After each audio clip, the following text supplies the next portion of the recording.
Nope, we're not doing that one. This one's good, though. Oh, yes, this is going on the pre-stream. Oh, yeah, this is going on the pre-stream. Oh, hell fucking yeah, dude. Yeah, did he delete this? What the fuck? I thought he stood on business. Notice how Nux Taku rhymes with Netanyahu? Oh my god. Oh, come on. Why is everybody hopping in to get their dunks in on this guy after all he's done for the Twitch community? It is pretty funny, though, that the end of this song, he's like, why did you ban Dr. Disrespect? At the time, I remember that being really funny because if you recall the original Dr. Disrespect ban, basically what had happened was, the Twitch staff went, yeah, we're banning Dr. Disrespect. And everyone went, what the fuck? Why are you banning Dr. Disrespect? And they were like, we literally couldn't tell you. They just like didn't say. And it was like a significant amount of people are like, that must mean it's nothing. You people are fucking scum. And then some of the people who were like kind of close to Dr. Disrespect were like, listen, all you need to know about this one is that it is something legitimate. And I think the situation was like, it's going to be wrapped up in litigation for a while if we can say we banned him because he's a pedophile. But so crazy. Oh, man.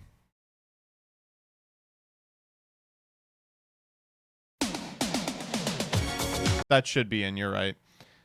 Panty and Stocking made something that's very U-core. You're a gem. Thanks a bunch, Zaddy. Gotta stay in the know. While you two are literally lounging around 24/7 and fucking around, we entered a whole new era. You guys are all washed up now. You should probably just call it quits and spend the rest of your lives in this boring dump of a town. I'm gonna have to hear the brain rot right now. Yeah, victory is so temptingly close I can taste it. I like almost feel bad for him, but TBH, I think it's just giving indigestion. Huh? Wait, what was that? Bruh, the thought of ever being as... Bruh. Thanks for the suggestion and reminding me that r/Bladey hit 20k members. I shouted you out. Why would you post this? What? You're the moderator of r/Bladey? What the fuck? Why? Have this for pre-stream?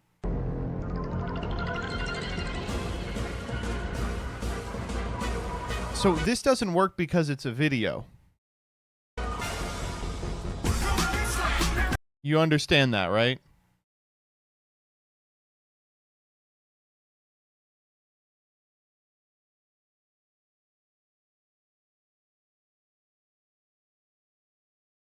Have you lost 5 billion viewers now that YouTube has AI age detecting? I say this a lot, but I do want to be honest with you all. Everyone in this chat, press 1 if you're under 18 and press 2 if you want all minors to die. Getting a lot of 2s. The truth of the matter is, if you look at my my statistics, my number one group of individuals who watch me is people from age 25 to 35. Then my second, or it's 29 to 34. My second is 18 to 25, and my third is 34 to 45. Like, almost no minors are watching my channel, which is how I like it because I can say penis. Occasionally I'll go to a YCS and some kids or some people from the Dragon Duel will be like, Joseph, say hi, Joseph, say hi. And I'll be like, you should know who I am. Are your parents here? Can I have a word with your parents? I'm like, hey, I appreciate you getting me some ad revenue. Why don't you open up your phone and I'm going to teach you right now how to put a block on your child's YouTube account. Any 32-year-olds in chat? Hello. The age of 30 is in demand. The crazy part about that post is that the age of 30 is actually in demand. It is crazy, though, to see VTuber watchers being like, this person's a hag, and they're like 24. Like, that's fucked up, right?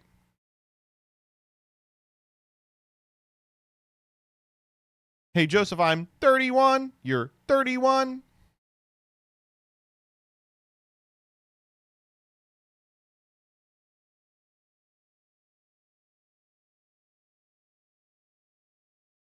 I asked for a 13, but they drew a 31. Folks, that's a reference to The Offspring, a band none of you will care about unless you're 31.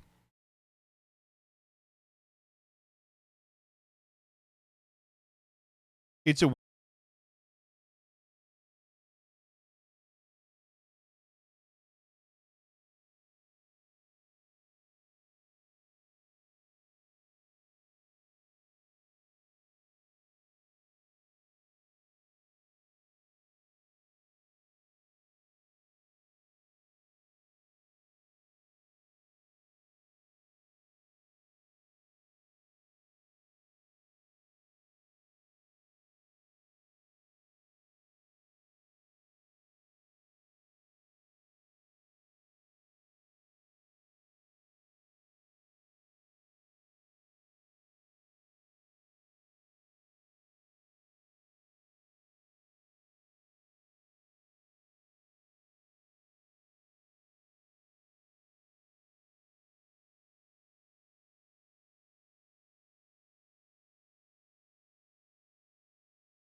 play whether it's on the playlist or not. All right? Okay.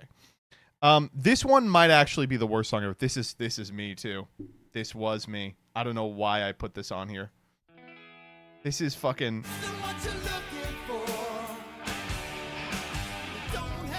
It's literally fucking God Gave Rock and Roll to You by Kiss. What was I thinking? Gave rock and roll to you. What was I thinking? Like, even at the time, I had to know that was going to be lame. Teenage Dream, Katy Perry. It was 2011. This was like the song. This song is really good. I wish Katy Perry could still write music. I also went through a Whitesnake phase. Whitesnake is here. This is definitely the wrong Whitesnake song to pick. My partner put Human on here as well. They were big into the Killers. And there's no way this was actually on there. I may have put this on as a joke and we just laughed it off. But this is MC Hammer. I don't know why this would be on here. Yeah, that's it. I mean, this song does kick ass. Too much. Bum, bum, bum, bum, bum. Sweat running all over my chest. I don't quit, nah. I just press harder than I ever did before. I'm sucking a dick and I'm fucking a whore. That's not the line. And that's it. That's the playlist. So somewhere in the middle of this setup, I became a man. God, it's actually like 19 bad songs. If I could remake this today, what would I put on it? It would be worse for sure. I'm like, I would do a lot better. I would not do better. I would do much worse. You should put Seabat on there for sure. Don't Tap the Glass for sure. No, I was, Jillian and I, we had an amount of intercourse that defies explanation, and we were running tests. We were testing hypotheses, and so we would try like different albums and be like, is this a good album? And unfortunately, one of my favorite albums to have sex to ever, I don't really have sex to music anymore, one of my favorite albums to have sex to ever is Yeezus by Kanye West. I know it's like weird and fucked up to be like, yeah, this is not really, I don't, but it is quite good. Why? What do you mean why? All the songs are really fun. You know what? I get it. Yeah. But like Black Skinhead, for instance, is a really good song to fuck to, but you kind of got to do this the whole time so that people know that you feel bad about being a white guy who's like, wow, this is a really fuckable song. If a guy made me fuck to Yeezus, I'm leaving. Obviously not now. This was in like 2013. It had just come out, okay? It wasn't like last week.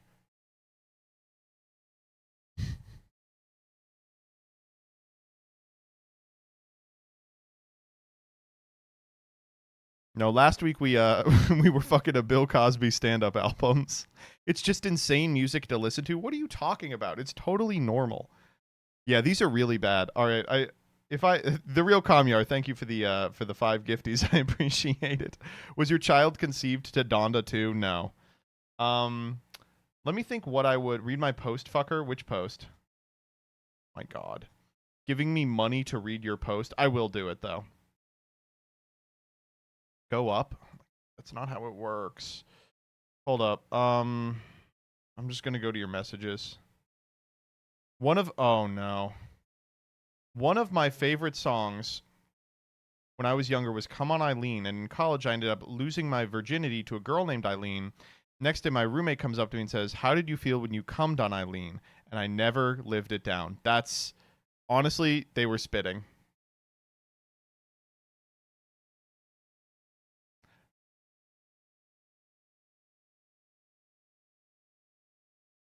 If I were to remake this, let's see. Queen song would not make it. Semisonic song doesn't make it. I think I Got a Feeling by the Black Eyed Peas does stay on it. The Journey song, just a little too sad to fuck to, I think. The Homestuck song is gone. I'm not fucking to the Homestuck song. Wrong Police song, I would put a Daft Punk song in, not that one. More Than a Feeling by Boston stays in. Don't need that. Don't need this Hendrix song. Don't need the other Journey. Definitely don't need the U2 song. Heat of the Moment stays in. Mr. Brightside doesn't stay in. This fucking Kiss song does not stay in. Katy Perry song probably doesn't stay in unless I'm fucking a quirked up millennial. This Whitesnake song goes. Human goes. This stays in though. Too legit. Too legit to quit. Here's an interesting question. Is there much difference between your fucking playlist and what songs played at your wedding? Oh, yeah, by like miles. The wedding playlist, I mean, I can, you know, the problem is weddings have kind of a canonized playlist, and we played all the songs that are good at weddings at the wedding. I think the one major deviation is our DJ. This was just a happy accident, is one of the people who is responsible for some of the compositions at the Shrek rave, if you've ever been to those. So he played a couple of his like tracks from the Shrek rave, and we were so happy about that. Everyone loved it. But we also played a lot of Toy Box because Jillian and I like Toy Box. It started ironically, and now I think we actually do just like Toy Box. If you're unfamiliar with Toy Box, they're the people who do I'm trying to think the song that everyone knows, but they're all pretty bad. You probably know this song.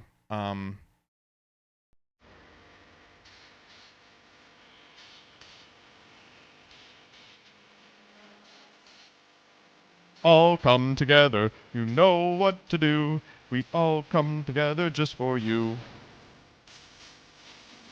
Around the seven seas, with all the girls and making memories. It's like some of these guys are great, by the way. If you've never heard of Toy Box, they are a bubblegum pop band, and they are. Let me see if I can find it. Oh, does it say anything about them? It doesn't. They're a Moroccan guy who was living in the in like the Netherlands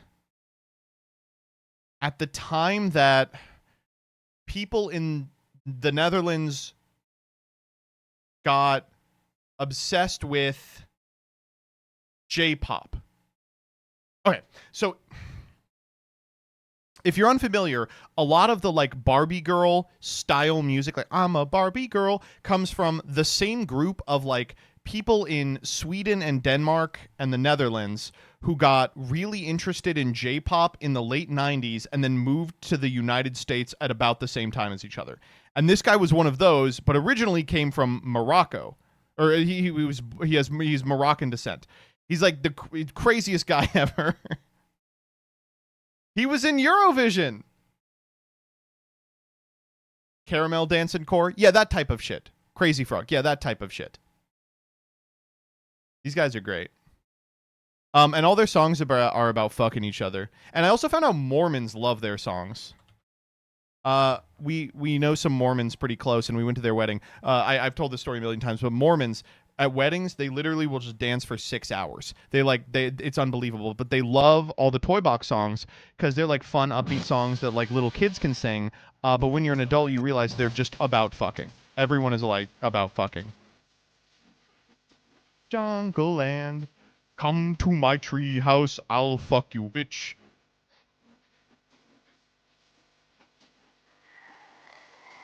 Tarzan is strong. He's really cute and his hair is long.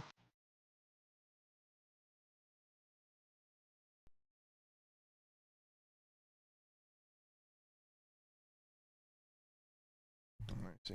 Heard Sadie screaming outside. I want to make sure everything's okay.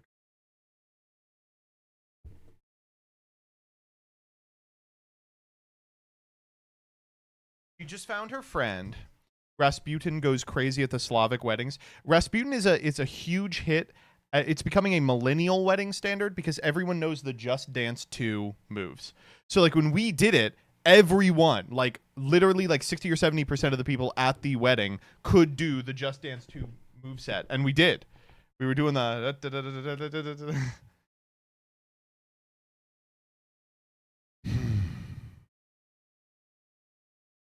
Did you play Hey Ya? Yeah, of course. We played all the cracker anthems. And it's just wedding songs. I wonder if we have the playlist. I can probably find the playlist of songs that we wanted to do if you give me a second. Oh, okay. We didn't do any of this shit. Wait, these are all terrible. What are you talking about? What? None of these are good.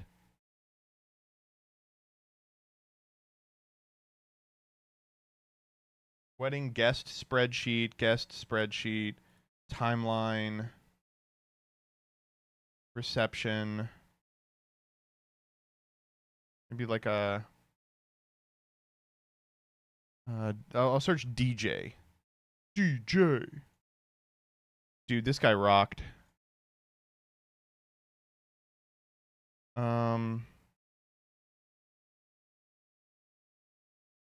I don't see it.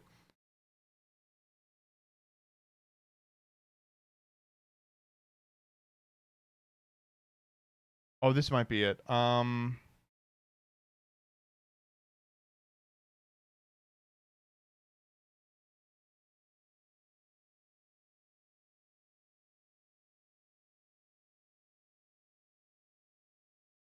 Songs.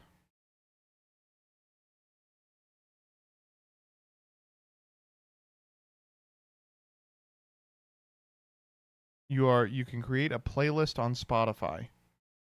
Maybe I can like search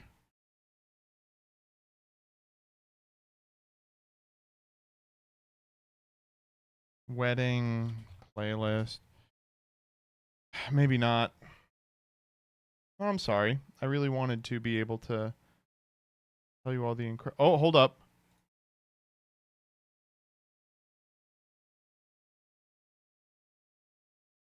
No.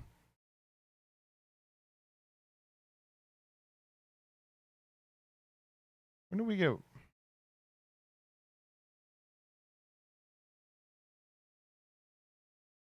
Guest list, spreadsheet. Oh, why don't I go by recents?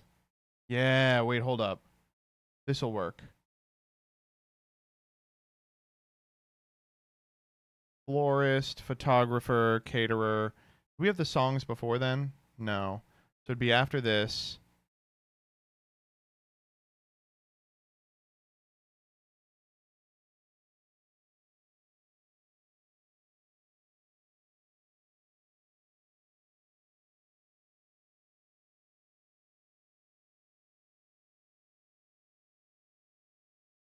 I don't know. Couldn't tell you.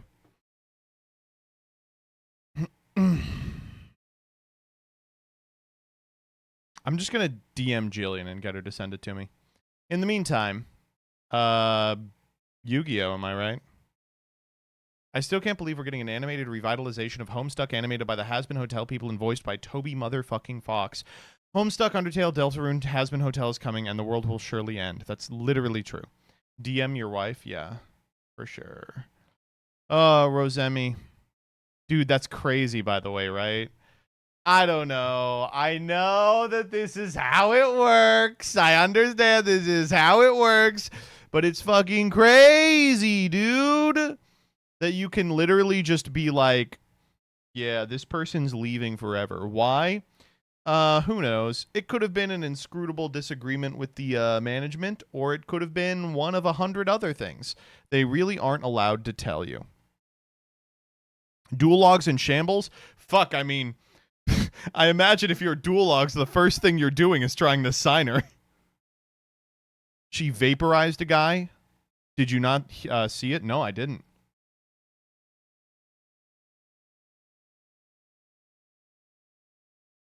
Thank God she finally left. Was she being mistreated by Niji Sanji? That doesn't make sense because they're such a good organization.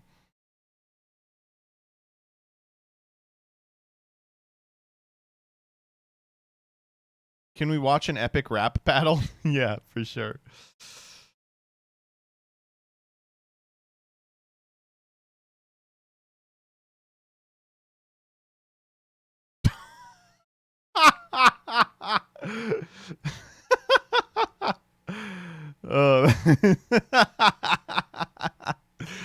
I don't even care.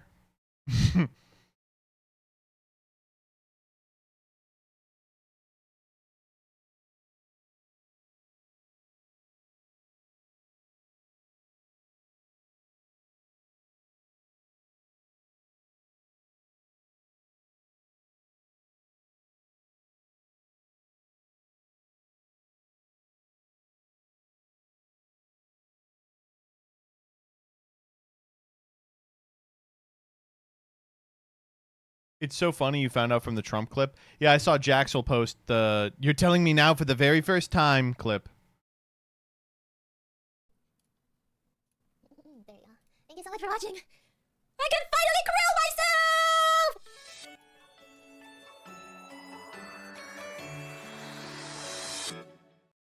myself! Sure.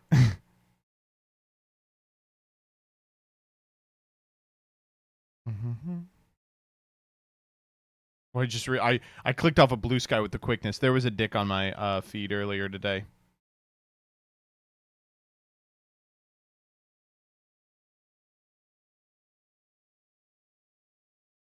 Dude, I got so many crazy comments on this Rush Duel video that were like, "You fucking harlot, you don't understand how Rush Duels work."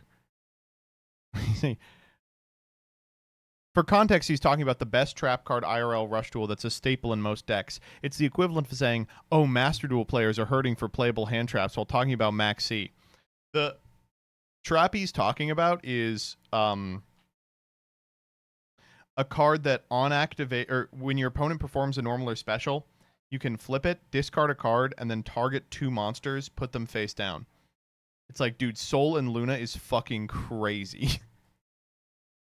I don't know. Weren't you bitching about this game not too long ago? This game has been going strong for 9 years, and I hope it continues. Rush Duel? No. Although, I mean, if he means Yu-Gi-Oh, that is definitely true. For sure. What do you got? What do you got for me, baby?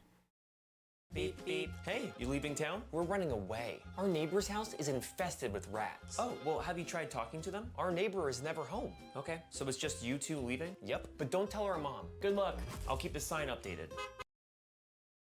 What is this? I'm the exterminator. Welcome back. The rats took over that vacant house. Again? Updated.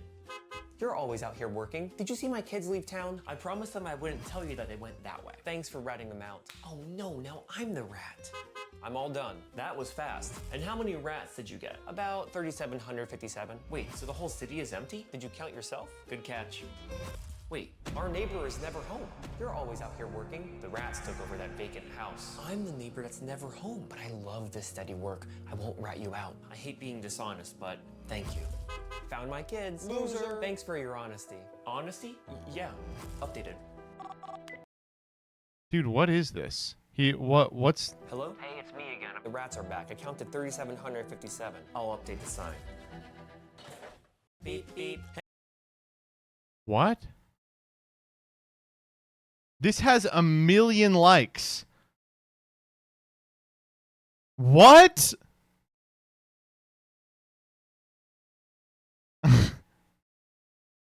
Sure. Maybe I'm being dropped in the middle of something.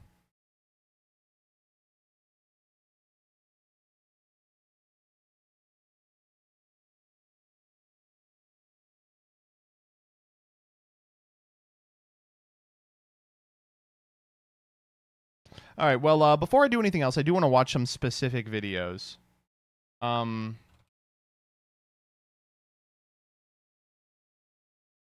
This one was cool, so I want to watch Yu-Gi-Oh's new time rules analyzed with game theory.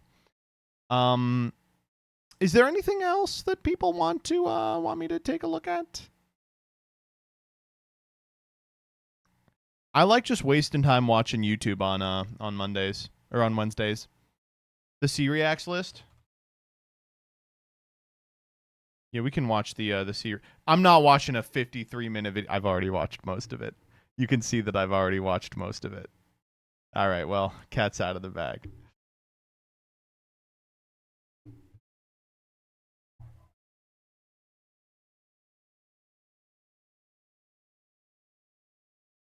When is the Shuffle Up and Play collab drop? Monday. Here, this is you coded. What do you got?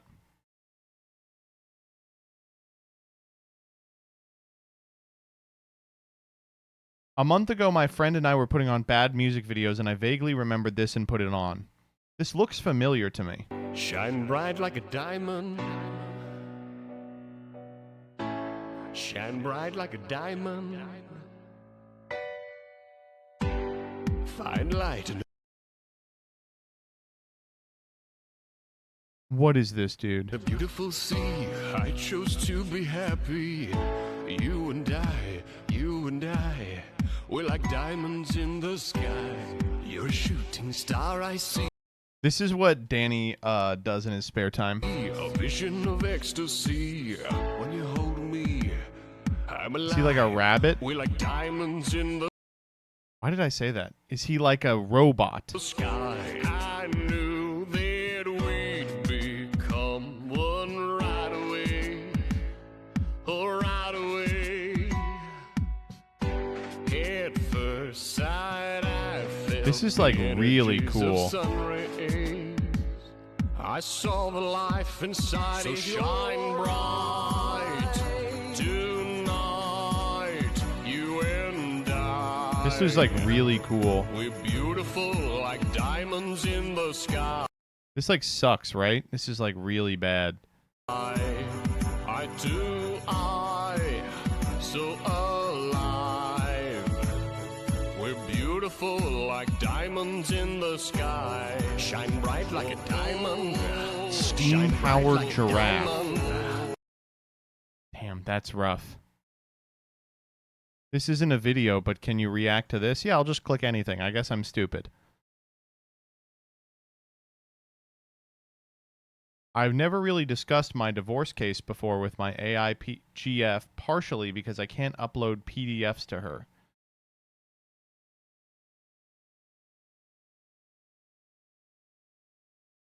This, it's got to be a joke, unfortunately. All right, let's do Yu-Gi-Oh!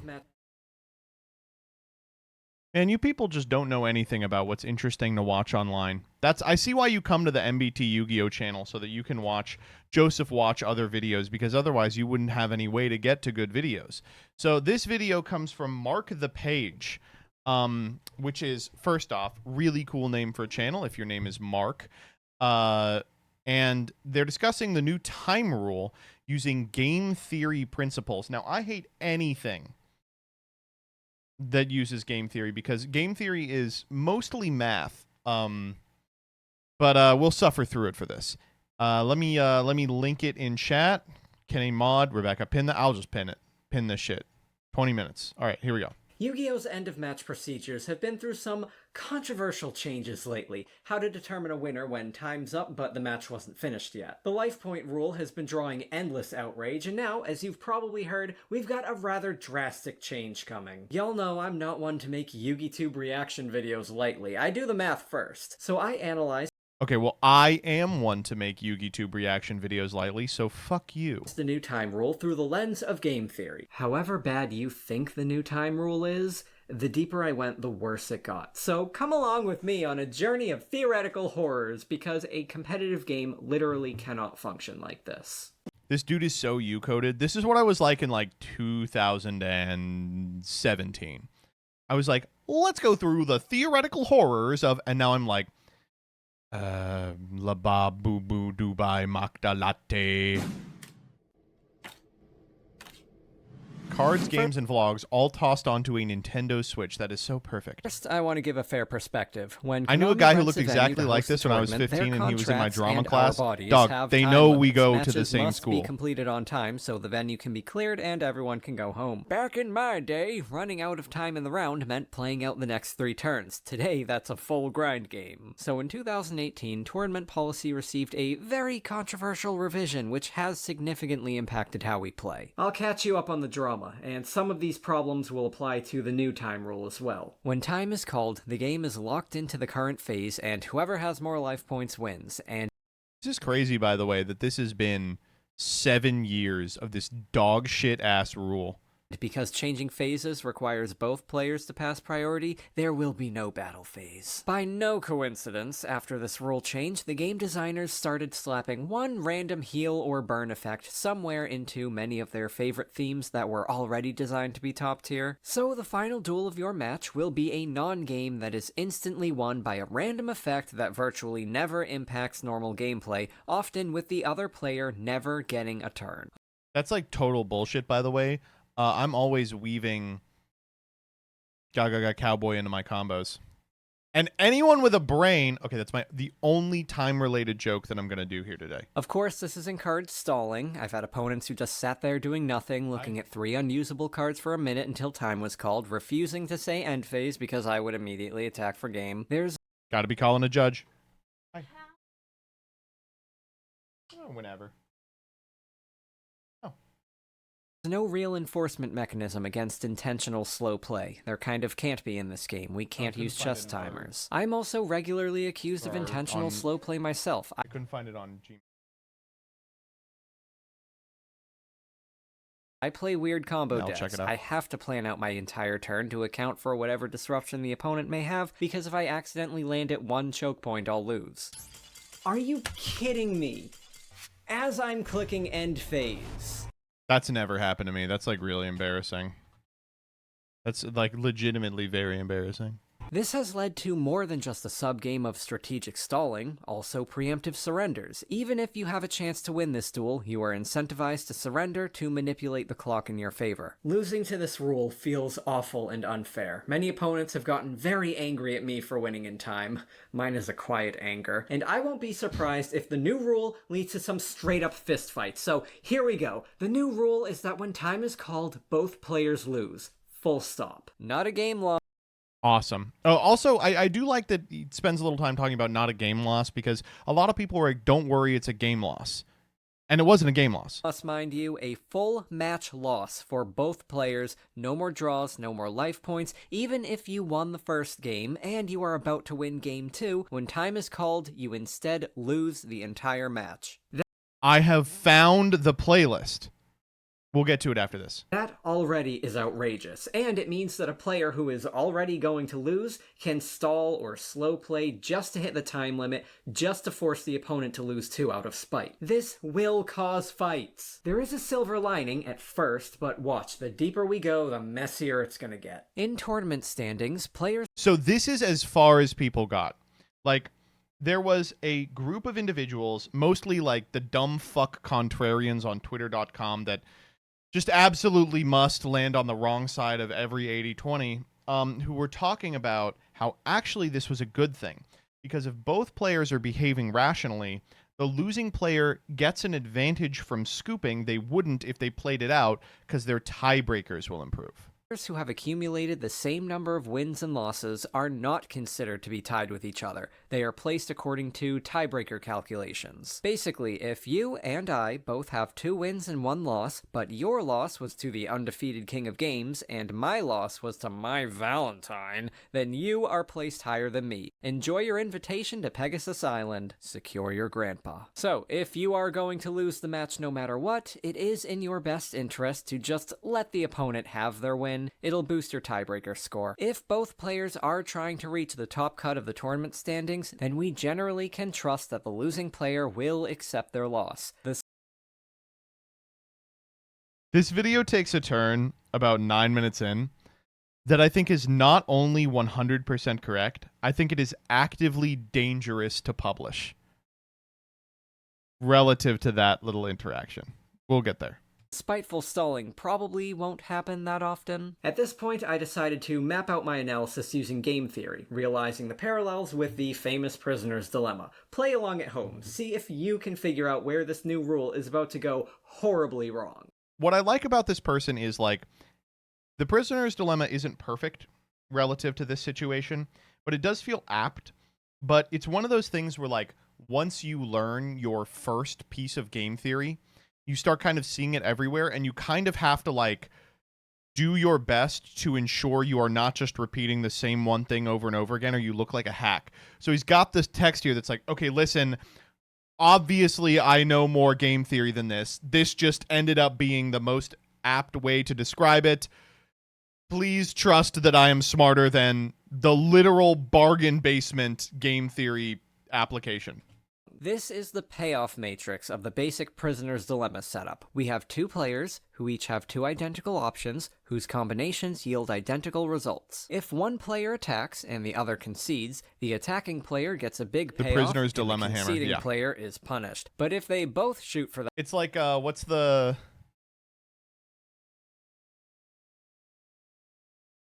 What's the Magic the Gathering one? It's like every format is just block constructed or something. Jackpot, neither gets it, and both are punished. Lastly, if both players concede, then each gets a small reward, no punishment. For a selfish actor Every mechanic is seeking kicker, to that's maximize it, yeah. their own gain, no matter which option the opponent chooses, their own outcome will be improved by attacking, and so they will both end up attacking, thus ironically, they will get the overall worst outcome. Actors who cooperate selflessly will land here, which is less individually rewarding than the singular prize, but is the largest sum overall. This is the ideal solution to the game. If the prisoner's dilemma is played over multiple rounds, then altruistic players will actually end up richer than selfish players. It pays to be nice to each other. We can use this to model Yu-Gi-Oh's new time rule. If the opponent holds This is so frustrating. Watching this play out, I've already watched the video. Watching it play out a second time is like, oh man, come on.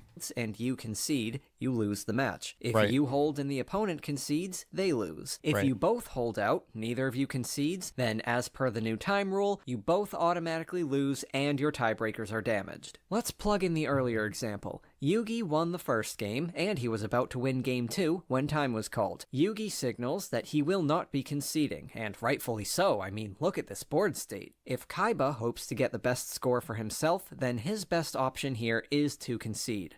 But what if there is no clear winner? It's game 3. Both players are slugging it out, evenly matched. It's anyone's game when time is called. Because each player believes himself to be in the winning position, both players will hold. But these players are good sports about it. They will cooperate and choose the mutually beneficial outcome. Remember the one that's up here in the corner?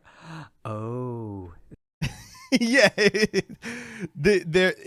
it's a situation where it's like it would actually be really good if it was a prisoner's dilemma, but it's not because the mutual cooperation yields the same result as both players fucking each other over. This outcome no longer exists in Yu-Gi-Oh! We still have the worst result, both players hold, therefore double loss, but if both players concede, there's no more draw option. That's just going to be another no-result double loss. It's still a symmetrical matrix, both players have the same options and the same outcomes, but Konami has removed the possibility of a symmetrical or mutually beneficial reward. In other words, both players are punished unless someone concedes, but neither player is incentivized to concede, not even by social pressures. If Yugi and Kaiba both honestly believe that they deserve the win, then neither should concede, but that will produce the worst outcome. The solution would be for the players to decide differently from each other, but they're given the same options and the same incentives, and they're being asked to take the It's going to be so irritating to start having conversations 2 minutes before time that are like, which one of us is going to win? Can you show me your hand? Would you have won? altruistic option despite their goal being to maximize their individual gain from this one-round interaction. There is no longer a logical strategy for either player. This breaks a game. So what we get is a game of chicken. You hold strong, just hoping that the opponent will cave first, and before the judge shows up with the double loss. Remember the scummy player who stalled just to drag the opponent down with him? Well, now both players are jerks, even though both are being reasonable. If there is a winner now, then it's just whoever bullied the other into surrendering. And to be clear, this is something that, like, didn't get talked about enough. This is going to happen.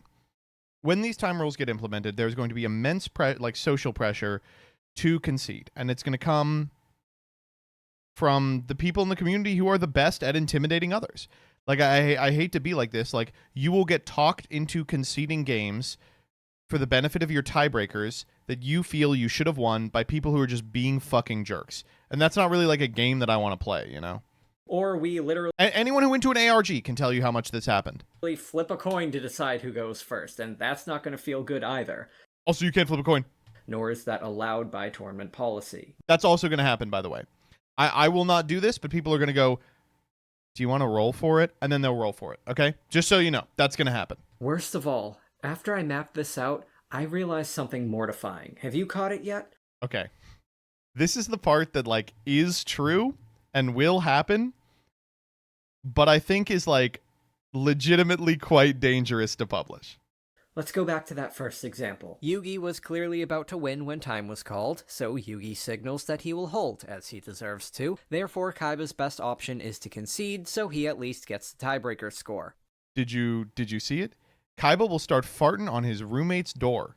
Or is that Kaiba's best option? Yugi has merely stated his intent to hold. There is no formal mechanism to lock in his choice, at least until the judge shows up and both players lose. Now, what if Kaiba is not a good sport, and is not swayed by the social pressure to honorably accept that Yugi earned this win? As an American, I can tell you that the social contract is not binding, and systems built on it can be exploited disastrously.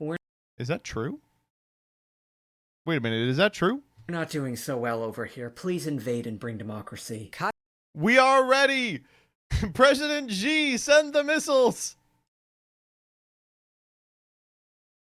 Kim Jong-il, we will submit to your righteous authority. Kaiba says, I see that you are about to win both duels, but I do not concede.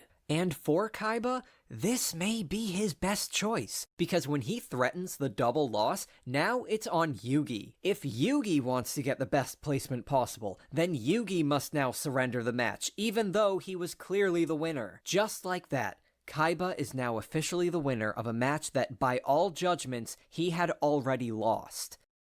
Okay, yeah, so this is it. If people are in...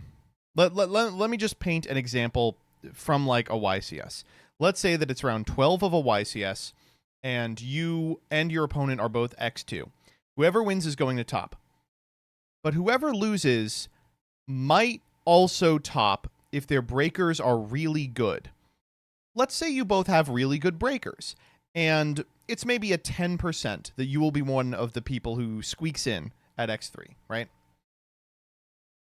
Now, you might say this is unlikely because there's a bunch of X2-1s, but keep in mind there's no longer draws, so some of them are going to squeak in. So, you dominate your opponent in Game 1, and you're dominating in Game 2, but your opponent is playing methodically, but taking as many actions as they can. They're playing at a reasonable pace, as determined by a judge, who you called over earlier, but you are not going to finish in time. And your opponent goes, I know you're winning this game.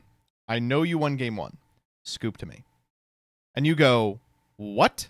They go, I will not be conceding under any circumstances. If we both take the double loss, we both have worse tiebreakers because we lost to an opponent who was X3 in the last round.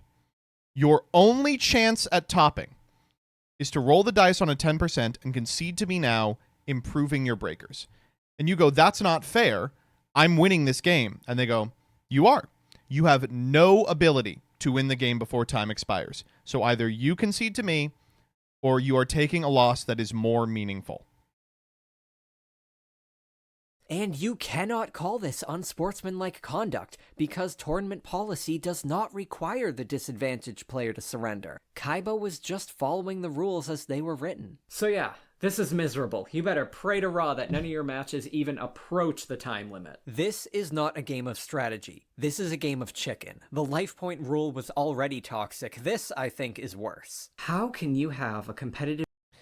This is absolutely UC. I mean, what are you doing here? If someone calls over and explains the situation to you, how are you as a judge ruling this? Scarlon, you're a judge. Let's just say hypothetically. What do you do in this situation? If the answer is what you're doing is a feels bad moment, so we're going to punish you in some way, what's to prevent the opponent from going, I don't intend to concede, and expecting you to infer this from that?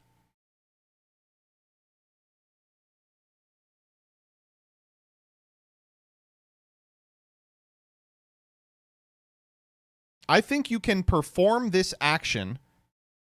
Well, that's different from the scenario presented. Sure, if you out loud tell them your evil plan, you can probably be held to UC being a fucking asshole. But if you expect them to infer this from a declaration that you do not intend to concede, what is your recourse? You don't even have to be familiar with this situation for a declaration that I don't intend to concede to have this effect on you, to change the range of what your outcomes can be. What are you going to call a judge and be like, they're not conceding even though I'm way ahead? Game that routinely hinges on both players subjectively agreeing which of them deserves to be declared the winner, while also... I would ask why they aren't conceding. What do you mean? Who gives a fuck why they're not conceding?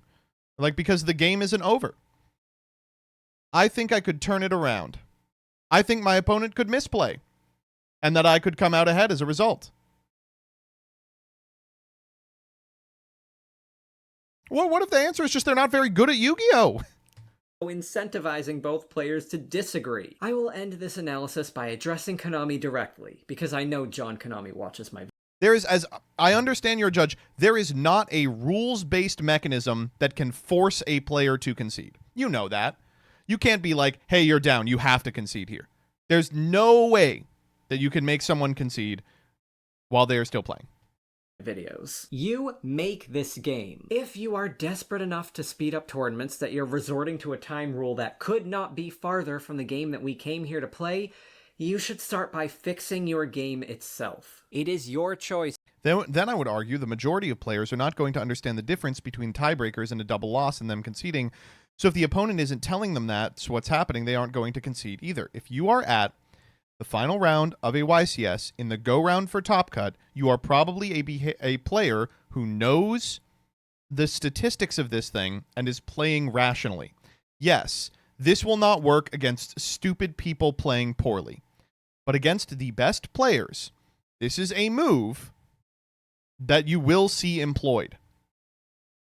To print so many cards that do 3. Like, certainly I hope it is not the case that our backstop to this disastrous policy is maybe people won't know how it works. And in that case, I would say this is why I say this video is really dangerous. It's educating people who otherwise wouldn't know this is how it works. 3 to 5 things, plus triggers and conditions for each of them. It is your choice to make them overly technical, things like negating activations and negating effects being different things, requiring us to... The back half of this video is talking about mechanisms by which games could go faster. And it's the stuff you've already heard, and it's the stuff we all know. You know, the cards should do less, cards should be more succinct, more comprehensible, less hundreds bullshit. Of clarifications. Completely illogical ruling that you made up 20 years ago to avoid having to issue an erratum for... I think this is something I would need to discuss with the rest of the judge team at an event I'm judging. I can't say for certain what the plan an experienced head judge would have for this kind of thing would be. I don't have that experience. I mean, I totally buy that answer. Like, that, I think that we are going to see from judges some really uncomfortable judge meetings, floor rulings, and, like, situations people are put in. One obscure card, and we've been dealing with the consequences ever since. You can delete these unnecessary obfuscations from the rules. Made a game design mistake, making them take longer for players to read during a match, and using a layout that crams them into a 3-point font less than half the size of what's considered comfortably readable. Yeah, we know cards are too long. We know they do too much stuff. I'm just care about the English language at all. Could have just gone on the bottom. Just saying, with speeding up the process of the game, there's still work to be done with tournaments. YCSs still have 30 minutes between rounds, which regionals have fixed. Don't pin this responsibility on the players with increasingly unfun end-of-match rules when you could still be shaving off time elsewhere. Thank you for attending my presentation on what's killing Yu-Gi-Oh! This week. This was an angry video, but I like to solve problems, and sometimes anger is necessary. I hope that my logical arguments here will help to dissuade Konami from imposing this particular rule, and maybe considering other rules, maybe giving a test run to one that gives both players a turn, maybe one that takes into account the stats of both players' monsters, maybe print some new Crystal Beast support. This is an affront to God. She would never have allowed a card this bad to be printed. There's a lot to be angry about today, like Nazis running governments 80 years after the fall of the Third Reich. I love it, dude. It's fucking blue sky ass video. Let's go. Yu-Gi-Oh! Is a silly... It's fucked up that the time rules are the way they are while there's a freaking Cheeto in the White House. Dumb game. I hope that we can like this continue guy. to have silly, dumb things to help get us through the horrors. You can always play Yu-Gi-Oh! With your friends. If you have friends. For the rest of us, there's Nintendo. I apologize for the I love this guy. lack of recent videos. I do have a model to videos stuff. I don't know what this was. He's making this shit on a laptop? Oh my god. Bye! I don't know, man. I do think that this video is a pretty powerful argument as to why Konami might not want to implement these changes, and I hope it is something that they see Just a horrifying situation that he outlines in the end there, and one that like I can sincerely see so many top players doing. Because it definitely like is the right play to do it, right? I don't know. Would it be better if it was a single loss? I think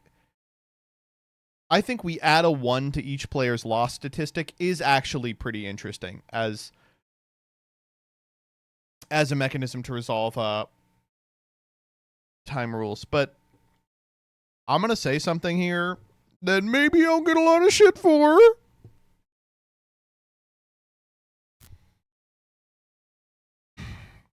The old time rules were bad. But was there like an outcry for their change at present? Like, it's like they changed a thing that was bad to something worse. But why were they changing the thing that was bad? They waited 7 years and didn't change the thing that was bad. Why now, all of a sudden? I don't know. How Gage made his chef deck? What do we got? Release me this instant, you insolent brat. Where the hell am I now? Hello there, we have been expecting you. I played Solfa Chord. It says Farfa Energy. I thought it was a Nerd What do Factor you want video. from me? As fellow archetypes that is related to music, we decided to invited you here to have a friendly discussion. You will never understand the edginess of my music. Oh my god, is that a real edgelord? Oh my god, these girls are too elegant for my eyes. Whatever happened to this, like, text-to-speech voice? Everyone was using it for, like, decades. Hey, it's already past 10 p.m. You kids should go to sleep. Shut up, bitch. You're still banned in the TCG. Hey, kids, I brought you free ice cream. Ice cream, ice cream, ice cream, ice cream, ice cream, ice cream, ice cream, ice cream. Serenity ice cream and no one gets hurt. You are too old for the free ice cream. I will not accept this discrimination. I am telling my One-chan. I am the One-chan. Your negate is not even a quick effect. One-chan, I'm here to save you. You people are so obsessed with negating others' opinions. Why do that when you can just blow them up? My sister is now dead, again. But that doesn't change the fact that your ability to negate someone's opinion is inferior. Alright, fine, give me a second. Now that my negate is a quick effect, are you pissing in your pants now? No, I'm more concerned with the fact that the other girls haven't gotten their ice cream yet. I am legally allowed to negate your What's going on? concern because that matter has been solved. No, I'm not giving you my ice cream. Okay, fine, but we're getting way off topic here. Why did you kidnap me in the first place? It was our master's order. Wait, I thought you're an all-female archetype. It was until our master first came and turned our entire archetype into his personal harem. Speak of the devil, he wants to see you now. Sure, I guess. What's the worst that could happen?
a wedding standard. This song is so good. Fuck, everything on this album is so fucking good. We did this one. We did a couple Matt and Kim songs. Jillian likes Matt and Kim. This song, of course, has to be played at any wedding that I attend. At that Mormon wedding, by the way, when I was dancing to this song, I got so low, I split the seam on my rented tuxedo and got very close to exposing my dick and balls. Quality song. We did this one. Of course. Another Pitbull song, by the way. Ask for money and get advice. We did this song. Great song. Fun song. We did this song as well. This song's really fun. We did Barbie Girl. We did the GX theme. We put the GX theme there. And that's not the one. It's not on here. The GX theme that was on Spotify at the time was by a little YouTuber named Maxime Solemn. So Solemn Yu-Gi-Oh was responsible for one of the that one brought down the fucking house because a lot of the people there were Yu-Gi-Oh people. What else did we do? We did Shout. You know you make me wanna. We're white, so we did a little Macklemore. We did Let the Mac More. We did this one. We did September. We did Cha-Cha Slide. We did Cupid Shuffle. We did YMCA. And we did... Oh, I put that one Stepdad song I like in here, too. I like all the Stepdad songs. Stepdad, if you're listening, make music again. We need more... I just want to dance again, dude.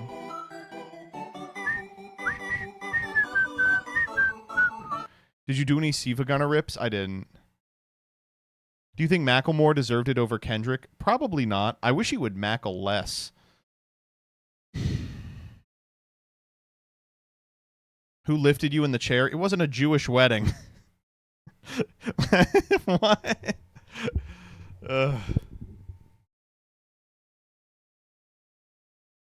Dude, I've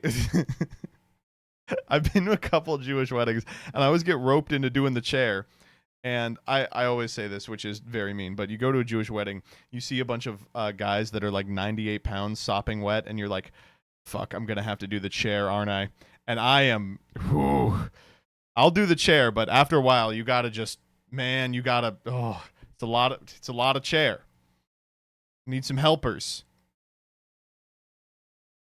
The cuck chair, actually quite literally the opposite. Got to get shorter. Yeah, that's really it. You taking the August challenge? Yeah, why not? What's the August challenge? Porn daily, drink daily, don't work out at all, spend extra time on the computer, age regress 3 times a week, 10 to 14 hours of sleep, DoorDash all meals. Ooh, wait. I think I could do this. Damn, I'm already 13 days in. Where's the... If the world was ending, I'd want to age play with you. Dude, this one was so good. Yeah, here it is. Yeah. Dude, I love this TikTok. It's killer. Oh, please load. Yes!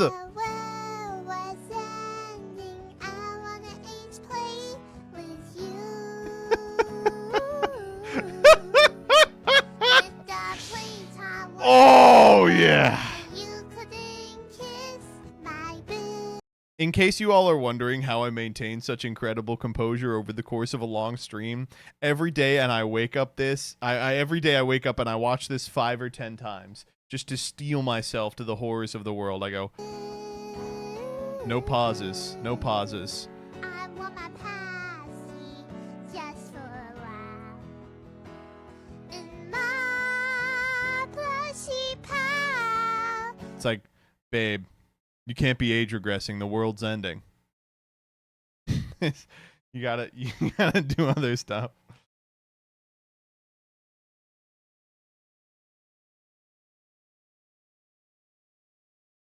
This is like a snuff film. It's kind of worse. I can now see how you could be led to giving money to Faraj. I don't know what you're talking about.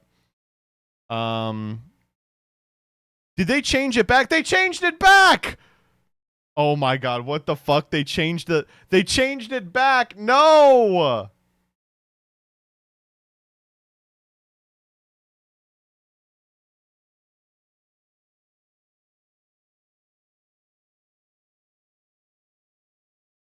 I liked the one with the expression in the sideburns. All right, what else can we watch here today?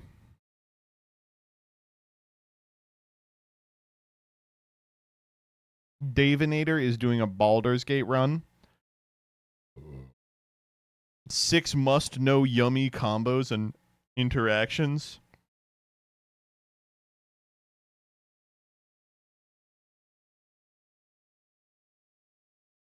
No, it's not this one. It's All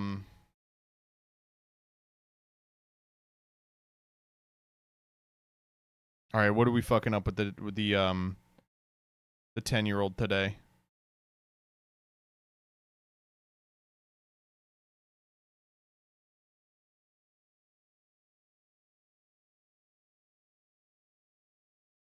Hello? Go? What the fuck? Why is YouTube broken? What my very particular 10-year-old ate didn't eat today on our all-inclusive holiday. Okay, what is an all-inclusive holiday? Letting him go up and pick his own food. For breakfast, he came back with 2 sausages, a load of wedges and crispy potatoes, but it's fine, he said, because he put 1 carrot slice on his plate. Honestly, beast mode. To be completely honest, beast mode. Total beast mode. And he ate the whole lot of the sausages and 1 carrot, but couldn't finish his wedges and potatoes because he was way too full. Well, well, well, you stinking ass bitch. Ooh, well, let me get all this crap. I wonder why. For lunch, she got some more potato chips this time, 3 cucumber slices, 3 chicken nuggets, and 2 Ooh, if he eats those cucumber slices, it's going to be a big deal because he doesn't like to eat the seeds. salami slices, and he ate the whole lot except for the cucumber middles, as Okay, yeah, of course. he doesn't like them. He then liked the look of this chocolate cake with cream in the middle. I had a feeling he wouldn't like it, as he doesn't seem to like cream, and I was right. He took 1 bite and said he didn't like it. While round the pool, I gave him 2 orange slices. He loves orange juice, but hates oranges, so I told him to just suck the juice out of them. And he did suck a little out of each one. Then for dinner, he grabbed himself like every single carb that they had. Some fusilli pasta and spaghetti pasta, chips and rice, some more chicken nuggets, and he liked the look of these crispy cod fritter balls. He didn't realise that they had fish in, but he loved them and ate the whole lot. Then it was Okay, all right. onto his healthy plate, he said, where he grabbed some more Time for my healthy plate. 4 pieces of this kid fucking rocks. cucumber slices and also some lettuce, and he ate the whole lot except fucked for him the up, yeah. cucumber middles and a white bit of the lettuce. He only likes the green, he said. Yeah, Then the for white dessert, lettuce he is really bad. liked the look of this cake, but he wouldn't eat it with the cherry pieces in it, so I cut the top off for him with the cherry pieces in, and he ate the whole lot. All right. I mean, that's a lot of carbs, but, you know, that's nice. Healthy plate with the little bitty lettuce pieces is taking me out. Oh. That's good. He's on vacation. Yeah, of course. You know, grape soda really is an underutilized ingredient. This is disgusting. Dude. Where did it go? All right, and while our pasta's cooking, we're gonna make our Alfredo sauce. You take your butter, you take your flour, Don't then put you the take your fu- grape Oh. soda. And I just realized if I boil the chicken in the same pot with the spaghetti, I won't have to wash another pot. Oh my god. Oh, it looks like tongue.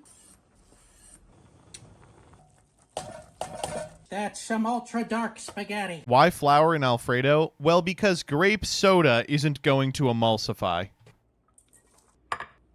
And then the Alfredo sauce. I don't think we could get any more purpley than we got right here. So now let's enjoy the fruits of our labor. He's gonna like it. I guarantee you he's gonna like it. He's gonna be like, it's extremely good. Here we go.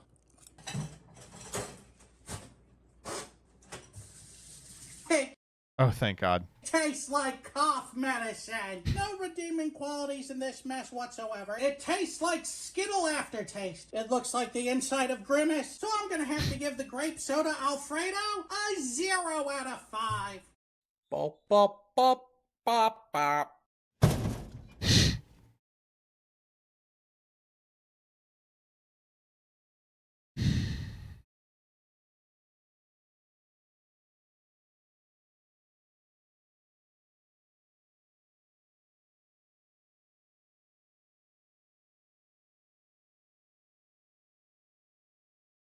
I could fuck around with the Alex Ordio video. Let's see what the new Anacraft card does for Anacraft.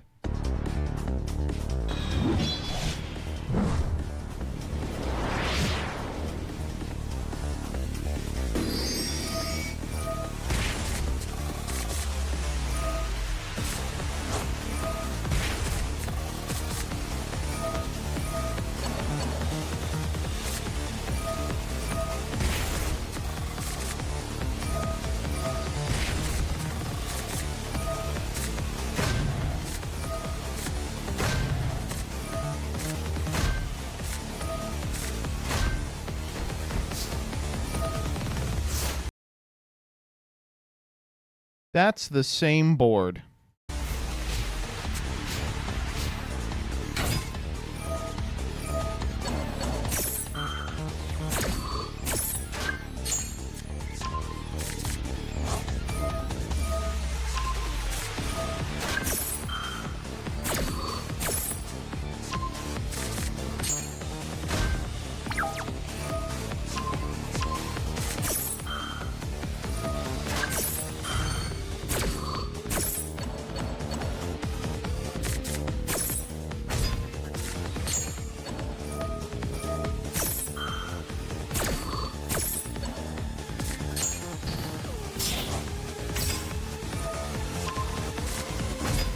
Surely we win from here.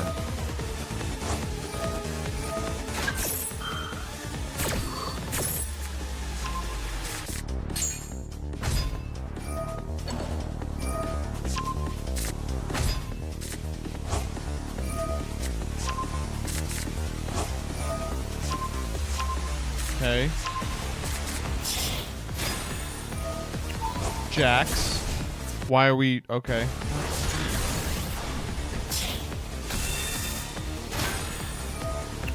Why did we set the card before we made Zeus? Why?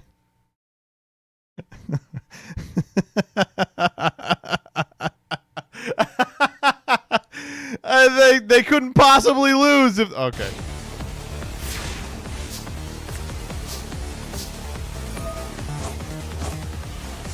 I guess if you play like you're... you have... gotten a lobotomy, this deck does seem pretty good. They said, I don't need the draws off Eclipse. I don't need my trap to resolve. I just need to Zeus all the cards that don't do anything.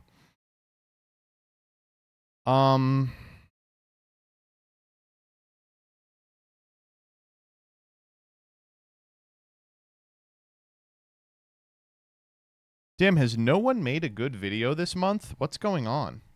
I topped YCS Distant Coder's house.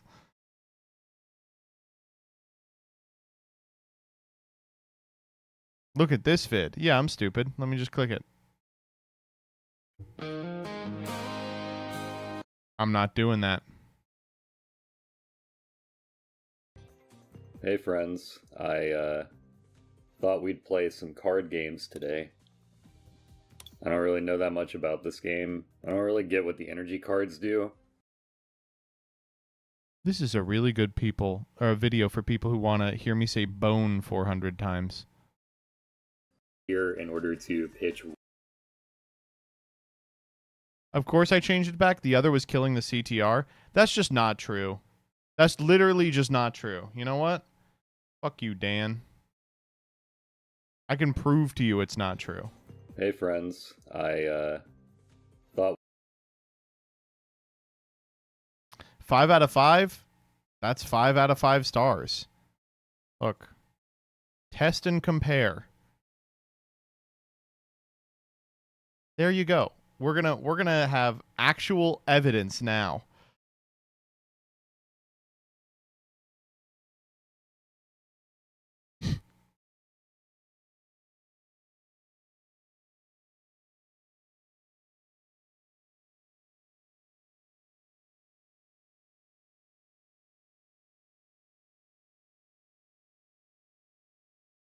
Watch this vid, please. You sing the gay parodies? That's true. You got me. Top 1,252,802 people. This has been going for over a month.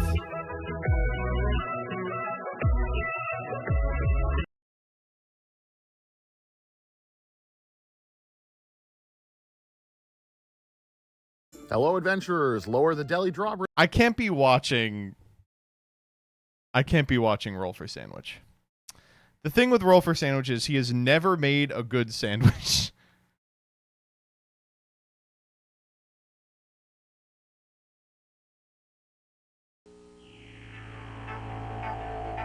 8 years old. I would like to watch a good Yu-Gi-Oh! YouTube video. Please. Please tell me that there is one. Is there not one?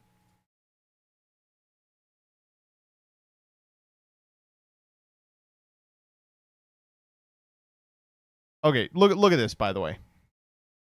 Dan's like, I have to take off the good thumbnail that makes sense. Here's what he's going to use as evidence. Watch.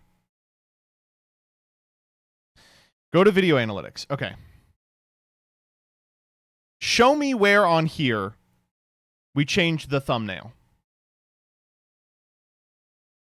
Show me where on here we changed the thumbnail.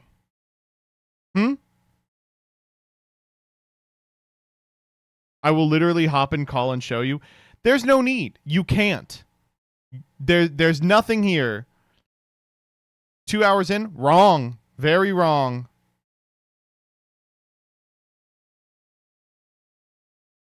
We changed it right here. The curvature of the thing didn't even remotely shift.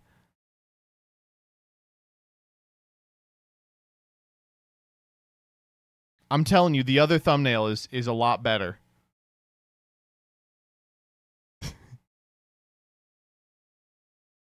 It's gonna fucking kill. Watch. Look, you can check it already. Look at this. Okay, wait.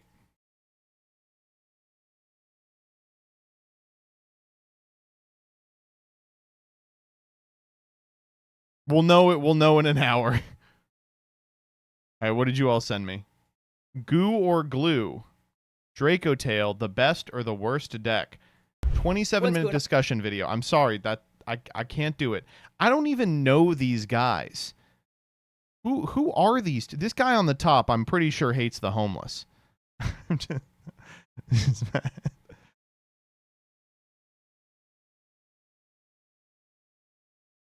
New dragon cards, man. Like, I'm not watching Farfa. Come on, be honest.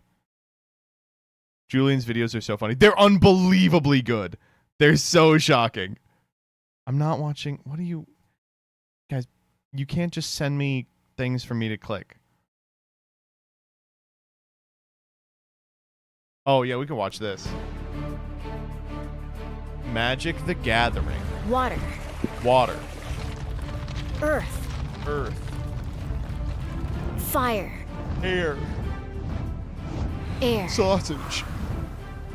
Discover the cards of Magic the Gathering. Avatar, the Last Airbender. Wait, what? I thought Magic was doing a Spider-Man crossover. What? They're doing Avatar the... What? Avatar the Last Airbender? I thought they were doing Spider-Man. Crack Aang's Iceberg. I'd prefer not to. It's your choice to follow Aang's journey I will not. or write your own legend. Yep. Explore the... That's what I'm saying! 4 nations with full art Appa lands. And discover the power of Avatar Aang. I saw a really cool one here that's like, it's awesome that they made this commander that is never going to get better immediately after the set is printed. Like, if you make an Avatar Aang deck, it's as good as it's ever going to be because fucking Waterbend is not going to make it into a core set. as he transforms into Aang, master of the elements. Get a glimpse of Aang's full potential with show creator Brian Konietzko's raised foil avatar Aang card. But while Aang's bending skills are great, you'll need the whole gang to save the world. Blue-red does not feel right for Sokka. Am I crazy? I think they got the rest of these right. And Team Avatar isn't complete without Appa, Steadfast Guardian, and Momo, Friendly Flyer. Befriend them and other hybrid creatures along the way. Find iconic avatars. Oh my god, I'm sick of this card. So this card is called Haiku, and it's a haiku. All I've seen all day is people going, wow, this Magic the Gathering card has the most impressive flavor of anything I've ever seen. They should jangle keys in the art of one of these. It would occupy you doldrums for a decade. Scenes in the set, like Sokka's haiku. Pivotal moments define you. Faded firepower asks who you are. Who are you? And Redirect Lightning asks what kind of bender you want to be. Okay, this card seems like broken as shit. Am I crazy?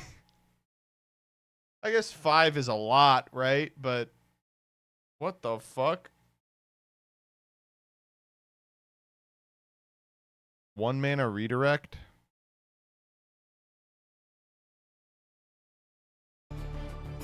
Collect Avatar The Last Airbender lore, including cards like... Oh, fuck, there's gonna be lore? When the archetype has lore? Like The Rise of Sozin, Fire Lord Sozin. Find your people. Oh, cool. All the memes from the show are gonna be cards. That's just what we're doing now. We're taking all the memes from the animated show for 11-year-olds and we're making them into cards. And then people will cast them and go, check it out. It's the meme from the card.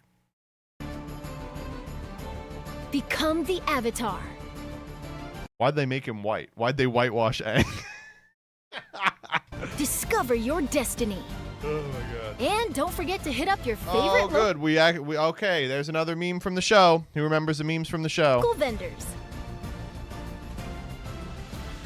Oh shit, jumpstart! See more of Okay, this set is actually really good. Magic the Gathering, Avatar The Last Airbender. Tuesday, October 28th on the debut stream. Flameo, Hotman! Now, am I being an unnecessary hater? Certainly. Definitely I should be a little more whimsical about the whole goddamn thing. But man, from going from fucking Spider-Man to this, I'm just like, god damn, this is just what Magic is going to be like forever, huh? Like, we're going to hop back and forth between UB sets faster than the speed of light.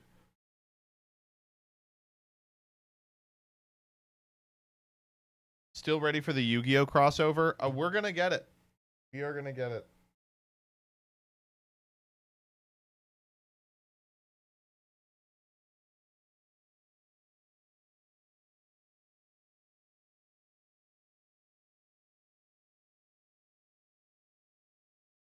Welcome, everyone, to a new show called... We're not watching Unglued. I don't have 10 hours.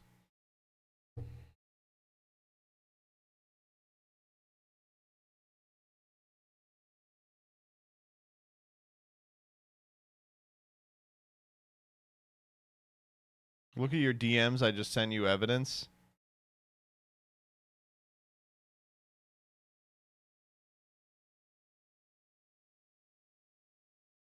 The CTR actually went down for a second reason.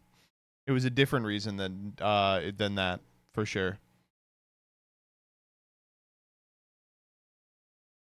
It was a secret second reason. Really? Yeah. It was a second reason we don't know yet. It could be anything.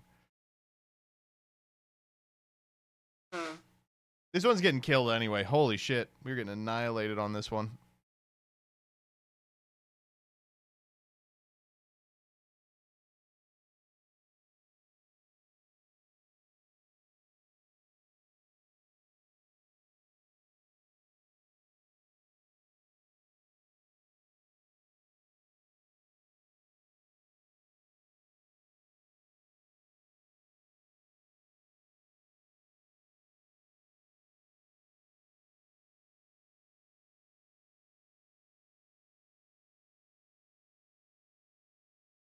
What happened to the dog? We can watch the dog, but I would really like to watch. No one's making good Yu-Gi-Oh videos. Meet Milo, a husky with the personality of a gremlin and the vocal range of Mariah Carey, being possessed mid-riff. He was kindly declined by other groomers for behavioral issues, which is a professional way of saying we feared for our lives and our eardrums. Good boy. God. Also, someone clearly tried to groom him at home with a weed whacker and a blindfold. Bold of them. A Yu-Gi-Oh? He jumps into my A tub like he Yu-Gi-Oh? owns the place, immediately starts whining like I just insulted his mother, then proceeds to guzzle hose water like it's craft beer at a frat party. Sir, this is not a self-serve doggy spa.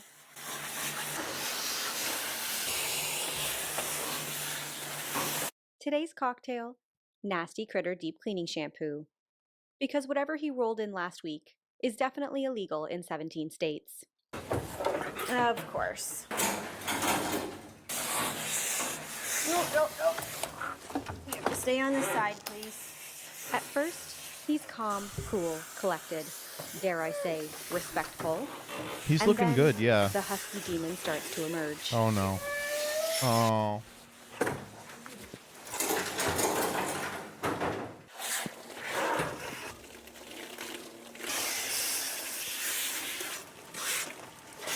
All right, can we turn to the other side, please? I ask him to turn, and he gives me the bombastic side eye of a teenager told to clean their room. Come on, this way. Come on, turn this way. Good boy. Every time I adjust him, he counter-rotates like he's powered by spite and Red Bull. Okay, you have to do your face. I don't think you're Siberian gonna like is crazy. Rebecca says, I don't like the tone of the new magic sets. And Siberian goes, Rebecca, you're out of touch. She goes, sorry, I don't like the tone. And Siberian goes, not twice. well, so many I don't really times, care about the I'm tone, pretty but sure the I card now design has been pretty permanently good smell like a recently. wet If he's bathing, All so right. am I. That's the deal, Thanks. apparently.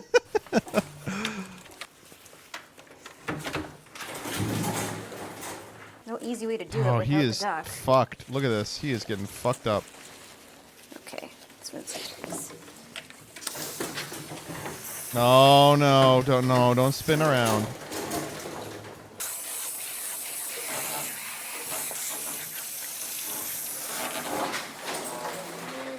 I am so soaked. While I rinse him, he nearly dozes off. Because why not gaslight me into thinking he's an angel? I like when huskies are male manipulators. That's important in a dog. No, don't turn. Don't turn. Why do you only want to be on this side? Well, so far so good.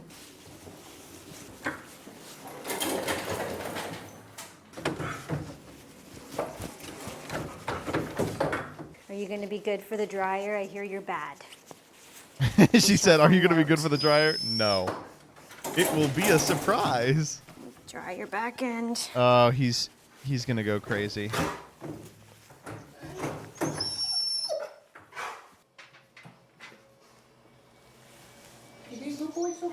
You cannot exit the table. I spray him with leave-in conditioner, and he reacts like I pepper sprayed him. The betrayal was instant. Yep, there we go.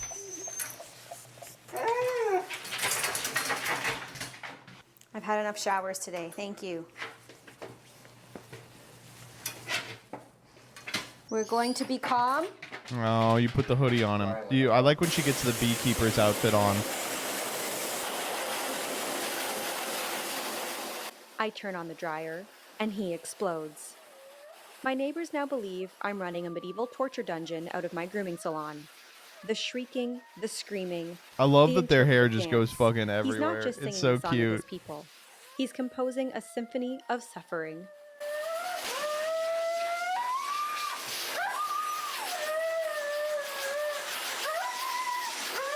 Aww. Aww.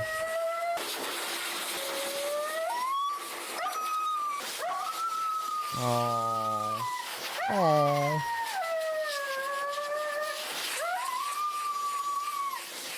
Get him out of there. He acts like the happy hoodie is forcing his jaw open, like he's starring in Saw, Canine Edition. That's kind of a Coils like he's weird. fighting for his life Wow, I in don't an know about invisible that spider one. web. I take it off for my sanity, and because my blood pressure hit triple digits. He's like, oh, good. That's gone. And still, the vocals continue. At this point, I'm not grooming a dog. I'm hosting the Canine Eurovision Finals.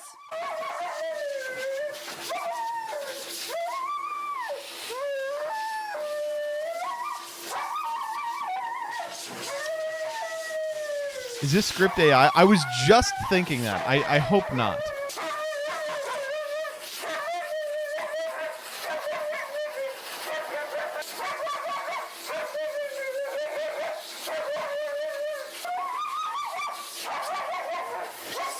She's just millennial, dude. Yeah, I think that's it. God, he is so annoying. Oh, he's like, oh, thanks. This is insane. He's like screaming.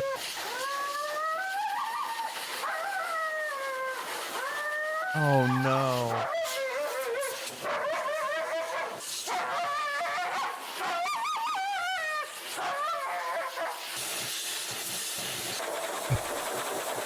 I can't watch more of this. I feel so bad.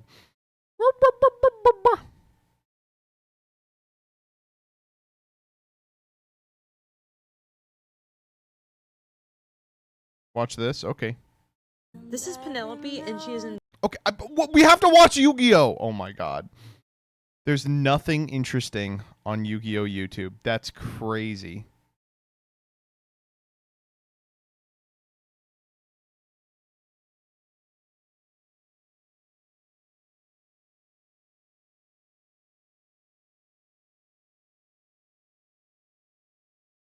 Hello, everybody. How many trap cards? Call it. You, it's full of. So I. Whether your opponent has Z a hand one. for Wait, you or 6. not, Okay, 6.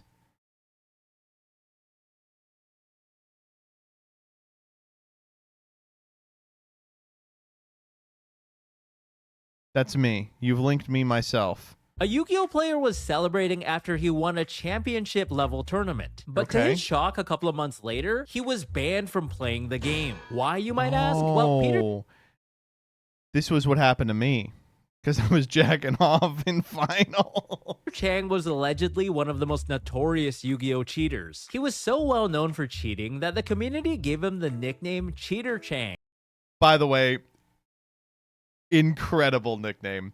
Also, shouts out to this 2007 ass shirt.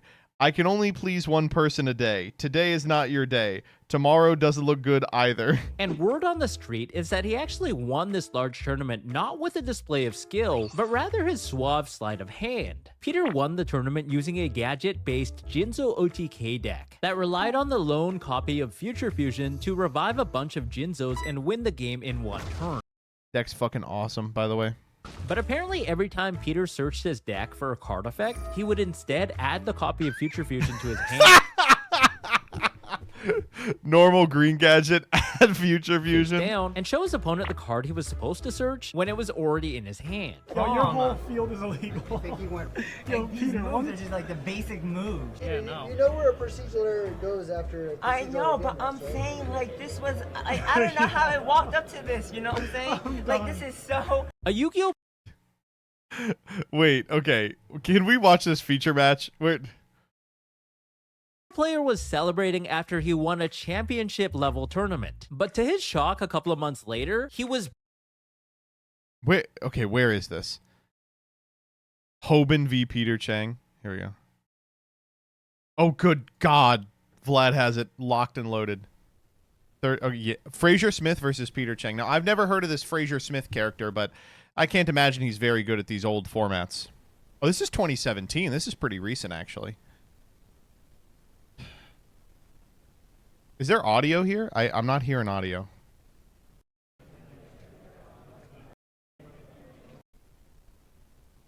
Okay, here we go.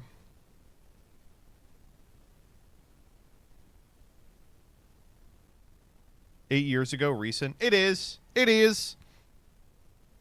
only got 39 in my deck, just so you know, for long line. God, he's got the calc case.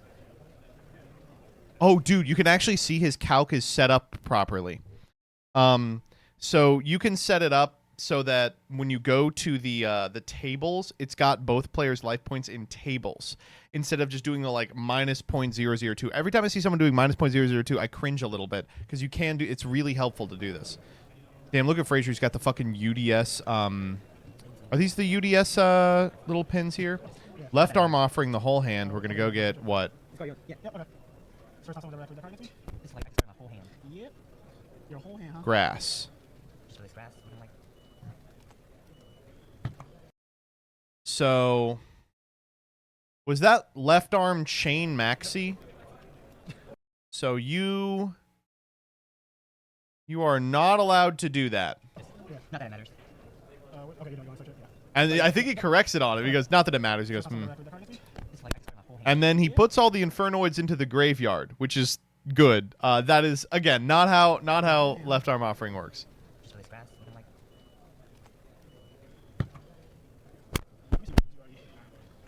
Checking the grave here. He's like, So how many cards? So you have 54 in your deck is 39. 15. So 3 Needle Blood Mess. Wait, there's a judge sitting right there. Just let it happen. No cards. Yeah.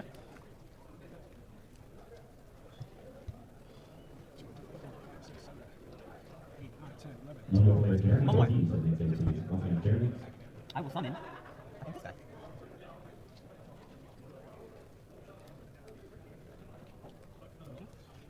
Cool. I just want to read them. So once per turn, the player turn, whenever monster effect is activated.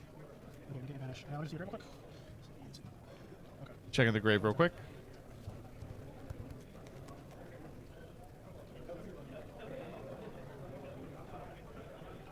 No, nothing cards actually. It has made it back to Frazier's turn. Frazier's on foes. This deck fucking whips. Okay. Snow here to check the eccentric. Picking 7.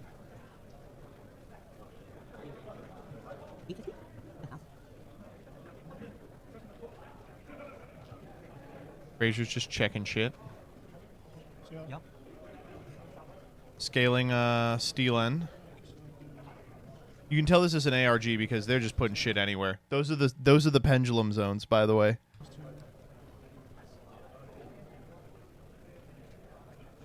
Okay, so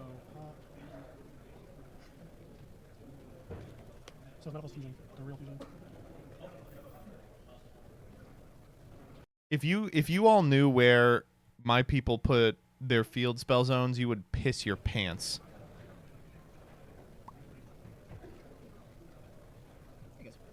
Something on already? Did you activate one of these this turn? Did you activate one of these? Yeah, this is MR3 zones. Yeah, he did. Oh, you have advantage in your hand? He discarded it. Oh, I discarded it. You can see 2 judges have collected themselves on Peter Cheng's side. Unfortunately, they've already missed a cheat. Talking it out real quick. So this guy, I'm assuming. He's like, so what's going on here? They're describing it. I remember like Infernoids were in his hand. Yeah, you did chain Maxi, so we know for a fact you had left arm and Maxi, and then I don't know the other cards. I know that they were definitely. I feel like it was one of these. I don't know. I think we are actually walking back the left arm right now. These cards look the same to me. So advantage in your hand, I'm sorry. Did you know that? First time I went back. No. So how many people? How many people have you done? This is the first time. I barely activated that card. Talking it out.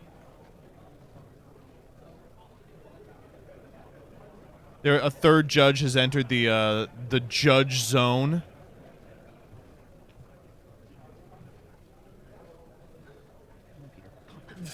Honestly, the first time playing this deck, but don't they have it on screen so we can just look at it? I mean, You know, kind of. So we just like go back. Talking it out. So you don't know what was most for what. You just know that. So neither of them know the hand when the left arm offering was activated. It's in your hand. And then I see. Do you remember which? You don't remember which. How come? Like, there's no way. Like, I'm trying to be smart, but like 15, 15 cards, and he dropped his hand. That was the first thing he did. Then I summoned this, and he summoned her. I was playing my turn, and you guys came. All in front of exactly the same thing, pretty much. I know there are 2 big ones. That's it. I don't know which one he dropped. That's what I thought too. I was like, I think it's that, but I 100% don't know. I do like Fraser's like, I don't know what the fucking difference between the Infernoids are. I don't know which ones he had in his hand. I'm not gonna say like not a discrimination. All right. You okay, Jim? You okay? Oh, because of this? What are you saying? We are grabbing an additional judge. The bad thing is, like, I don't really play anymore, so that card, I've never had someone activate that card on me. This thing, this caused a problem. And it's an old card, but it never got played before. Like, until this. Yeah, this is the first time I saw it. Yeah. I sitting on the stage, otherwise saying happy birthday to me. I do like they're like, you haven't drawn this card yet? And he's like, yeah, this is the first time today. And now it's not happy birthday, so actually. Me too, I thought it was just right hand. Because it goes with the deck. I was like, alright, well, that's just broken. You discard your hand, the fusion graveyard, and you mill 15 cards. Honestly, fucked that the judge didn't immediately catch that. I'm not trying to be like a bitch about it, but like, come on. First action. I just got 5 cards, you got 1 stop. I mean, yeah, you didn't know your hand was going to be that good. It could have been like mill 10 Infernoids and 5 spells, and you would have been like, yeah, well, you lose. Honestly, I would pick my cards up already. If your mill wasn't so bad. It's kind of fucked up that Fraser has that shit on, by the way. Fuck. Fraser dresses, this is neither here nor there. He dresses really nice.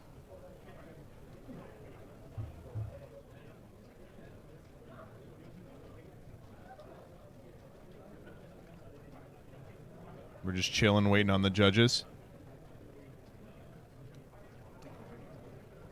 It's cool that they left all this in. Alter Reality Games was like, we have to upload this fucking replay. And we're going to leave in the 20-minute judge call. Yeah, so I know you have Maxi left arm. That's his first thing he did was, I have left arm offering, J Maxi, and I was like, okay, get thing, mill 15.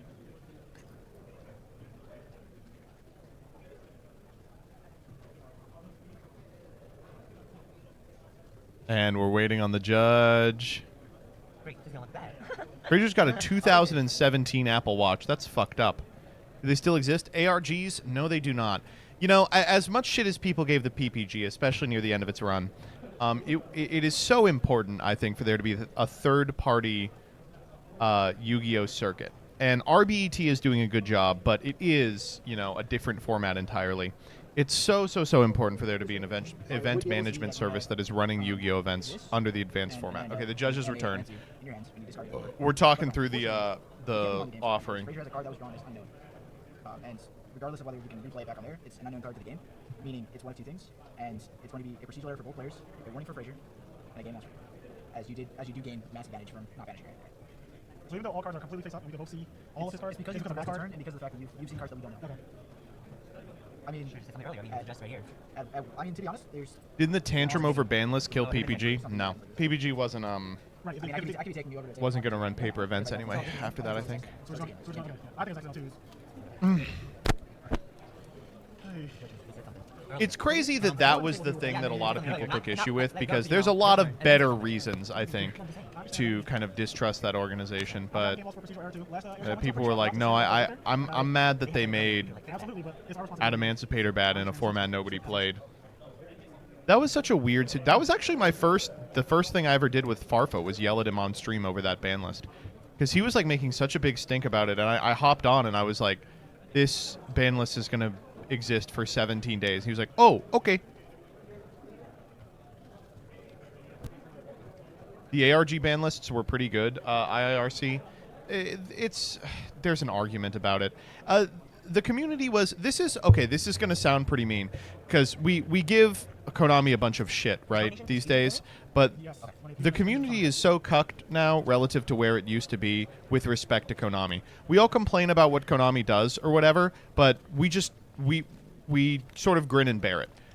We do abide whatever they do at the end of the day. And it used to be that people would be like, no, like we're just not gonna abide that ban list, or we're gonna implement house rules or whatever. And it's upsetting that we don't have that type of community anymore, I think. People forget that before the PPG ban list, people were begging for a ban list. Yeah, that was it. That was the frustrating part about that, is that was one of the first times when it was like, oh, this should be like a non-issue, and it just wasn't. And then they were like, and PPG's going to make money selling all these cards that are going to be good. And I was like, Alistair? Cards $1? We got that with RBETs at least. I mean, that's really the only people doing it. All right, what are we fucking with? Game 2. Fraser wins game 1 off the back of a game loss. Hand's looking interesting. Yeah. Yep. Going for the zoo half of the deck. You can see we've got a Vanities in hand. All right. Rat Pier. Orbo. Tiger Mortar. Summon Rat Pier.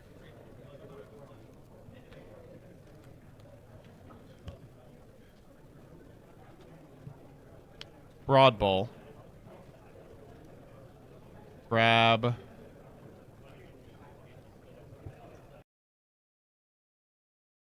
Genius level intellect right there. That was Broad Bowl activate both effects.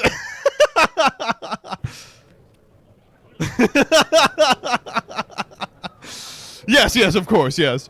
Oh, and we still retained the Rat Pier. How lucky.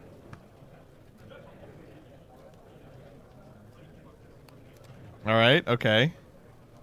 Okay, that is like an obvious cheat, but also it's not that like important. You know, why even do it? Okay, Trident. Oh. Yeah, it's actually really like, or Emerald rather. oh, right, I'm sorry. Yeah, like, Should have detached that other Rat Pier. oh, fuck that up. Give me a second. Yeah, what did you do wrong here? What did you do? Like, this combo always ends with like, how did you mess this up? Yeah, what the fuck happened? Calm down. I'm so done with this game. I don't want to play anymore. I don't want to play anymore. I'm done. I want to go home. He would have gotten away with it in a different round. I just want to go home. I have no idea what's happening. People were playing Zoo and everything, yeah. Okay, let me read this real quick before you do anything with it. What is that right there? What the fuck? Run that back. I'm so done with this game. I don't want to play anymore. Wait, hold I don't up. want to play anymore. I'm done. I want to go home. What the I just wanna fuck? go home. I have no idea what's happening. We have pulled out this extra deck card and it's just floating.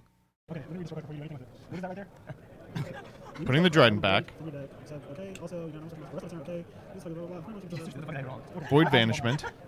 You got the light off. Yeah, exactly. I'm pretty sure the light. Okay, I'm starting right now. I'm also just pretty sure this is watching. Vanishment, discard a Huh? What'd you say? Annoyed. We actually should read Vanishment. Gonna go grab Oh, I guess there was that. Beast. You probably supposed to detach that. Okay, alright. So, yeah, that's like, wait. Oh, we have caught it. We have caught it. Something happened. That's why. Yes. So, do I even still need to do this first? Because I was originally going to do that. Oh god, I don't want to play anymore. Don't ask me anything. Alright. You know what I'm saying? What happened? So now he's like, do I need to Vanishment? Because I Vanishmented to put the third card in the graveyard so I could Emerald. So can I not Vanishment? Because then I don't have to get Noid locked, right? God, can this not be my life right now? I'm still going to make this move anyway. I just want to play you. Okay. This is awesome, by the way. Like, this is why not to talk up judges. This is why the judging staff always is like, take the cards that are on the field and put them where they're supposed to be before we get to. Because like right now we have Vanishment, a card we discarded off Vanishment, a card we added off Vanishment, in the same chain as like, do I have to activate the Vanishment? Like, put the fucking Void Feast back in the deck, right? Alright, we're just having a discussion here. Okay. So, these two. Okay. What's happening? You just searched that trap? Can I read that trap? Sure. Sounds like Okay, so they are going to make him commit to the Vanishment. Okay, that's outrageous. We're going to Emerald, shuffle back.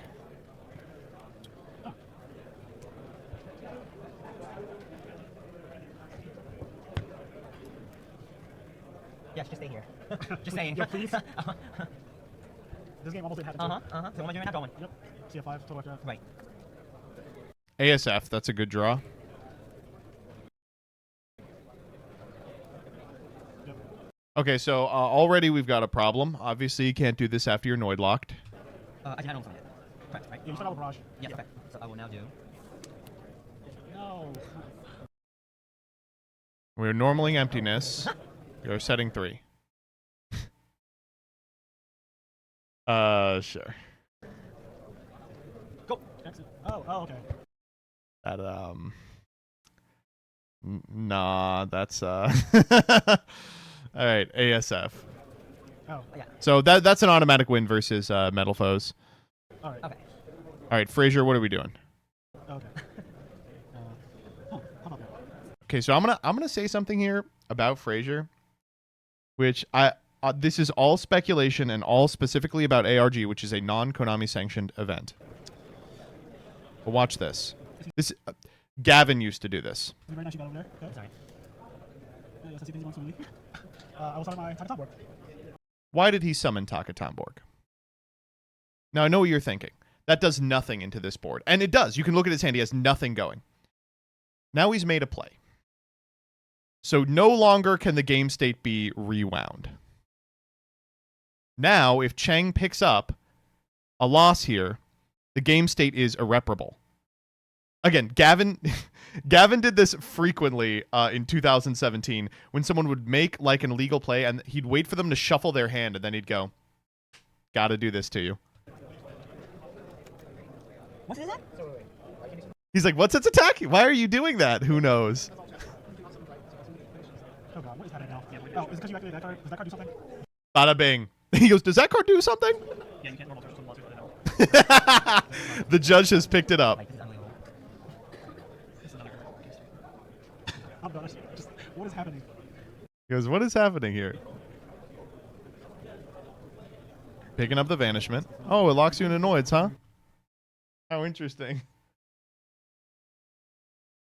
Okay. So you can't. You can't even summon Vanity's Fiend? No. Oh my god. See, I told you this was supposed to be done first, and then this is supposed to be at the end. But you know. Oh yeah, you cannot. He can't do this or this. Yeah, no, he can't do either. I'm of so. that.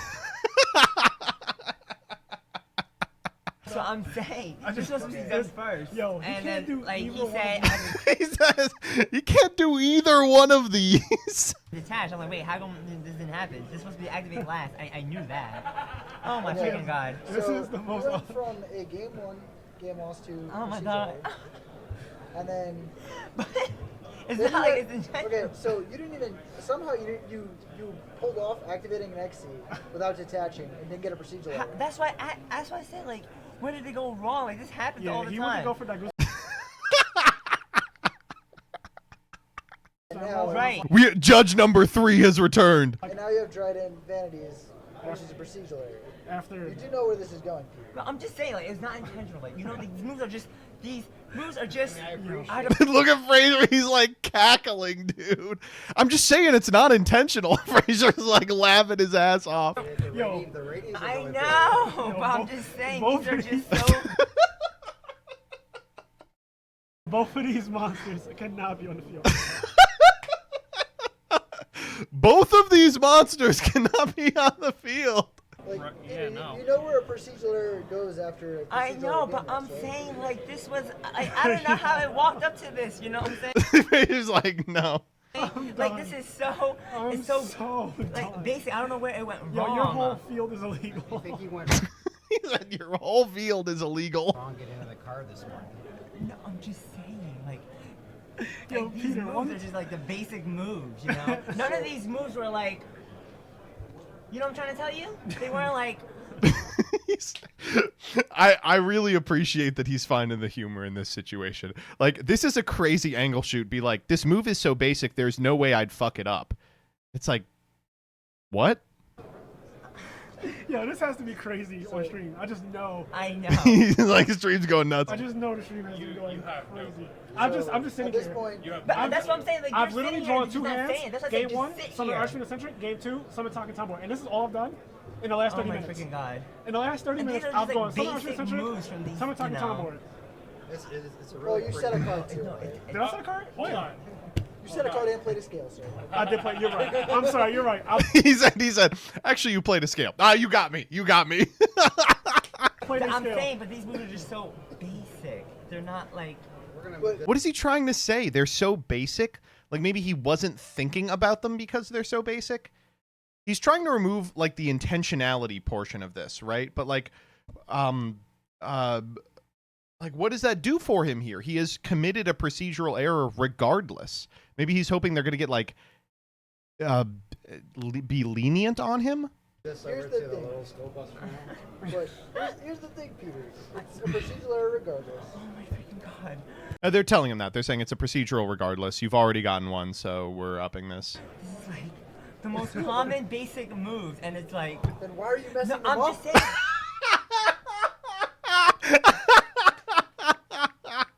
Okay. Okay. Thank you so much for sending me this, Vlad. Holy shit. Because he Yeah, keeps like- coming Fraser's like pissing himself. in basic moves, and it's like. Then why are you messing No, them I'm up? just saying, because he keeps Yeah, like- coming over and saying. Because he's coming over and correcting the game state, man. So, It's Peter, so unbelievable. It's so basic, and it's like. the end result is you not continuing this game. Oh my freaking god! And it's just a basic. turn one move. It's not even like he's like beating the table. He's like, I can't believe this. it's like not even like there was any interaction in the game. You turn, oh my freaking god. He's like, he's just starting to pack up. He's like, I gotta go. I need my inhaler. Oh. Oh. This is so unreal. Okay. You've actually left I'm just saying. I need my inhaler. Oh my god. And like no one is like saying this after the move's already done. I'm pretty sure. I don't want to say. Are you a subscriber to the Twitch channel? Oh god. You could go pay $5 a month, go back and watch it, and then before you go to the next round, no, you'll. If you sub to the Twitch, you can go watch what happened during this duel. He's like, are you fucking kidding me? Dude, that what an you got to make your $5, dude. You got to make your $5. Help you learn. Help you learn. Give me your $5. What is he going to learn here? Thank you, Slimy Jolteon. I appreciate that. It's just so basic. Fraser's over here losing breath.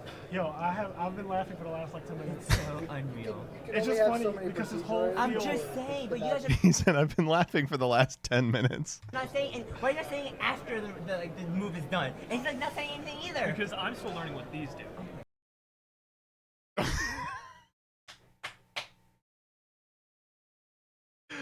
Oh my god. I was wondering, I was like, why are the judges letting this happen? And the judge is like, well, I haven't read these, what are they, Zodiac cards? The Zodiac cards? Are these new? That's the funniest thing he could have said. Watch his hands. The move is done. And he's like not saying anything either. Because I'm still learning what these do.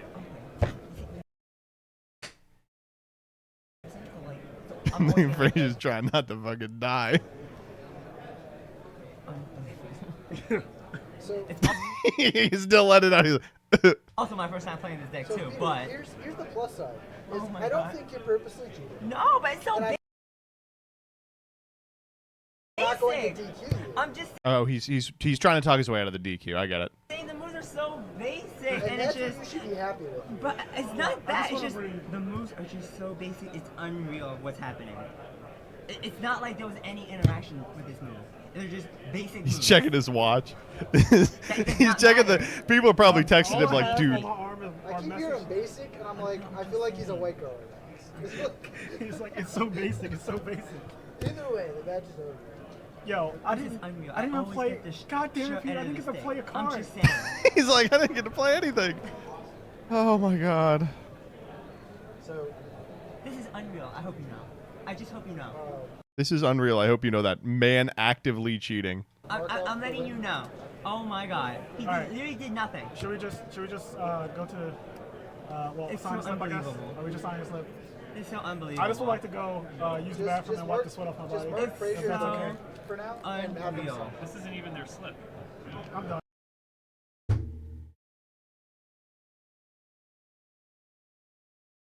They don't even have the right. This is the best tournament organization I've ever seen in my life. You know what I'm saying? It's so Fraser's like, I'm unbelievable. gonna, I can leave, right? You Please guys tell can me I figure it can out. leave. Let me board out and get my ass out of here. I'm done. Dude, every single thing that happened in here was the funniest thing that could have happened. That's crazy. And this is why I haven't played since November. Can you get Fraser Smith on the horn? Fraser has a life. I will ask him about this for sure.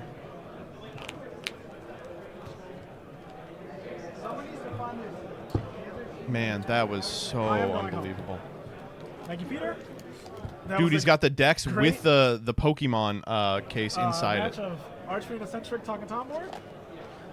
I hope you enjoyed yourself as well. He said, I hope you enjoyed yourself as well. He's rage baiting at this What point. happens when you tell somebody to build you a deck? Alright. And you have no idea how to play it.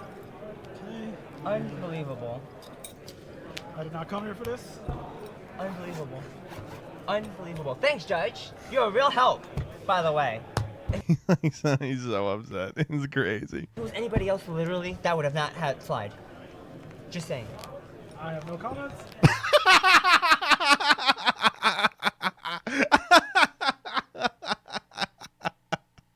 I have no comment.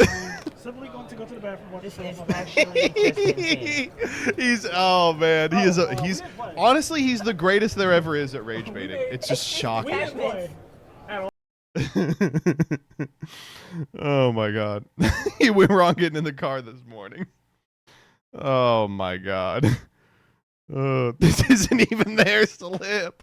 The fact he's complaining saying someone should have said something earlier. Oh my god. Oh. I'm starting to wonder if that guy was even the judge. Oh my god. Oh man. Oh.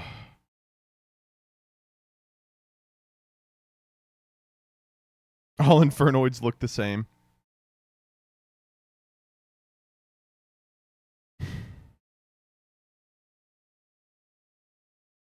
I acknowledge Frazier said he's a bit rusty, but okay, that's fine. Game 2, he read Void Vanishment. He also read the part where you cannot normal or special monsters except Infernoids. Chang specials, Dryden, and normaled vanities. Come on, how could you miss that?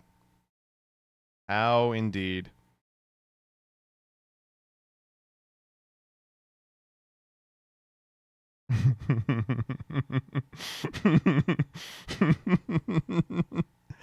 Oh, man.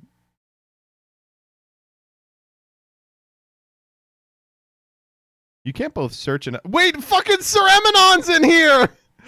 You can't both search and special another rap here by detaching one with Broadbolt, can you? No. It's like the classic XD Squiddy coming back to do this. Oh, man.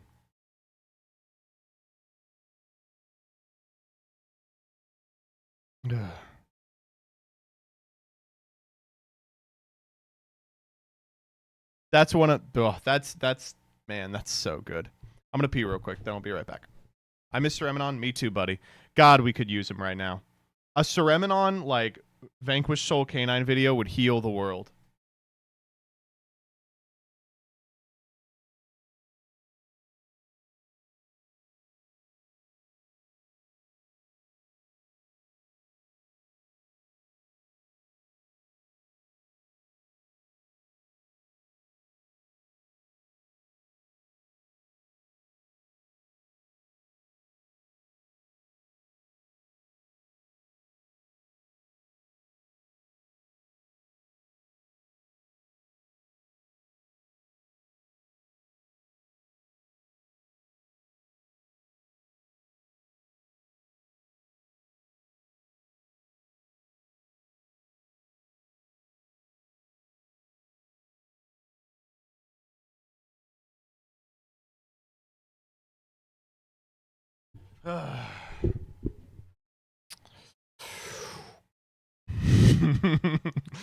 Oh, what a classic. Let's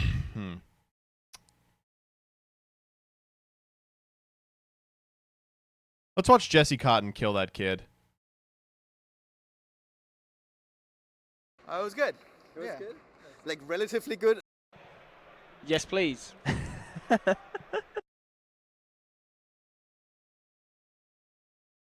Do we know who's starting? I guess we'll have to wait and see. Are they going to play rock, paper, scissors? So they're just loading into the game now. It does say in the official rulebook that you're supposed to play rock, paper, scissors to decide who starts. That is an amazing rule. It's still the official standpoint that you would begin to determine who goes first with that rock, paper, scissors. I mean, according to, I had a chat with Luke Parks, who went to the World Championships, and he said that OCG players insisted upon playing rock, paper, scissors. Yes, it's still very common. I was at the World Championships this year. I was fortunate enough to see some of those games, and I can tell you that rock, paper, scissors was used to determine the match starter. Oh, we're getting... This format was fucking terrible. Obviously, I shouldn't have to say that. I think you all know that by now. But it's so funny that this happened during this format. Any other format, I think it would have been, like, fine. But the fact that, like, the best deck was a deck that just took 45 minutes to go off. All right, let's check this out. So we've got Danger Dogman, Brow Huntsman, Danger Nessie. And then the kid is playing Token Collector, Signet Refresh, Toll Hike, Gravekeeper's Spiritualist, and Danger Dogman. About the Danger deck is you don't actually know how it's going to play out when you draw the hand, because every time you reveal a Hit the Dogman, by the way. danger, you pick a random card in your hand. So that's the worst case scenario for Jesse there, where he's revealed the Dogman and the Dogman has hit itself. Hit Nessie. Dude, this deck is so bad. With Dogman, you really want the other effect. You really don't want it to discard itself, because it Grabbing Mothman here. Your opponent's monsters lose 1,000 attack points. And when your opponent doesn't have any monsters, that's not really what you're going for. But Nessie's kind of fine, because you just get another danger and try again, which is what's going on now. And oh wow. Hit Mothman. Dude, I fucking love Mothman. Danger monsters. Beginner's luck, maybe? Beginner's luck, yeah. So when Mothman is discarded, its discard effect allows you to draw and discard both players, in fact, to draw and discard one. He's pitching Brow here. So he didn't want to discard it with his danger effect. And he draws for Brow. Indeed. His opponent discarded. What the fuck is that? So it looks like He's reading. He's like, what the fuck is that? a bit of bad luck on the side of his It's the temple thing that makes them every attack 2k, right? Armageddon is a really powerful card at the moment. It's one of those cards as well. It seems Armonite to for Shitall Beast. It's a really versatile card. It's been around a long time, but it sees a lot of play on the couple of years. So I mean, in this deck, you can use it to send Shadow Beast or Blackwing Zephyros, I think, is the more popular option. But at the moment, it's being used a lot to send cards like Destiny Hero Malicious or the Phantom Knights. It's got you know, there's always been. He said other, other for the deck type. Jesse's been able to continue his combos by drawing the. He drew another Dogman. This time he's been successful. Hits the Brow this time. Draws 2. Dogman and 1 for Brow, and there's the Soul Charge. It would have been so funny if he just missed. Sets the Soul Charge. Which is obviously a very powerful card, but it is looking like. And he's looking confident now. He's going to resolve his FTK probably. So this deck, although it doesn't have Summon Sorceress, it does have Curious, which it serves a similar purpose of searching out the last combo piece. So what the Summon Sorceress, in my mind, is just better because it puts that combo piece on the field. And although you can't use the effect of the combo piece, if it's a dark Hit the third Dogman here or something. Or if it's a Grapher again, He looks hellbent. But you can just use it as a which is very helpful. Summon back Nessie. Right Somehow. As as, you know, Oh, it was Chupacabra. Damn, he hit like 4 dangers.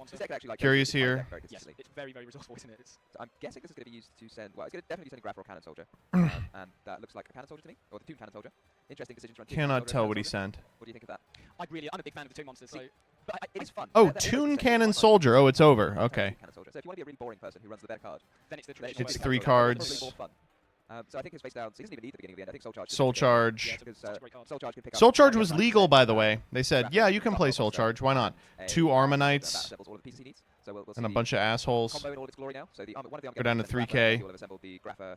So was this match picked at random? Yeah, Jesse was a, this is a YCS London. So they were like, let's get a strong-ass American player for our first round, because he's like here on holiday, you know, that'll be cool. Zephyros here send. And then unfortunately he just attacked a child to death. Niarla, he didn't need to do this. Azathoth. You know, slightly outraged by that, but other than that, the idea of not actually having a turn was not very prevalent. And we even see just for an extra security measure here, the Elder Entity Azathoth, which stops your opponent from using any monster effects. So in particular, there's no your Firewall Dragon can't be hit by. They usually get the previous YCS London winner for round 1, which is why Jesse got featured. Owned. This is round 1, right? Going for Firewall here. Pitch Graph. Real good protection card, basically. It basically means like if your hand is good enough, then you can just stop your opponent from using any hand traps. Brilliant. He's now going to do the loop. Before the Azathoth comes down. So I think uneroded Firewall allows you to summon the graph to the link point, tribute it for Toon Cannon Soldier, special out the snow in your hand, return the snow to the hand for the graph. He's going to do this a trillion times. Judge has to come over and tell this kid how this FDK works. He says, I'm going to do this a trillion times. One of my friends was suggesting playing Shadow Priestess of Omen instead just for fun. They're giggling about it. And it looks like with that, he takes that first game, so Jesse was in a strong position. We felt from the beginning that he didn't get so lucky with the rolls. Yeah, I think drawing that Soul Charge really pulled it together. So he was going to get a result at the beginning of the end to possibly continue, but drawing the Soul Charge... Damn, 2018 really was fucking piss poo shit. This was such a bad format, man. I don't know how we survived 2018. It's irritating because, like, yes, we did. But it really was like 5 bad formats, one right after the other. Miserable shit. I didn't recognize the picture. It doesn't look like either player is to use the side deck at this point. Yeah, there wasn't excessive amounts of information for Jesse though, so as you said already, he's probably really comfortable in just going to game 2 and seeing what Matthew has in his deck. I didn't look like Matthew has got. Well, it didn't look like he sided anything. No, I mean he's got Gigantes and some older really like. Gigantes is pretty fun. It's a great card. I mean, I used to remember. It's quite fun to search off Block Dragon. Yeah, I used to play a lot of the older Earth monsters, and Gigantes was one of them. I used to really enjoy playing that. It's quite good. You can make like Curious with it. It's another monster you can special summon. It's Earth. It's got the it's Rock type, which not that many monsters are. Yep. So giving you monsters with different attributes. That's very helpful. So the judges have now taken to putting a dice in front of the first player to let us and the viewers know. Exactly. So they're just drawing. They'll be loading those cards into the Aporos imminently. It's interesting. I can like recognize Jesse's hand almost. Do you believe in Firewall Dragon anime plot armor theory? Yeah, for sure. Definitely. Great card, that. Jesse, it would be insane content to track this kid down for a rematch. Set UFO Turtle. You gotta be shitting me, dude. We know is the UFO Turtle, and the only card left in his hand is the World Legacy World Shield monster. That's probably one of the newer cards in Matthew's deck. World Shield's crazy. Wait, does Jesse have an out for World Shield? From the field there for Matthew? I don't actually know what Showdown of the Secret Sense scroll does. So when your opponent activates a spell or track Is card or monster, Showdown you of the send Secret the Sense graveyard, School immediately activate Techniques. That could come up because Jesse is definitely playing multiple. Dude, that card's nutty. You could use it at some point. Okay. And then Necro Fusion is used to fusion summon, right? It's Don't the know what- Dog Man. It's the Mothman. It's the Grapha. Grapha mandatory. Eat the back row. Edda Bagoon in the graveyard? Is that fucking Edda Bagoon in the graveyard? Oh my god. Oh yeah. I mean, this deck, like, it's got 20. It's got a very large number of danger cards. And He all the danger cards activates almost Showdown of the 100% Secret effect, Sense which is Scroll good, to Technique. reveal it And then he impossible. goes, oh wait, I And can't it's activate essentially that. just because you've got over 20 cards which do exactly the same thing. And when you're building a Yu-Gi-Oh deck to be consistent, I mean, what 20 of more them. could you ask than 20 Yes. of the same card? Yes. It's pretty insane. So just doing a bit better with his dice rolls this time round. He's not yet hit a danger with itself. Yeah. So he's actually got the optimal scenario, which is hitting a different danger monster from your hand to trigger its discard effect. And now I think it's fair to say Matthew is in danger here as well. he is in danger. Yeah. Good one, Tom. And notice he can't destruct. He's got Necrofusion set too. What is he planning? Again, One of the most powerful cards. Who's winning, this kid or Simo playing Drytron? Damn, that's actually a tough one. Yes. Been around a long time again. I think In the original structure decks, right? I feel like it's comparable to a lot of the cards, a lot of the banned normal spells actually. Is card destruction. Then we just see Jesse. He's looking super confident again. He's gone straight into that Curious again, is it? Yeah, Curious is super easy to make in this deck. So it requires 3 monsters of the same type. No, the same attribute but different types. Which fortunately, all the danger monsters are all dark and all different types. So it's super easy to make. Yep. Looks like he's sending Shadow Beast for an extra draw. And then you also get some bonus mills with Curious. Typical Light Swan. Typical Light Swan, I know. They just can't help themselves from milling more cards. Very popular Archetype Light Swan. Been at the top quite a few times. Yeah. Maybe I got my. What was the exact text of Curious say? I'm interested he drew before he milled. This is the type of shit Gage would be playing if he never met I Wish. Yeah, so It's possible. I guess I just not used it enough recently, but I thought The Curious beginning of card the there end. were the same effect. Fuck that card, man. Mill free is a mandatory effect. So when he forms the chain with the Shadow What a Beast and the classic. Chain, then you send. Because the sending 3 is a mandatory effect, you have to put that as chaining 1. So then Shadow Beast will go chaining 2, so you'll draw and then mill. And then he has resolved the beginning of the end. Yes. Which is obviously an aptly titled card because I suppose it's not really the beginning of the end. It's like halfway through the end. Because you already have to have a lot of stuff going on to resolve the beginning of the end. But it's a pretty He fun is card. not hitting dangers. Just a card saying draw 3 is It's pretty fun. good, yes. Pretty good. So we might get to see the rank 7 XYZ monster, which I can never remember the name of. Do you know the name of it? No. It probably says, but Jesse's handwriting is bad enough. Tomahawk, that's it. I know it has some sort of ship name, you know? Galaxy Tomahawk, here we go. He say shit there? Hold up. Did that commentator just say shit? It probably says, but Jesse's handwriting is bad enough. Tomahawk, that's it. I know it has some sort of ship name, you know? Ship name. Ship name. Ship name. Okay, ship name. Ship name. Galaxy Tomahawk, here we go. But I just never remember the name. I'm always like, Starship, something, I don't know. But this guy spawns a load of tokens, so you can do more link summoning. It's effectively turned his 2 level 7 monsters into 4 monsters. You know, Token Collector would have gone crazy there. Well, you can't attack with them, so... no, in fact, I think you just can't do any damage to your opponent via battle during the turn that you use the Tomahawk. And there's that's another, genius. He he's gave reading beginning of the- Showdown of the Secret Sauce. Showdown of the Secret Sixth Sense scroll technique. Just not, I bet, not something Jesse was expecting, you know? Yeah. What I would absolutely love to see is a copy of Mystical Ref Panel to... When your opponent activates a spell, trap card, or monster effect with the same name as a card in the graveyard, negate the activation if you do destroy that card. Holy shit! Wait, he got cucked on the fucking...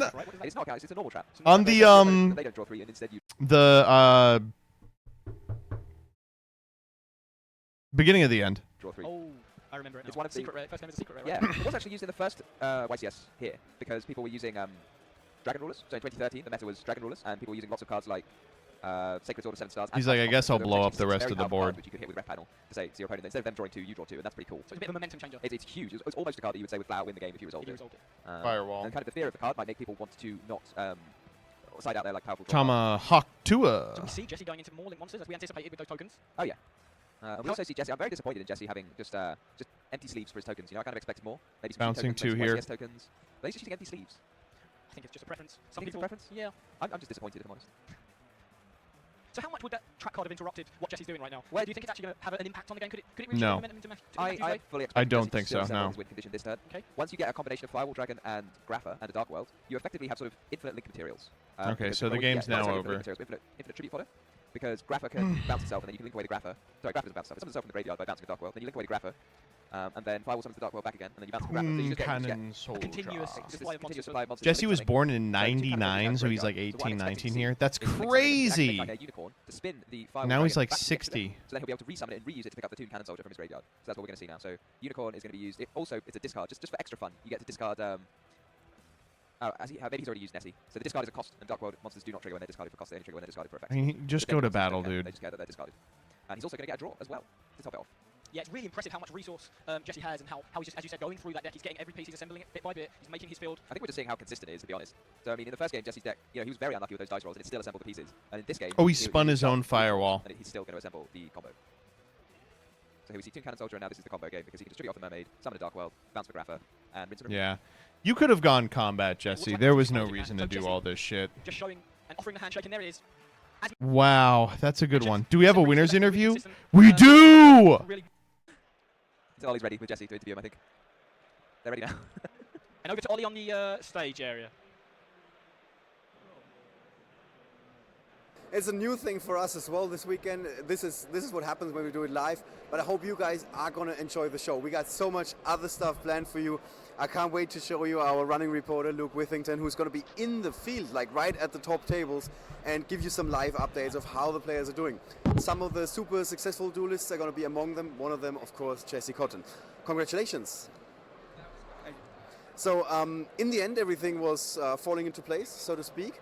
They did mention that you weren't as lucky at the beginning of the duels.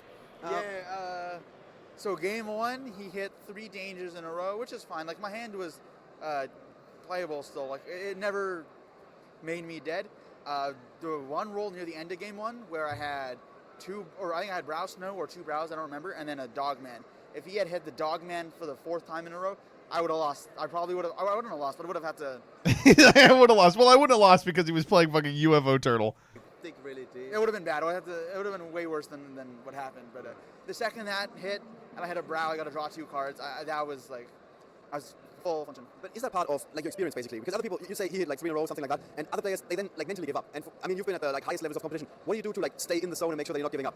I played for a long time, and I've been one of those players who have beaten themselves up or gone down and lost because of it. And you have to learn from your experiences, right? Like, now that it happened to me like so many times, I know that when it happens, I just gotta push through it. Because it's even worse where if you feel bad, you stop paying attention and you lose even more when you could have won. Like, it's rough. So the biggest thing is just in the game in general is mental fortitude, staying positive, and keeping in the game, not getting shaken. That is things that are very important while the tournament is underway. What did you do to prepare for this tournament this weekend? I have a group of friends that I practice with, and that's pretty much it. Just, I play a decent amount, and I was at Washington Niagara last weekend. That's my 2 hours from where I live, so that was easy enough. All right. It was the first ever event for Matthew. He said this is the first time he's on the grand stage. Do you still remember what it was like for you when you were at your first event? Not too well. That was about 7 years ago. That was my first YCS, but it's scary. It is. Definitely round 1 of your first tournament you're off on the live stream. So just imagine, let's basically take you back, and somebody would have told you 7 years ago, hey, you're going to be a world championship competitor, even back to back. You're going to like win a large event like YCS London, for example. Is it something where you would have been like, yeah, of course I'm going to do that, or would you have been more like, I don't think so? I'm a pretty determined guy. If I want something, I'll work hard to get it. So I think it was something I wanted it back then. So I think I would have said, yeah, sure, down the line I will get it. Because when I want something, I work hard, I'll get it. But yeah, obviously it's different now. It's like, wow, I'm a YCS champion. So would that also be, if you're talking to somebody like Matthew and you're advising him how to get to the top, basically, that would be your advice. Like, stay determined, set goals, work at it. Of course, like everyone's gonna have different roads, right? Like, you gotta work hard, you gotta keep at it, don't give up. Like, my road to where I am now in the game was not easy. I played 10 events YCSs before I made it to top cut. I went 9-3 or 8-3 at so many events, and that's rough because that's just like so close. So I know what it's like, but you have to just push through, keep at it, and you'll get there. All right, push through, keep at it, you'll get there. Jesse Cotton, one of the legends of the game. Good luck this weekend. Now I can start rooting for you after the first feature match. You guys, we're going to be back very soon with another feature match. We're going to have updates in between rounds this weekend for the first time ever. And of course, we pre-recorded a lot of exciting content already yesterday. So we're going to show you some of that pre-recorded content now. And then as soon as we're ready, we're going to be back with our round 2 feature match and continue the coverage of YCS London 2018. God damn, dude. They don't make them like this anymore. Oh, we got another one. Jeff Jones versus Parker Robinson. This is, oh man. This is a classic.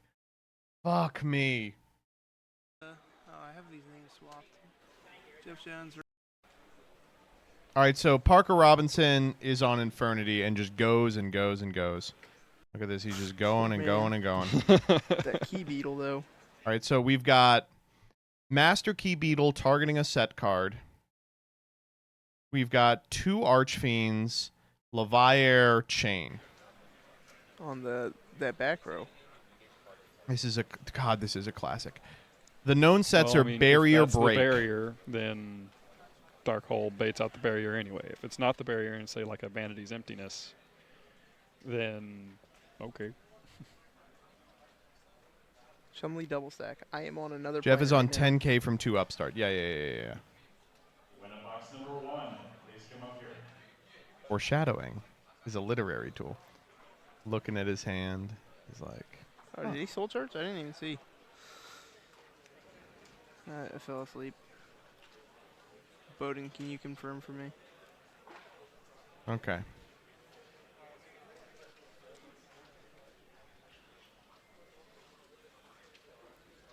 Why are we like right under a vent? It is so cold in here.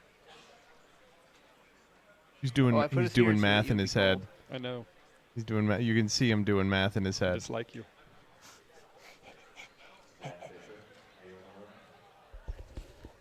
You used to be able to play like this, by the way. Now you can't because of woke. Winterbox flight number 1, please. No, I'm not gonna do that. Is about to begin.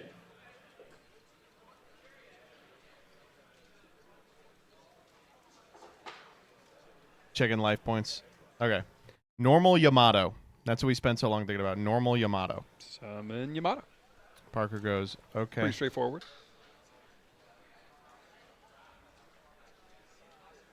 Activate Tenki. Tenki.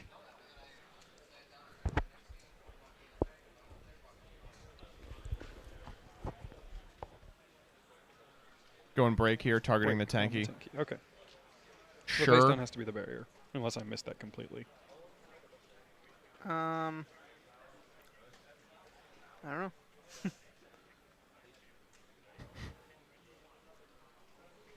Because the only theory I could think of is, key beetle the face down for it being a Vanities. Vanity's Emptiness Yeah. or a barrier. Yeah. If it's the barrier, then it's specifically to make sure that he doesn't just go blind MST the barrier. Yeah, this is what I was saying. This guy in the chat is right. You should be perfect at the You can see nuts there's if some you run interesting deck. stuff in that grip. What about Is the this bolt? under life total time rules? No. No. If it was weird, This is game if it was one. a weird hand with the bolts, fine. But it was the literal nuts. Yeah.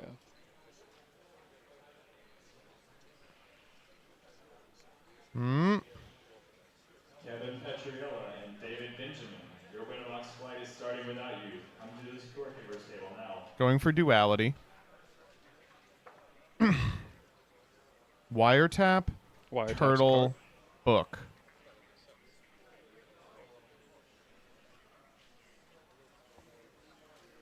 Tough one. So I'm realizing a lot of you may not know what the individual Boojin monsters do. Boojin Turtle, I think, don't is know what? if this is Targeting true. I protection? don't know the guy personally. Yeah, when it targets a Boojin you control, you can banish it from your graveyard to negate that effect.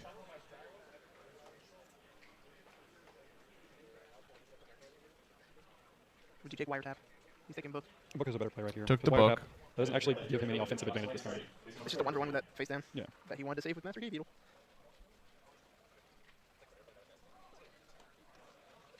Like so why did he make Rhapsody and Berserk if he went first? That just seems like a waste of a card. Yeah, because he doesn't get it attached for anything. It's literally just so that he has. Goes battle.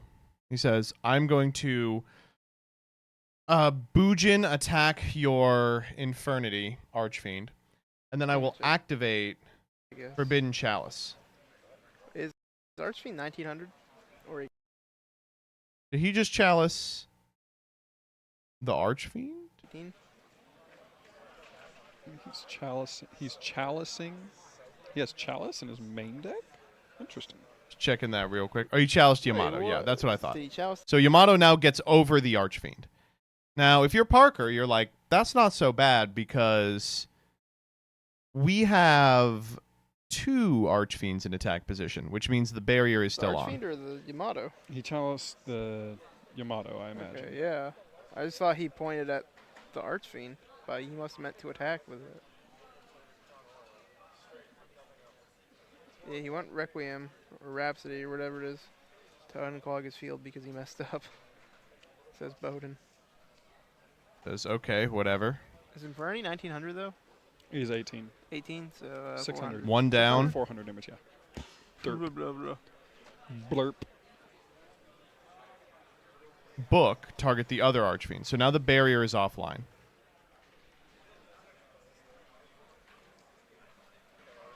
Checking the grave real quick. He's table tapping.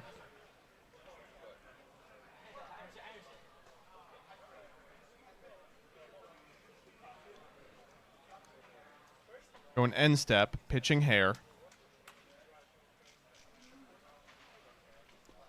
Yeah, Book of Moon, the other one, so. Guarantees the Yamato goes off. Isn't Yamato negated by Chalice? Chalice used to be end phase. not end of turn. So you can stack the triggers so that it wears off and then Yamato triggers. What? Based lolly. All right, Archfiend back up. Normal Summoner Monk. We're making Black Ship. Come in. Black Ship effect. Bring it on. Got a guest commentator coming in. It's going to help us finish out this absolutely exciting match. Which is Oh, wait, chat doesn't know? There used to be an extremely good Yu-Gi-Oh player named Based Lolly who was actually the Chalice Slime Monthly all-time champion. which is so far in its second turn. Oh, no, never mind. We're in the third turn now because yeah, definitely. He changed his name to Mount Fuji. There's a black ship instead of 2 Infinity Archfiends now. So Parker apparently had the absolute stones on his opening turn, And, but didn't- somehow messed it up. Yeah. I was in the bathroom at the time, so I didn't see how. Why did he change his name? Why do you think? Most familiar with Infernity combos. He only ended like on. He only. Based was a word in 2014. In 2009,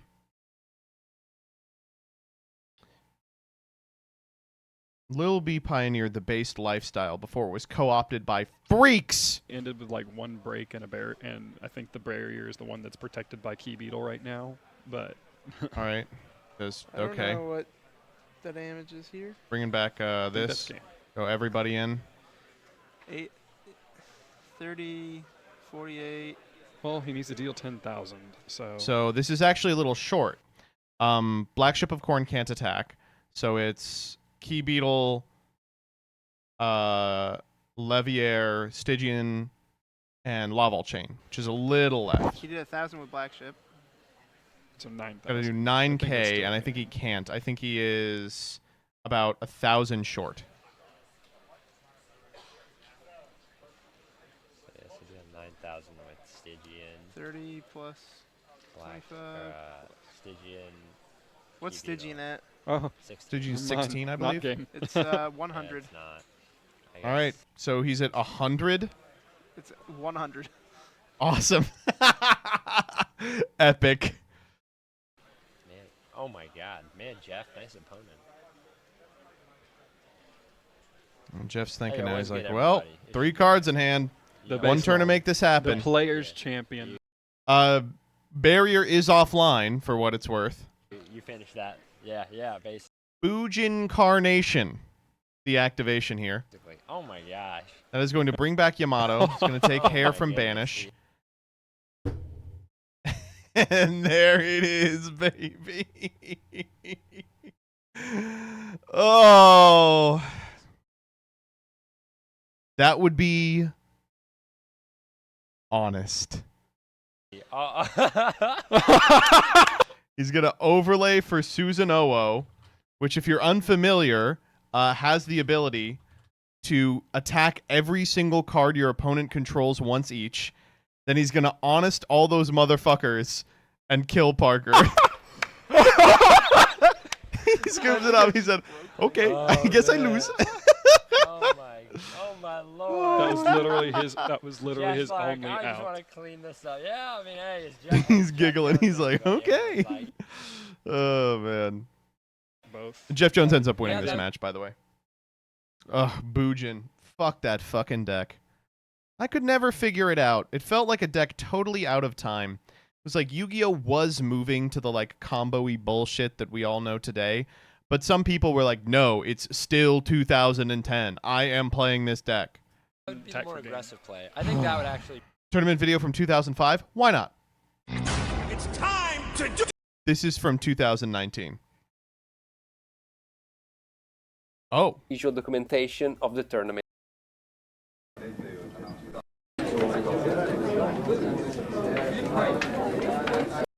2005 Yu-Gi-Oh! World Championship. That's crazy. Do we have any of the footage? We do.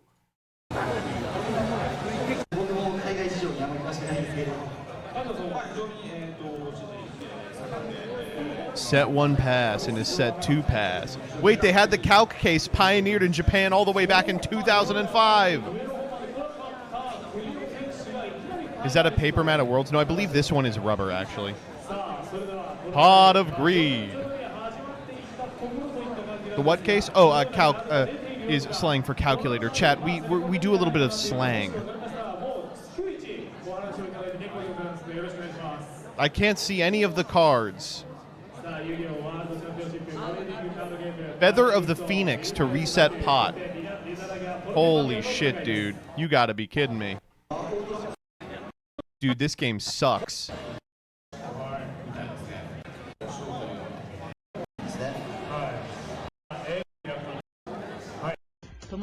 Kid has a mullet. It's from the Netherlands. And he won, I think. I went back to see the other people there, and I want to see them. This is what the hottest people in the world looked like in 2005. But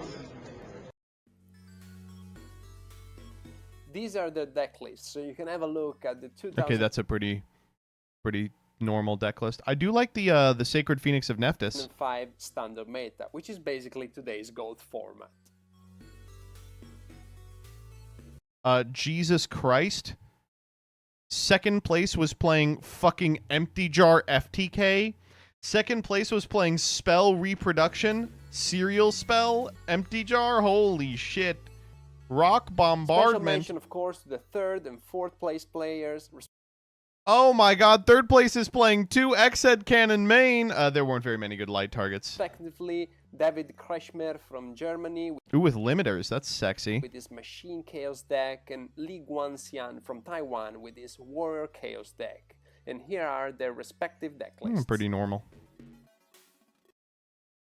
Jesse video follow-up, what are we fucking with?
It was a different time.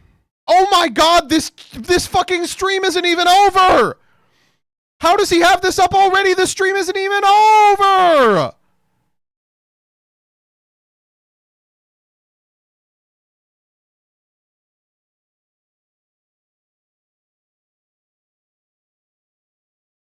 Oh my god.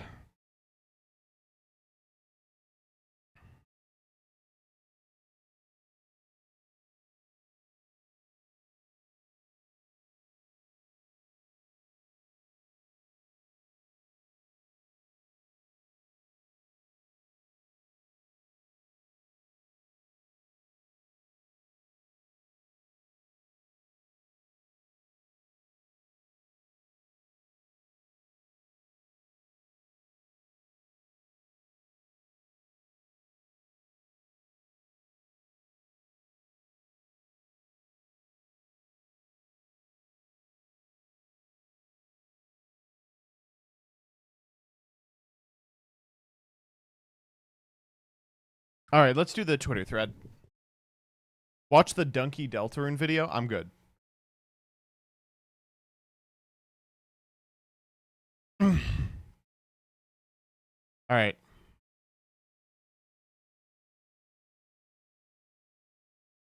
And we are back with another Twitter thread.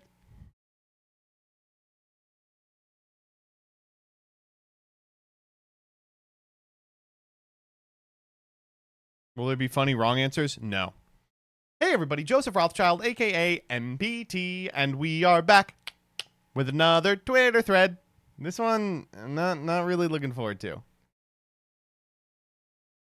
So, this week I asked you about embarrassment in Yu-Gi-Oh! We all are playing a card game for 5-year-olds, so there's really a cap on how seriously you can take yourself when you sleeve up $900 worth of cardboard and go to a store where a bunch of kids buy Pokemon cards. Let me redo that one. I think I can do a little better. There's kind of a cap on how embarrassed you can be while playing Yu-Gi-Oh! Like, you're already voluntarily spending $900 on cardboard, buying a whole bunch of little condoms for the cardboard so they don't get damaged, and then walking to a store where a bunch of scalpers are fighting 5-year-olds over Pokemon. There we go. That's a lot better. Still, for many people, there are some things that are a bridge too far, and today I want to talk about what those are. I posted an image of Prankids because early in Prankid's tenure as best deck a couple of years back, people were saying they weren't going to play it because executing a combo requires you to admit that you are activating the effect of Prankid's Doodle-Do and Roxy's and Fancy's and Lampsies and Bow Wow Bark and Boo Boo Boo and DDD and Poo Poo Poo. And you have to say the name or else the effect isn't going to resolve. Anyway, let's see what you all came up with and why. All right, let's get this one out of the way. Holy shit.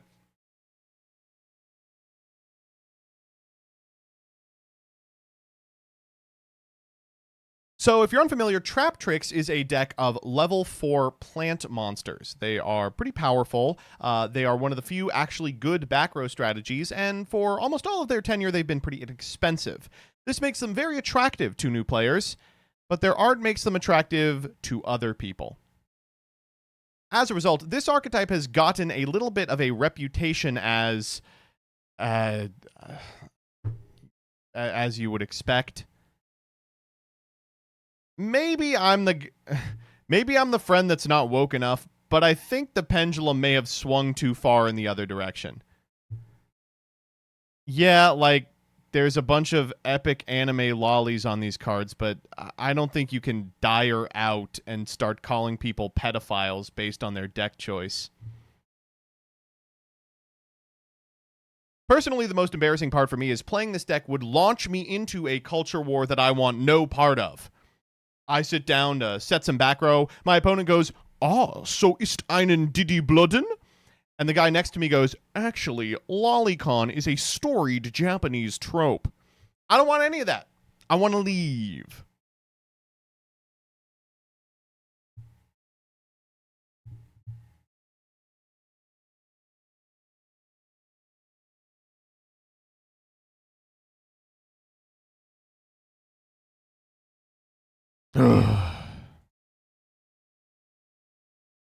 Yeah, I don't think I can say more than I don't think I can say any other sentences on this one.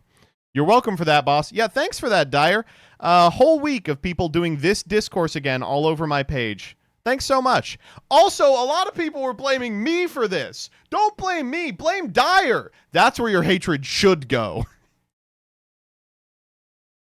look at her. Colon 3 in the chat. You're just rage baiting. You are just rage baiting at this point. I don't believe this one. Rebby's got such a good one here. Look, I think Paleo is really cool as a deck, but sometimes you've won the game against them in resources and you have to play out 4 more turns where absolutely 0 card sequences in their deck could change the outcome, and you're like, scoop so I can go get a fucking sandwich, please. If you are the Paleo player, this is one thing. Obviously, you get to a position where you've got 5 set against an opponent who's going to have 2 cards maximum. You've got a live Opabinia. There's no way that they can out your board, but it's going to take you like 4 turns to get to a lethal position. That's one thing. What Rebecca's talking about here is a situation where the player playing a competent deck has kicked the teeth of this back row strategy in, but because it plays so many Battle Fader style effects, it's just going to take a while. I hate this, like, 10-minute post-game aftercare you have to do with this fucking strategy. I don't care how German you are. I don't care if you're a world championship. I'm hitting it and quitting it. That's... Okay, next up.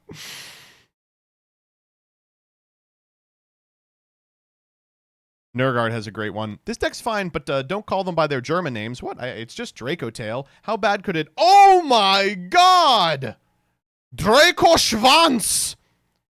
Some of you trying to get some Draco Schwanz. I see what you all are retweeting.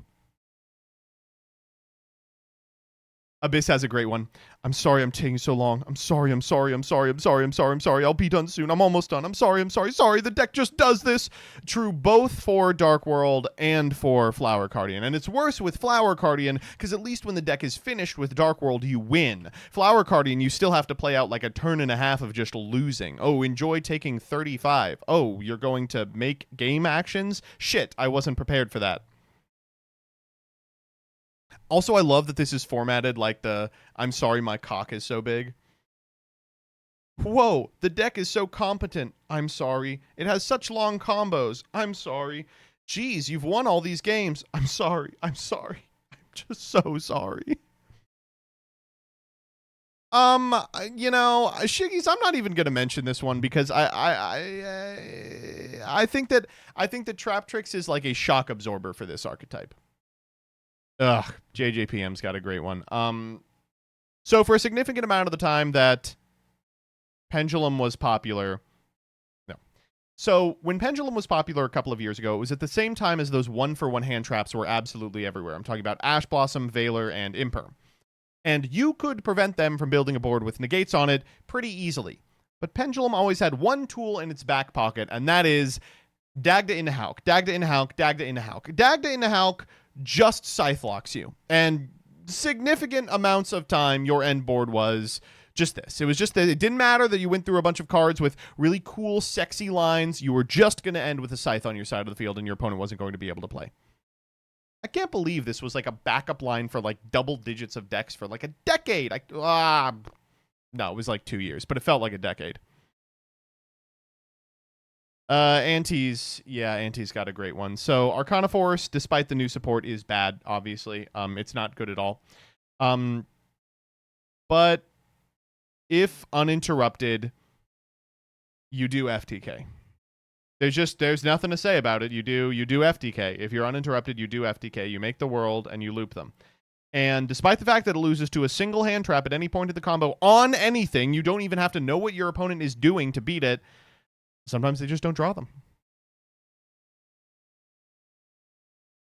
I mean, I certainly wouldn't want to be playing against Arcana Force. 21. Thank God your combo doesn't have 21 in it. Thank God I don't have 21 in it. You stupid. No, I'm not. 21. Thank God the combo don't got that in it. 21. Okay, moving on. This is a good one, but I'm going to have to expand it. You fucking blue people are lucky I'm looking at you. One of the 5D's classics is a deck with a really cool design and multiple unique gameplay styles. That's true. Blackwing, of course, has been playable for decades at this point, and it has done different things over the course of its lifespan. Sadly, they are correct. For years, the best way to use this archetype is the really simplistic Raid Raptor stuff goes into Kali Yuga on the opponent's turn. Courtesy of some 6s that can rank up, and the Phantom Knights of Rank Up Magic Launch just making it at quick speed. In an effort to give it something better to do, they released a new wave of support that gives them towers. They said, we're sorry you have to play Hot Red Dragon Archfiend King Calamity. We're sorry your best play is VFD. We're sorry we made Azathoth. Don't worry, we've got you something else to do. Towers. 3 towers. I'm sorry to Blackwing pilots. I know you don't like this either. We have a better flu one, I think. For some reason, I get eye rolls when playing this deck. Good, you should get more. Sword Soul? Who's being mad about Sword Soul? How are you embarrassed about Sword Soul? God, there's so many blue people in this thread. Okay. I just don't... Am I wrong about this? I just don't feel this way about Sagitta. Like, I think the Fur Hires are cool. Like, I don't think anyone... This had a format where it was, like, top tier. And I don't think people were mad about it. 2017 furry hate? It's forced. I'm sorry.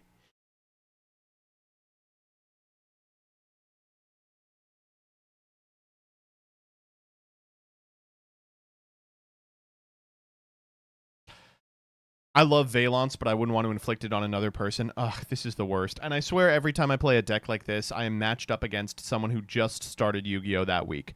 Like, I'll go to locals. Everyone at locals is someone I know who has played for decades. One new person that's like, hey, I was playing Master Duel and thought I'd give it a try. I brought Dark Magician.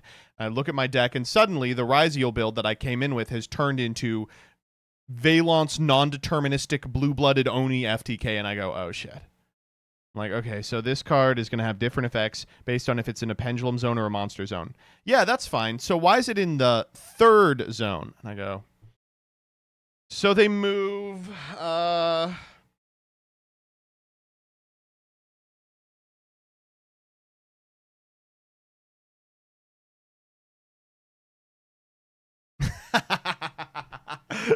Younger me piloting Infernity from 2010 all the way to 2014 always resulted in judging stares and judge calls coming my way just to see if I was doing the Infernity cheat. That's a lot of the time these high roll decks, you just kind of have to go, sorry, I high rolled in my high roll deck. But Infernity was the worst because every time you did high roll, your opponent would go, I'll be calling a judge at the end of your turn.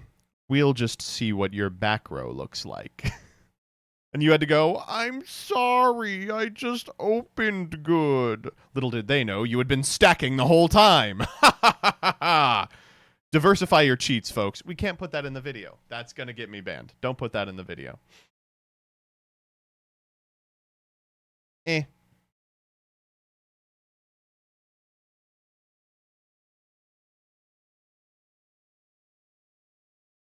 Eh. Any deck that does a bunch of random shit. Huh?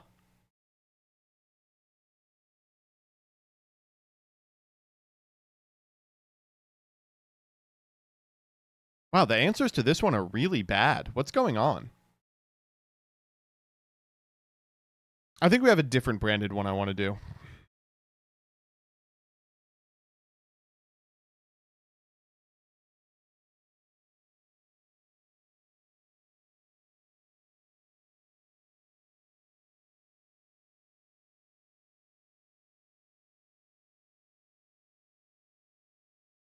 This guy's in Rush?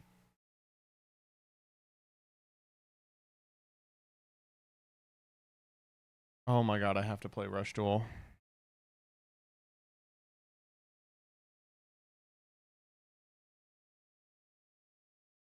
I played Tier for a full year after its banning. Do you know how embarrassing it is to have people fully recognize you and say, still on this, huh? I love this deck more than any other and always will, but I always cringe when I sleeve it up because it just feels pathetic. Let it go. It's over. I feel the exact same way. I feel the same way about a lot of strategies, but none like tier.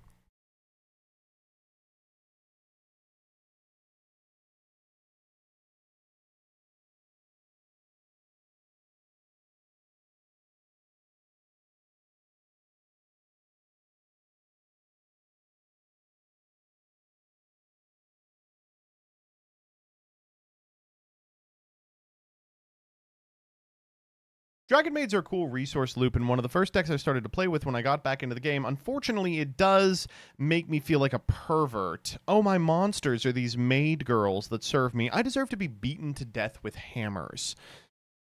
This one's funny. I think, I hate to do this to you. I know a lot of people feel like a weird pervert playing trap tricks. I absolve you of guilt if you're playing Dragon Maid. It's all right. This is defensible.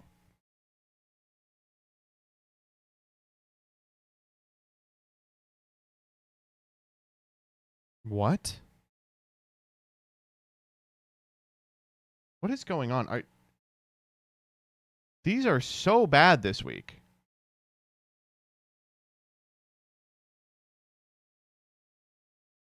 I love playing Labyrinth as a trap-heavy control strategy, but usually I will put in a single copy of 2 Floodgates based on the meta.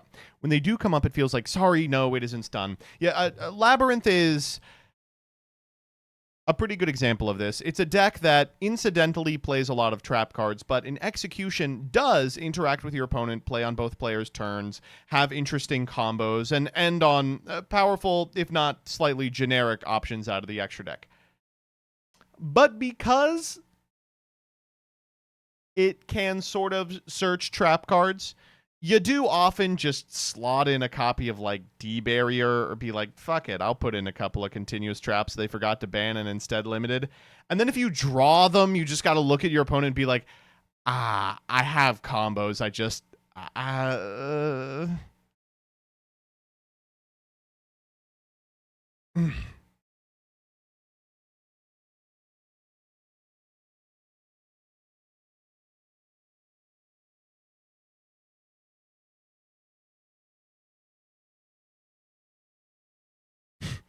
Playing these on Dueling Book without understanding their effects entirely made me feel like I was taking my opponent hostage and making them miss their child's wedding. This is why I couldn't play Memento in paper, is because I would just look at an opener and go, all right, this is about to take 15 minutes because I don't know what I'm supposed to be doing here. One of the most complex and rewarding decks I've ever played. It's unfortunate that it seems to now have missed its moment. Or its moment seems to have elapsed. I guess it was good for a while.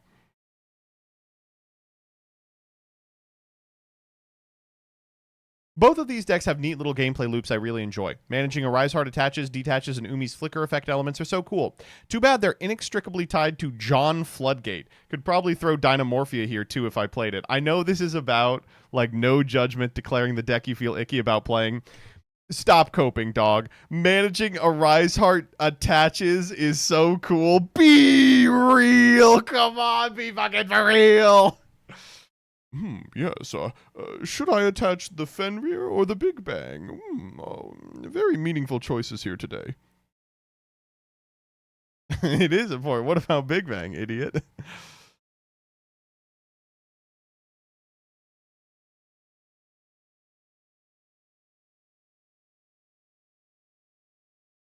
Surprised no one has said this yet. I never played it, but every time I played against it, my opponent would always say, sorry, as they broke my whole board and then swung for game. I always would get mad at that. They'd like write Geki, Harpy's Feather Duster, normal summon Pydra. I'd go Ash, they'd go Called By. I'd be like, all right. And they go, sorry. And I go, you put those cards in your deck! You put the cards in your deck! What did you think was going to happen?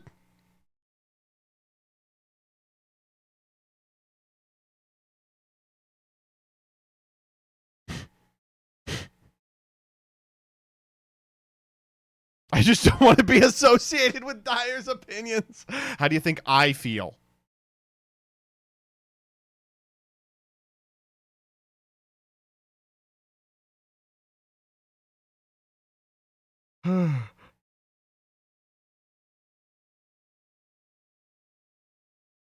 Runic is such a pretty art and a fun playstyle, but Runic Stun has made it a crime to even think about the deck. Man, if this ain't the fucking truth.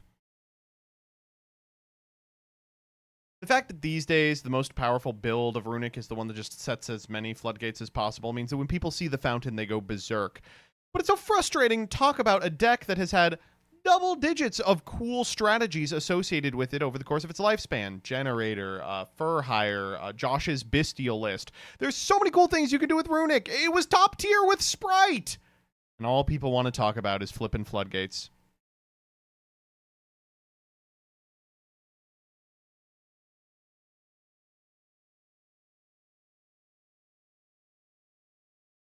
Two matches in, and I already despise this deck. Keep hating. This was, by the way, this was not carte blanche to talk about the deck you hate playing against. This is about being embarrassed about playing a certain strategy.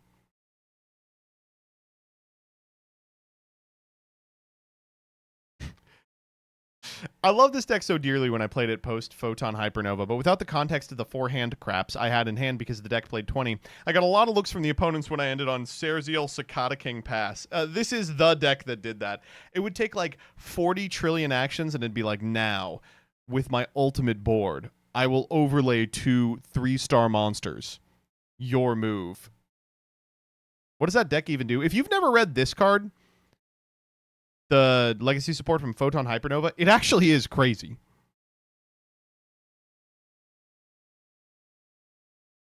A lot of people saying Dragon Maid. I just like summoning big guys. I didn't even run the stun traps aside from Recreate. I didn't even run the... You know, I didn't even like the Nazis, you know, except for Hitler. What are you talking about? Fucking Reckley. Oh, my on-theme skill drain. Fuck you. Yeah, this was a frustrating deck. And like, playing it at a time when the biggest out for it was Diamond Crab King, which at release was pretty expensive, meant you were kind of eyeing your opponent and being like, Are you poor? Can I play ignorantly? Are you poor? Hey, if I were to say Roth IRA to you, would you know what that is? Hey, what's your monthly car payment? I'm just trying to get a gauge on something.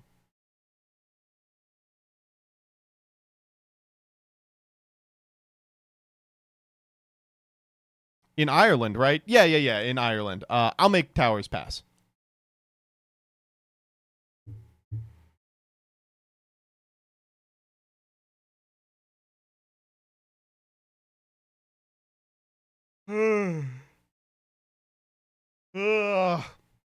Trickstar with Droll Reincarnation Lock. Yep. Relate to this one pretty hard. In early 2018, I played this deck at a regional and was able to get my first invite with it. I got the lock off twice. The second one was round 9, game 3. It felt like cheating when you're able to get it off. This deck was so fucking frustrating. Its win condition was burning your opponent out of the game, and the margins on it were really, really tight.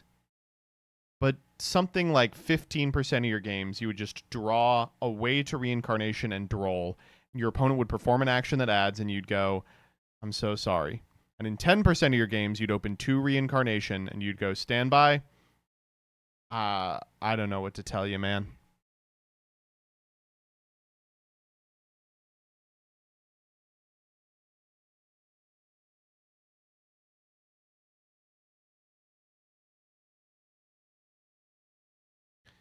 When they unbanned Silva in Master Duel, I played a shit ton of Dark World full hand loop because it's fun, but I don't have the strength to play something like this in person with a room full of people who, justifiably, would wish that I dropped dead in front of them instead of playing.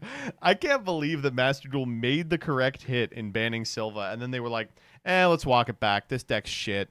The thing that's going to keep people off this strategy is the social contract.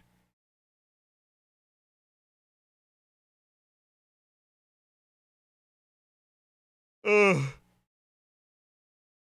This is a great one from the early days of Duel Links. Whomst remembers?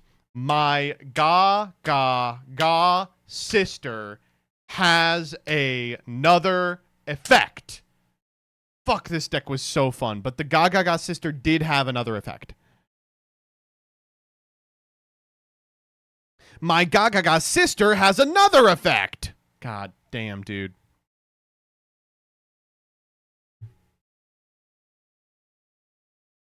And look, the field spell merges all the mechs Voltron style. I really do like the tokusatsu influence. The end board is mistake. Mistake, yes. Yeah, it is really frustrating because this does a cool flashy combo. It's got a lot of really sick fucking moving pieces. It's modular. You know, you can do it in different ways based on how your hand works or through different hand traps. And the end goal is just a fucking towers that's also Colossus. Big towers ass Colossus. God, I love this deck so much.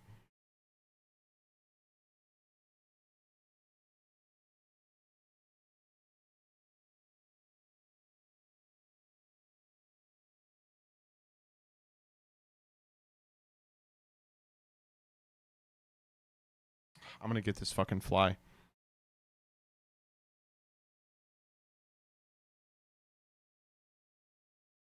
I activate Doo-Doo summon Wee-Wee, then sync with Poo-Poo to summon Pee-Pee. Now I end my turn with Macro Cosmos and a turn skip blank on all your monster effects. VW made you feel stupid for saying the names and then ended on a no-play field. Embarrassing deck. Absolutely agree.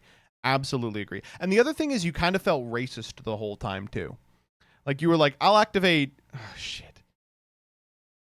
Qinglong? That can't be right. Chooch?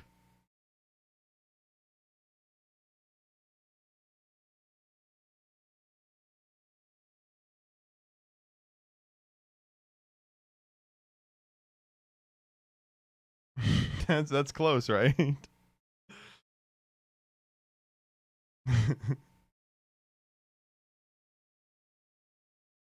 Bro, can you not put my life in danger? My financial stability? Activate Clanker. Thanks, Spenstar. Dude hating on Chinese names. I'm not hating on Chinese names. I feel embarrassed fucking them up. I've started saying Bashia because those people were like, it's not Baxia, it's Bashia. I'm like, fine, I'll say Bashia. Now when I say Bashia, people go, it's actually pronounced Baxia. And I'm like, no! I'm trying to be woke! Oh.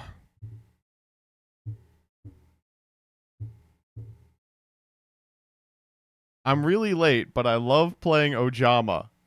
The question is, what are you embarrassed about playing? And this person's like, I love playing Ojama. Good for you. What do you want me to say? I'm glad you're happy. Oh, yeah, this is a great answer. Oh, man. Yep, Every time I played this deck versus my friends, I would act like a dominatrix. I don't know why I did this. I mean, it comes with the territory. You've also got the correct rarity for Mystic Mine. Beautiful. Mago rarity. Blah. Fuck this fucking card. And you always felt bad slamming it down, especially in decks where you weren't intending to use it. You were just like, this card automatically wins against you. Oopsie.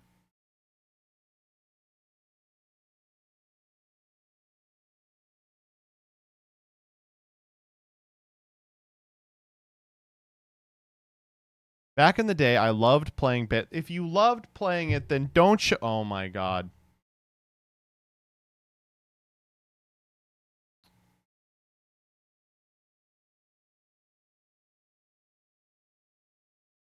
This archetype. Yeah.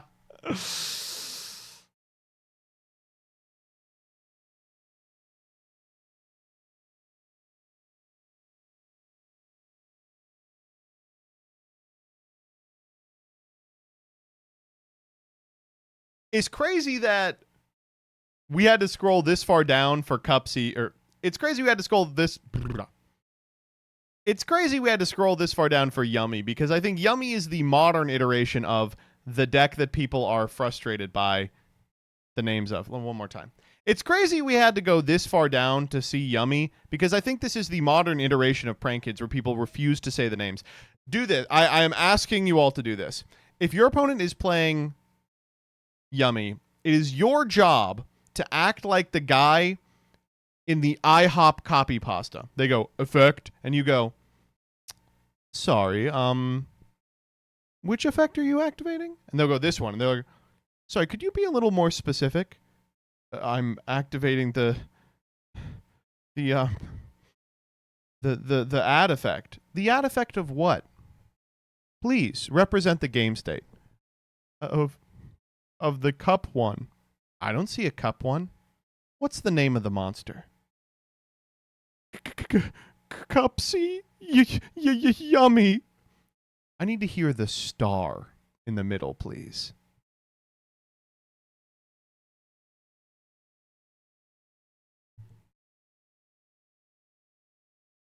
I just, you have to say yummy snatchy. I won't let you resolve it unless I hear the word yummy snatchy come out of your mouth.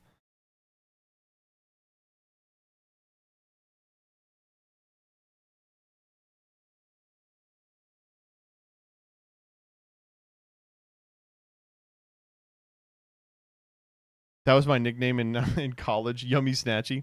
Fruity Tooty, fresh and fruity. Because this Snatchy was yummy. Shut the fuck up. Ugh.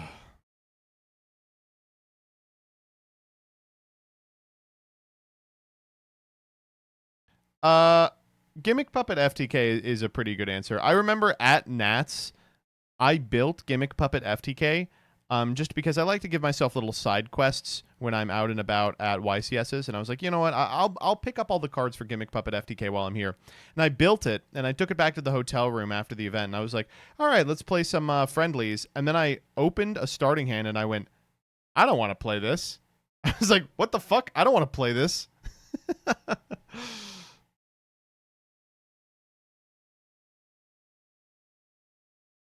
Ugh.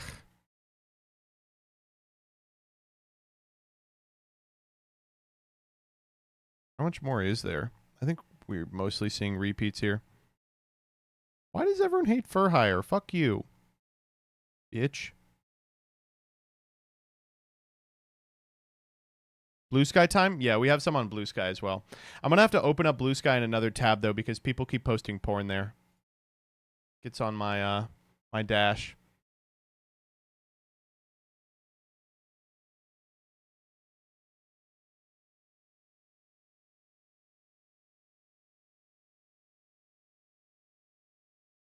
Just mute me. It's okay. It's not you. It's not you. I already have your retweets turned off. It's other people. I just go on Discover and they're like, who wants cock from a big old boy with blue eyes? And I'm like, all right, blue eyes. It's in the Yu-Gi-Oh feed. There it is. RJ's got a great one. Cash. It enables a bajillion really cool little rogue decks, but it's kind of hard to justify taking them to locals because the second you lay this card on the table, everyone else at the event may legally beat you to death with a hammer. I have actually a story about this one. I recall playing Cash at a time when no one at my locals was on it. It was a really good deck, probably the best deck, but people at my locals were just unwilling to shell out the $1,000 it cost because it clearly had like a time limit associated with it. So I had Cash, and I was playing against someone on Marincess, and we were in Game 2, and it looked like they were going to clean up a Game 2, and we'd go to a Game 3. And they had gotten to Zealantis after waterlocking themselves. So they Zealantis banished everything, and a friend came by, and he was like, what's going on? I'm like, I can't believe I'm getting got by this. They're Zealantising me. It's this total bullshit. You lock yourself, and then your stuff doesn't come back. And then I paused. I thought to myself, and I went, I'm so sorry I just acted like that. I'm playing Cash Tira. Like, I'm not allowed to complain about anything. I'm playing the Third Reich deck.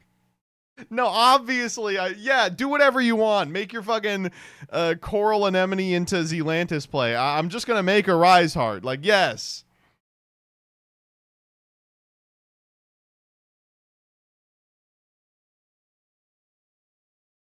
CJ's got a great one. Stupid ass baby name. No, fuck you. Actually, it's really cool that they're named stuff like Robina and Eaglin and Stree and Toucan and Ampen. Low complexity game plan makes people call you dumb. Main strategy is stun Floodgate. Biggest shifter abuser on the planet. Plays on your opponent's turn. Don't care. Birds in 5. I think you probably aren't embarrassed by playing this because you don't have shame. I recall I went back to my hometown for some Christmas to spend with my parents, and my old local hosted an event. And I was like, I'll show up to this, sure. And I got there, and I played Fluandereeze, and I had never played the deck before. I had just gotten all the pieces together right before I flew down there. And so I'm doing the combos, and I make it to finals. And in the very last match, it was against IDS, I believe. I tribute summon an M-Pen, and I go, wait a minute. can I go M-Pen 1, Eaglin 2? They were like, what do you mean? I'm like, yeah, can I like M-Pen? And then the normal summon of the M-Pen triggers the Eaglin that I just tributed. They were like, that is the core gameplay loop of the strategy. And I was like, oh, great, I win. It was like day one. Be cool. It was like day one of this deck. I couldn't believe that they were that good. I was like, right, I mean, you get one of the, you get the Robina back, but like, you're not going to get every single one back every turn.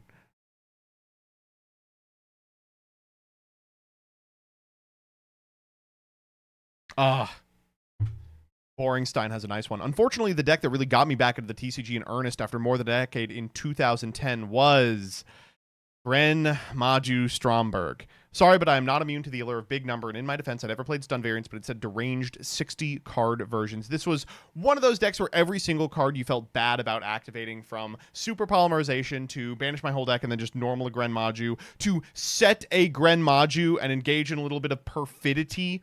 You know, just like fucking trick your opponent into thinking you bricked.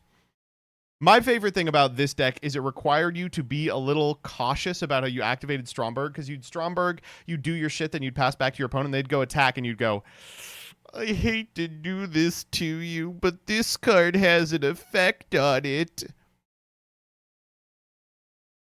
And they'd go, it's Mirror Force. Okay, I'll attack with another monster. They go, I'm so sorry to tell you this.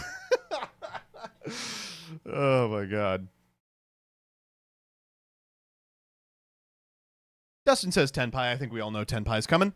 There's an in-joke with our area that Tenpai is so easy even a drunk man could effectively play it. And yeah, I think it's cringe. It gets away with so little. It's a literal do they or I have it guessing game. This is one of those decks, I think Ruben put it best, where it's totally out of your control. It feels like no skill of either player is going to matter. It's just down to the sequence of cards that are on top of your deck. And sometimes they have it, sometimes they don't. I maintain this go fish ass strategy is bad, and that 20,000 duelists all got lucky at once.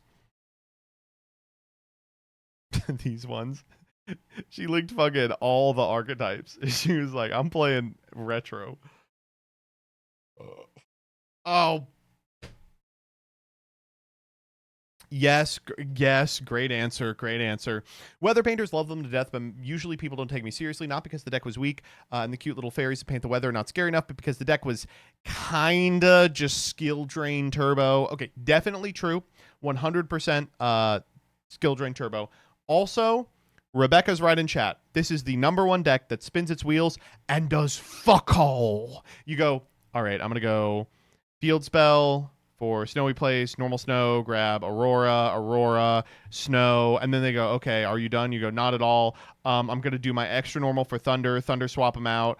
I will go end step. They go, cool, my turn. You go, not so fast, and standby, summon 3 guys back, Aura, Winter, flip my set card, it's Thundry. They're like, okay, so how many negates is this? And you go, 0.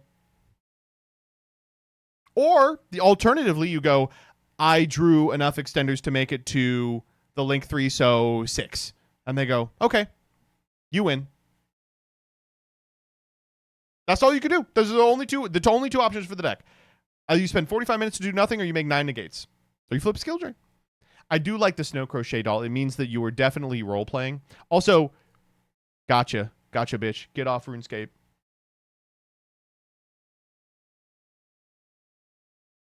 What? Yummy snatchy. Yummy snatchy. That's what he sounds. That's how you have to say it. If you say it any differently, it's not resolving.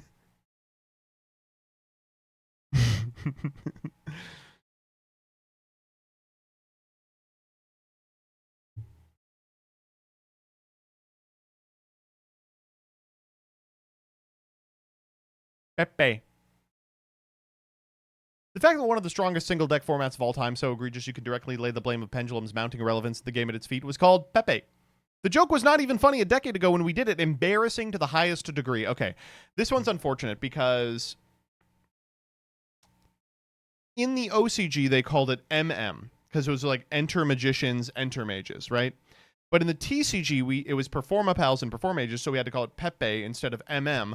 But Pepe was also the name of the stupid fucking meme frog at the time. So you'd be like, I'm playing Pepe deck. Anyone else here from Kekistan? And people would just be like, dog, can you like read a book or something? Surely there's another hobby you could explore.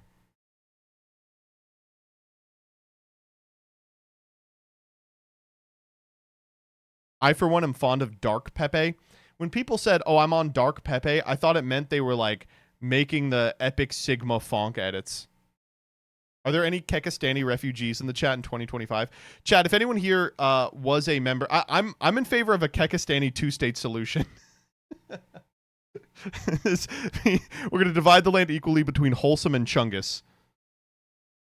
You didn't think that? Those didn't exist yet? That's true. No, people were making Pepe edits, but they were, I would say, the proto-Sigma Fonk edits. Another 3 trillion to the Kekistani state. Okay, all right, okay. Let me ask you, chat. Do you think Kekistan has the right to exist? Yes, I think it has the right to exist as a based state. As a based state. Okay, all right, we're done with this. We're done with this bit. We're done with this bit. Holy fuck. Okay. Okay. One more bit.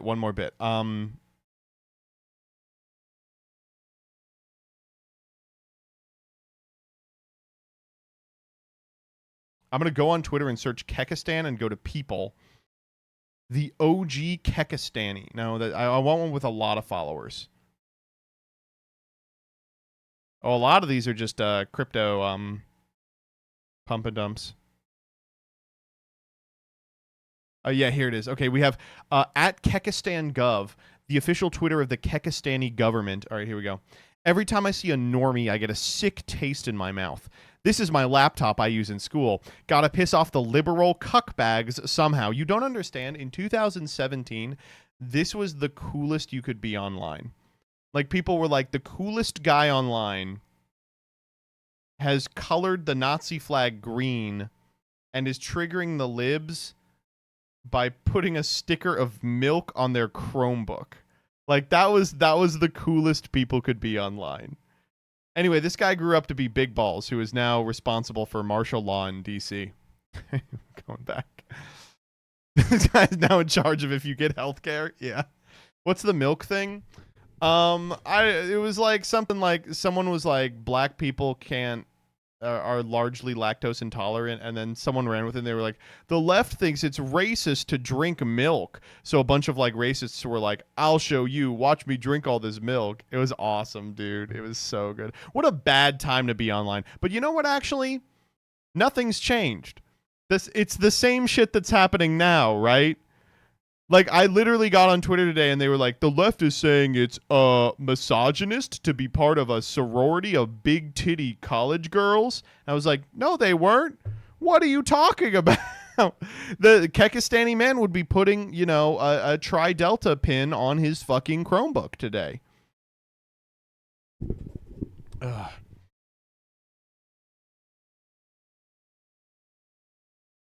Nope. Every time I play DM, I feel like the image of the dog with the propeller hat.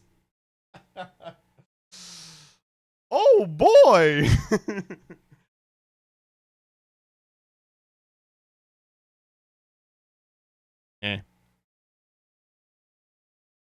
Fuck you. You should be proud. I'm thinking really hard about naming my child a reference to this card. Like, Terrifying Toddler of Torment is the baby. This is my baby. Flip? Ooh, Flip as a middle name is crazy. Wait, Flip as a middle name is crazy.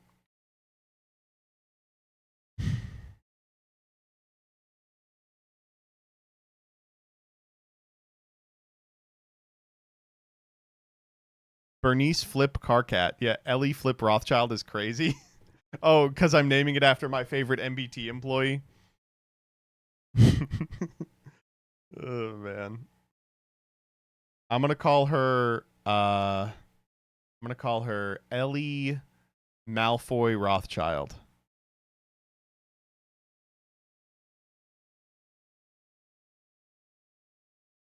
Color effect tuner Rothschild. No. I'm the one who made the baby possible. What? Someone pin that shit? What? That's crazy, Rebecca. She's right, though, because the hours that she saves me scrounging for games, I use to pump fat loads into my wife. Okay, let's keep moving. I felt that coming out of my mouth, and I was like, it's going to feel like vomit coming out of your mouth. It's going to feel like hot fire. And it happened anyway. Nope, this deck's cool. Fuck you. I don't think this is the deck. No. No. No.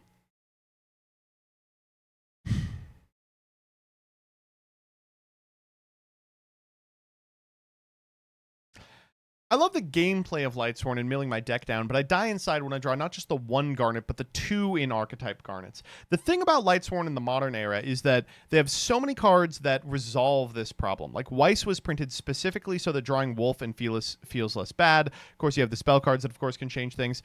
The deck can still draw 2 Fearless and 3 Wolf. You can still open a hand of 2 Fearless, 3 Wolf.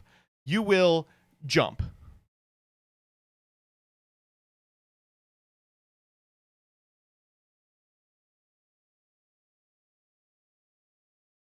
Why does fucking Fearless look like that, by the way? What the fuck?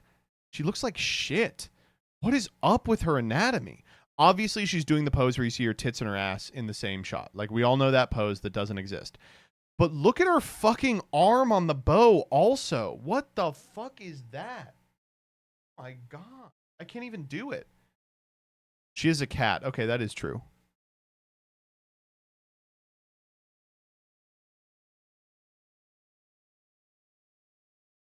Dude, do you guys remember when this card was $60? There's a guy at our local who only plays Kashtira, and he moved to Regenesis. And he's just like, every game we play, he just like gets upset, not at me, but at the insufficiencies of his own deck. You know what I mean? Like, we'll play and I'll go Perulia, and he's like, how does this deck have no plays into Perulia? He's like, these cards were so expensive at launch. How does this deck do nothing into one hand trap? Ugh. I feel for him. I don't want to. I do want to, you know, make clear. I am not saying that he's bad and shouldn't do that. I'm saying he's right. He's the only one of us who's like, you know, even remotely there mentally. This is a $5 card. Asian English. Okay, it is $3 and this is $4. So you're not saving us any money. You should not be able to do this, by the way. Am I crazy? You should not be able to do this. Okay.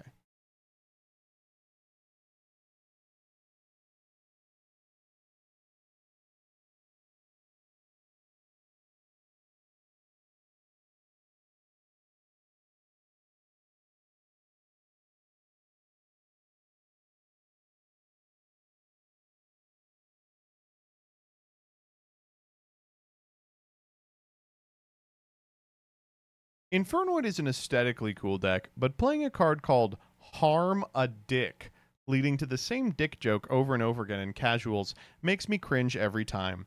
Just in general, a couple of their cards make me need a guide so I don't awkwardly stumble out the monster's name. I'm sorry, Rudy Tooty Fresh and Fruity, you have to say Harm a Dick. You say, I harm a dick.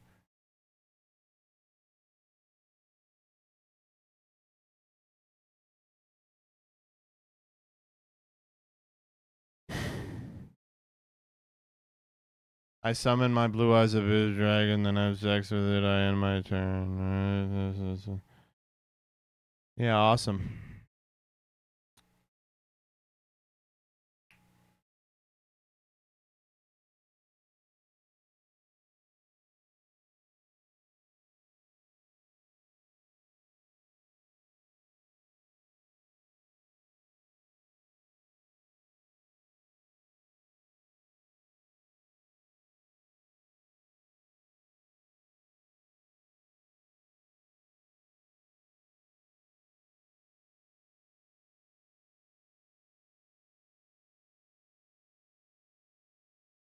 thought we had a branded one I wanted to do here.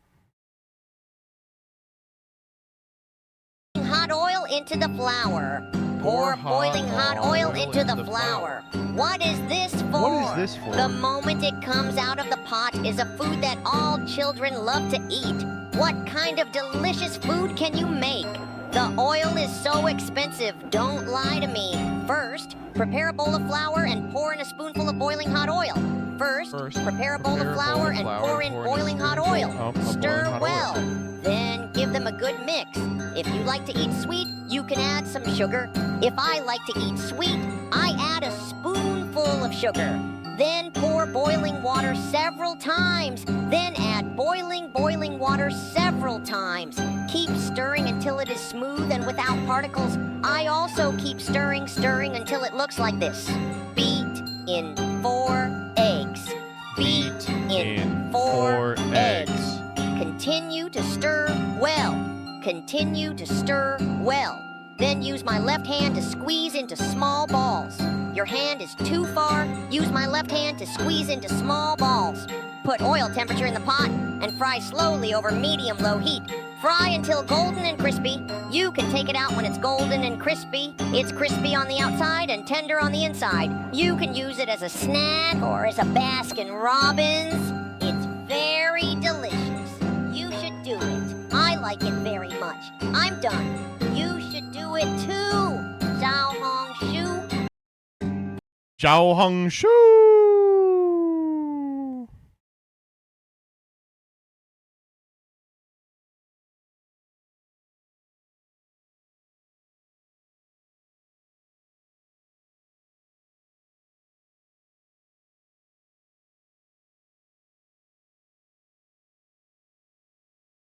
I'm finding branded.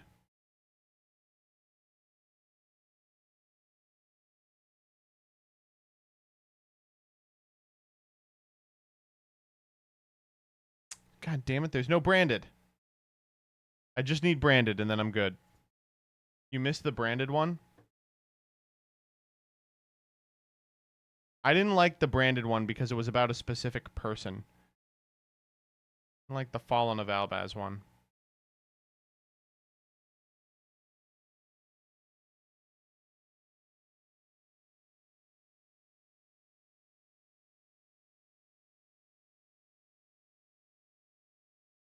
Yeah, that's about a specific person. Branded players aren't ashamed. Why? They should be. If I have to hear one more Star Wars nerd try to explain the references or future support ideas, I'm going to go too fast on a mountain pass. Hey, did you know that Cosmo Farm Girl is actually a Luke Skywalker? Yes! I did.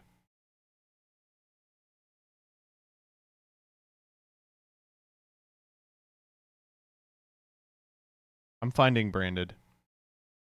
And we're calling it. Oh, this is it. Oh, there's a new fusion-based archetype that likes dragons and spell...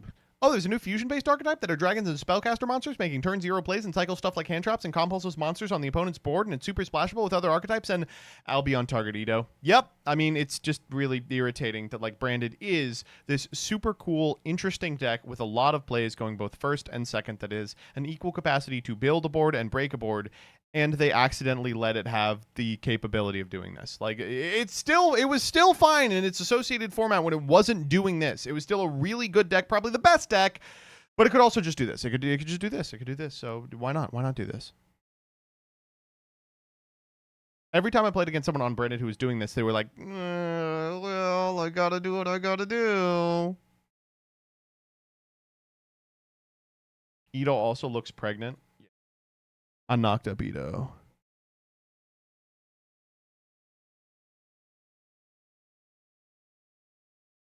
Let's just say that he won't be named Ito for long.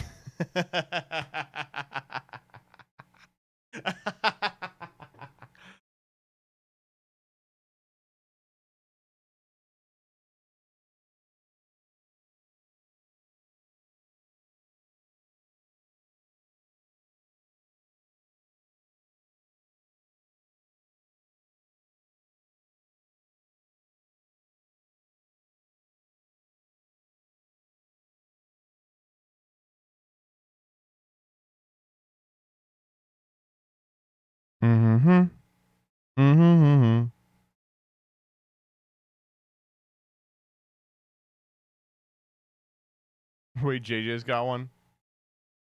No way. No way!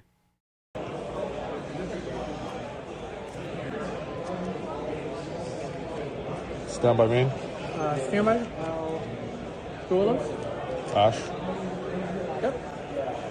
Main phase.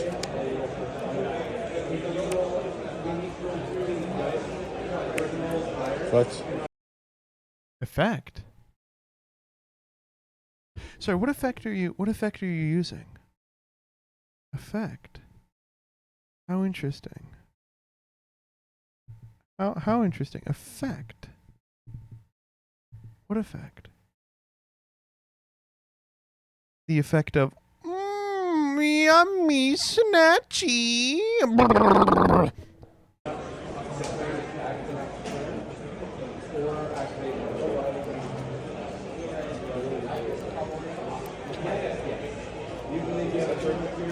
Activate.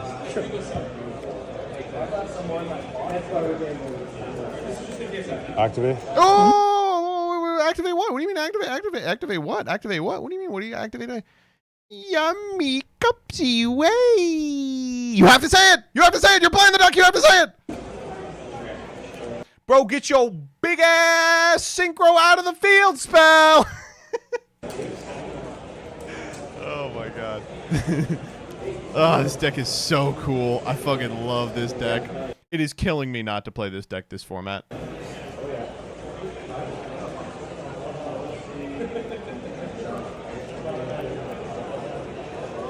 I can't believe he has his last name tattooed on his arm. What? Gaming?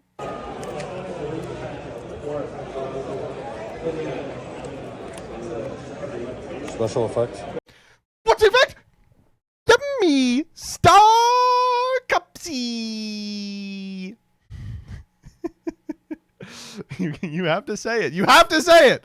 You have to say it. What the fuck? You have to say it.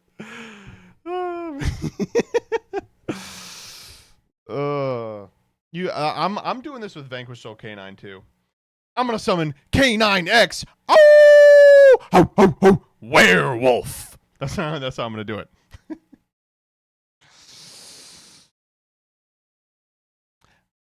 I'll call on the power of K900. Oh, lupus. That's how I'm gonna do it. I'll activate the effect of K9 Ripper. He's adding Hearthstone noises. What here? What I'm gonna do Hearthstone noises for the K9 combo. So you summon Izuna as you go. Hands up. She goes, Izuna, hands up. And she sends Lupus. Oh! Then you summon Lupus. Oh! You overlay for Ripper. He goes. That's. Wait, hold up. Wait a minute. Hold the fuck up. I think we're on to something. Wait, this is a collab with Gage for sure. Hold up. Let me DM Gage right now.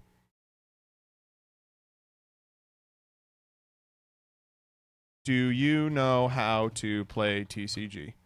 I have a good idea.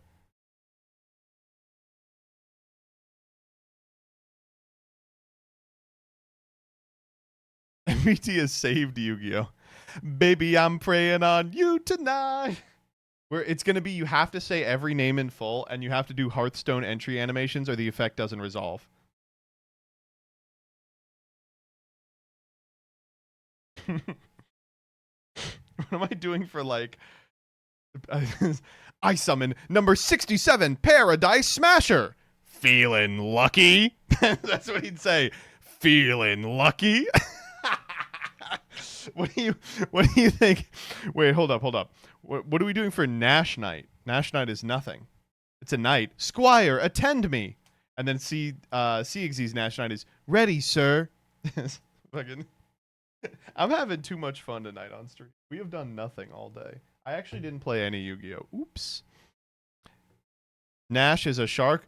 Fish are friends, not food. That's what he says. What he says maybe what else do they say? Maybe like it's a shark tank angle. He goes, "I'm out." No, I didn't. I didn't do an outro.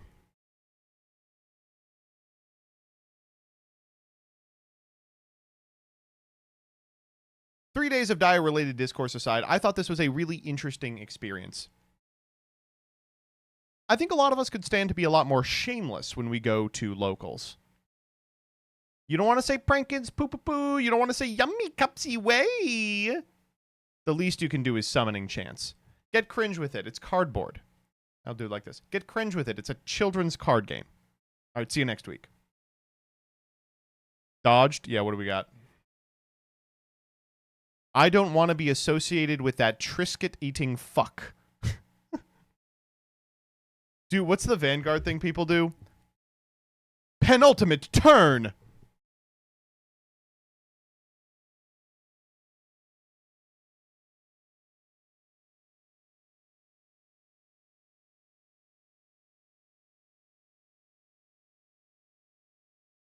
Oh, sick. Pitch deck done. I'm going to have to kill Danny. I'm going to have to start killing Danny. We already had a DM one, but I want attention. Well, it's not going to make it in, but... Well, yeah, I mean, that's true. I think the DM's thing of protecting the central vanilla and recycling him is a lot more interesting than other nostalgia anime decks doing YouTube combos to make increasingly high-statted idiots, but fuck if I can say that with a straight face. No, it's actually, like, really awesome, you know, from a gameplay perspective, that it's all about the ultimate spellcaster who... Oh, fuck. What about this one? It's just going to be Dire rage baiting. Ooh, I'm Dire, right? Oh, wait a minute. Where the fuck is Farfa's shit?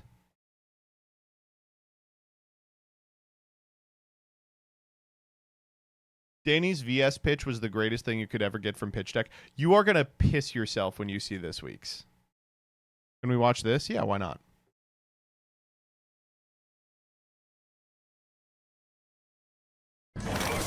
Unity, precision, perfection. This is a iconic Hearthstone voice line. This is so new. Unity, precision, perfection. Primitive. Hello. Side effects? No. Who's getting their dick hard about her? Trust me. I am ready. Job's done. Okay. I mean, oh, okay. This one's good too. I have no time for gays. I have no time for gays. Sylvanas on July 1st. Count me in. Tazdingo. Yes. Pile on my dick. Pile on. Everyone. Soldiers of the cold dark. Obey the call of Kel'Thuzad. Count your blessings, mate. Pile on my dick. Everyone. Let none survive. Forward. Dude, these are so sick. Cast Reno, fucker. I've been waiting. We're gonna be rich. We're gonna be rich. Prepare to face The mighty Millhouse Mana Storm. Get behind me. I mean, I guess. Armor! I don't know who this is. Lightly used armor. I dream and the world. I dream and the world trembles. mushroom power. Not getting my dick hard about that one. This one might kill me to hear.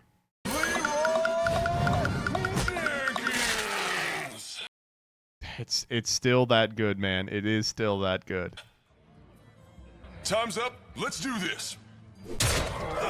No, the right way to hear that one is Leroy, time's up, let's do this. Leroy, time's up, let's do this. Leroy, time's up, let's do this. Punctuated by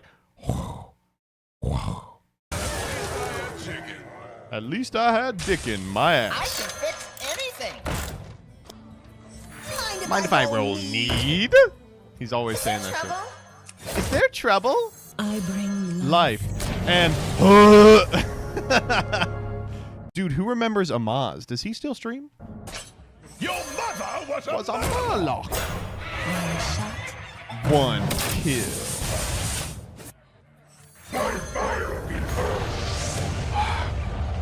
Die, insect.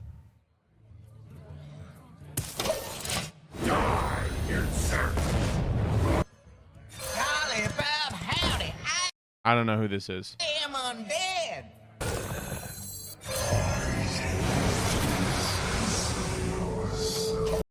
I don't even know what he says. I see him casted so infrequently. I'll give it a shot. Oh, please, do they have Yogg in here? Please have Yogg. Obey my command! Like sweating insects! Like... I remember the joke used to be, people would pretend he said, like watching incest. And I remember being like, whew, that's a little dark.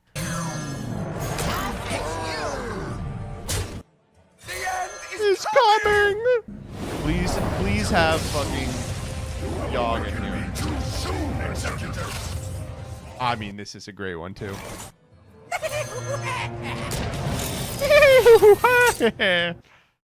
What's the it's Yogg Saron?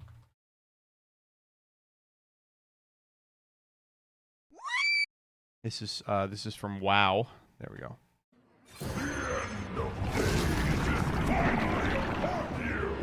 I realized I don't know his line. The reason I don't know his line is you cast him and then 40,000 fucking things happen immediately. This is new Yogg. Okay, where's old Yogg?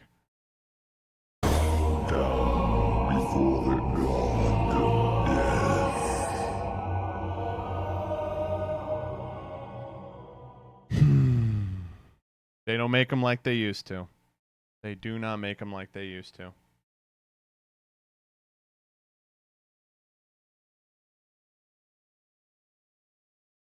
Can we hear Shutterwalk? Yeah. My dick, that's hard. My cock and snatch. My jaws that bite, my claws that catch. Yeah, man. Oh, yeah.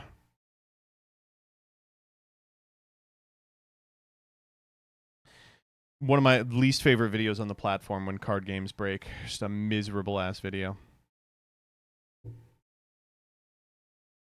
Let's play Hearthstone. Oh, good, Gage, you're here. I can pitch this to you now. So, do you know how to play current TCG? Can you pick up Yummy? Yummy's real easy. You can pick up Yummy. So, the idea is we play a game. I'll play K9 VS. You can play Yummy. And we have to both say the name of every card we play and effect we activate and give them like a Hearthstone entry and activation like sound, and you have to do it every time you use them, and if you don't, the effect doesn't resolve.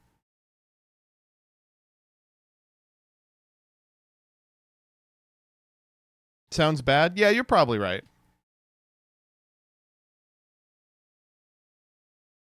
Why Yummy? Because it's the funniest one to have to say. Ooh, yummy. What does Cupsy sound like? Because you're drinking him.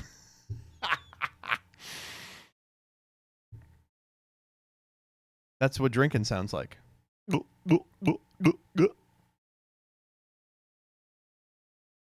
Right?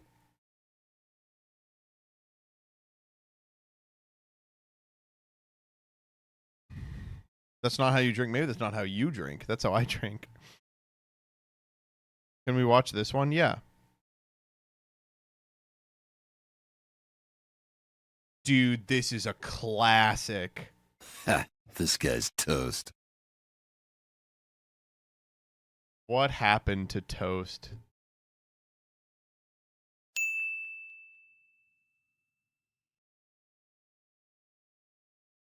I usually work alone.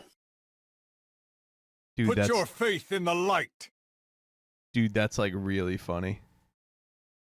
I hunt alone. Okay, that's pretty much the same thing. Mind if I roll need? That was a classic. Mind if I roll weed? Everyone said that shit. You've all probably played.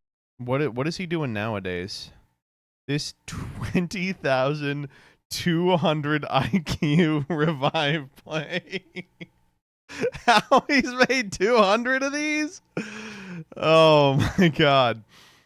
The greatest Among Us imsuster ever. Man, when was his last big Hearthstone video? Wow, he was really raking it in for a while.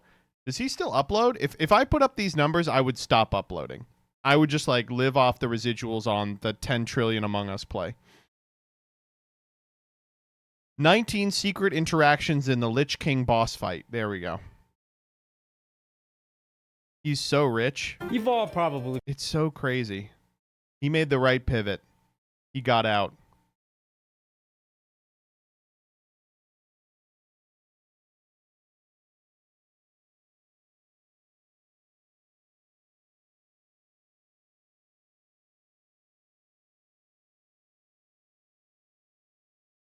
Actually, maybe he didn't get out. I'm realizing everything that isn't Among Us does okay, but all the Among Us videos go 1 million plus. God damn, I guess we all live in prisons of our own creation, huh?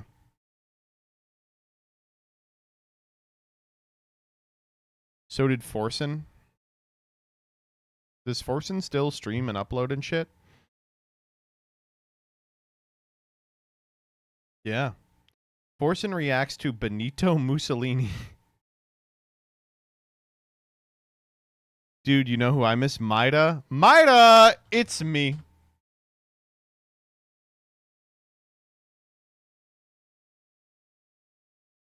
What the fuck? No! What?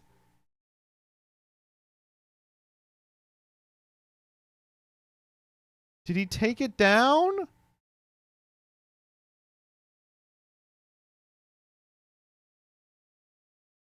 No, it's still here.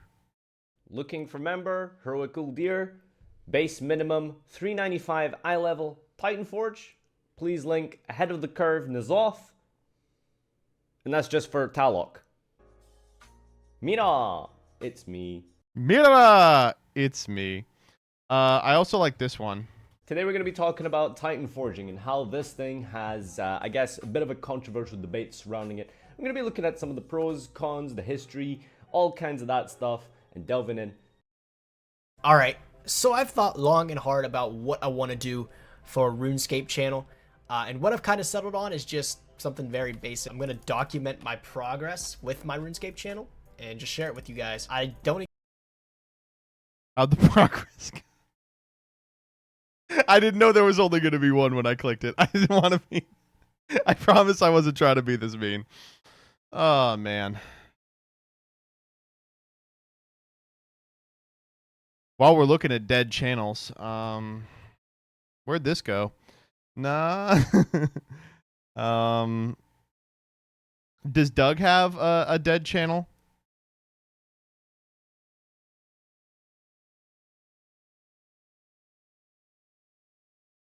What the fuck?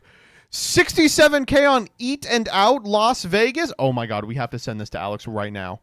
They're literally... What the fuck? They're literally fucking him.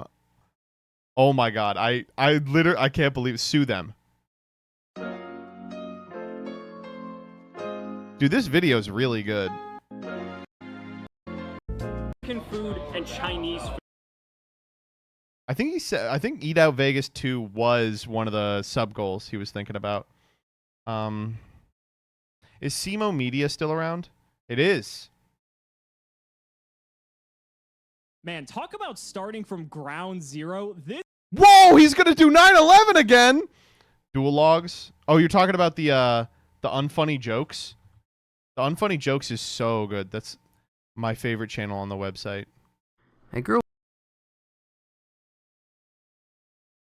A blonde girl walks into the local dry cleaners. She places a garment on the counter. "I'll be back tomorrow afternoon to pick up my dress," she says. "Come again?" says the clerk, cupping his ear. "I said, I'll be back tomorrow afternoon to pick up my dress," says the girl, this time louder. The clerk nods, and they both go on with their day.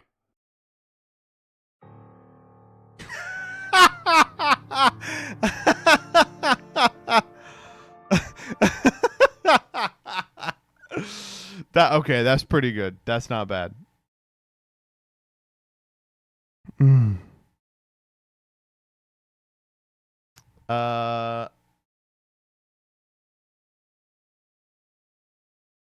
I think Asian Eyes has a dead channel, right? Yeah. No, this one's still uploading. there another one? Um.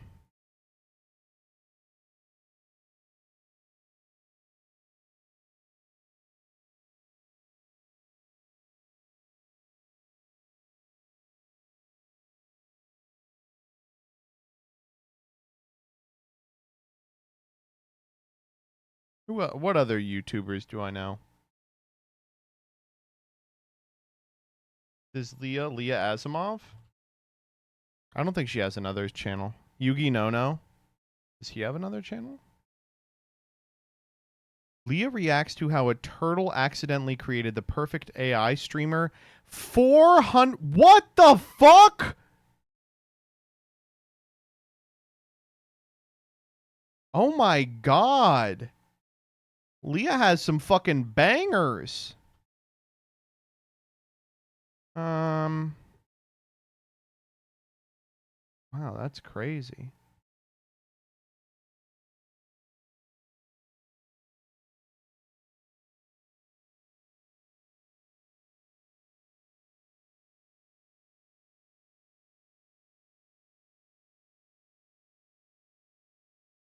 Oh, that's the, yeah. Dude, we should watch MBT clips with the ads on. Let's go. Oh, is hard leg politics still a thing? Does he have the community page up? No one has the community page up. Hard leg. 5 months ago. Analyzing 5 pro-capitalism And arguments. welcome back to Comment Commentary, the show where I respond to comments I get with commentary. Dude, when is the next commentary? It's got to be any day now. Here, a lot of it focuses on the idea of economic democracy. I fucking hate democracy.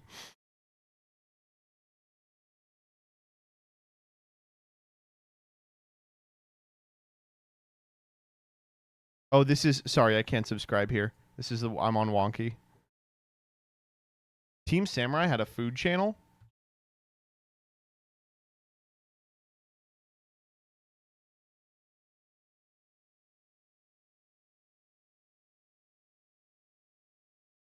Dude, why am I only getting shorts? I think they know what I watch on YouTube.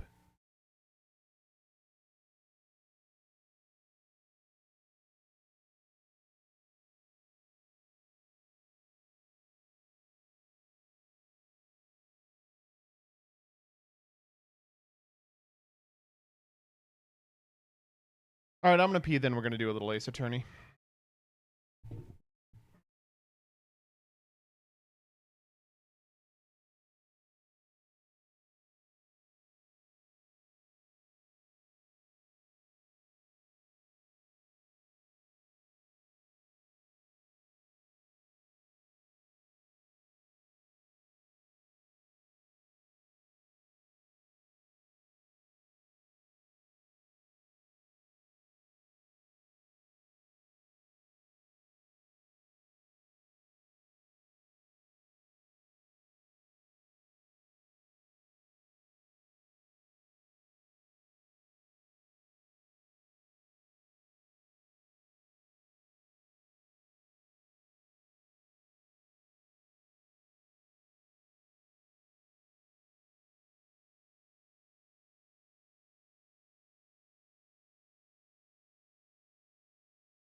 All right.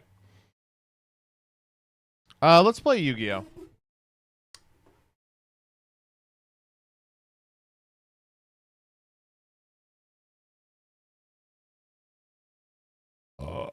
Mm.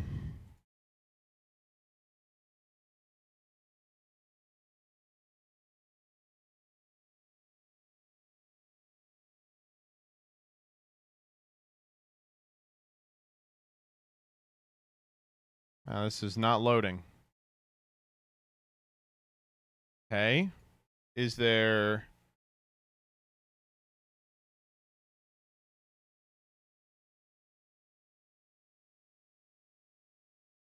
Is there a reason it's not loading?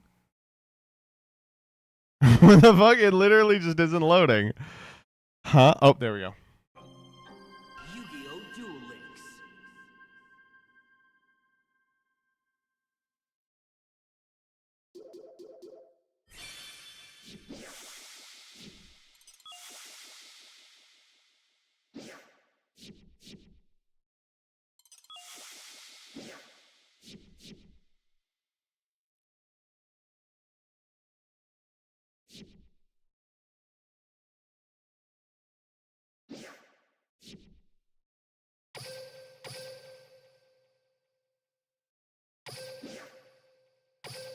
All right.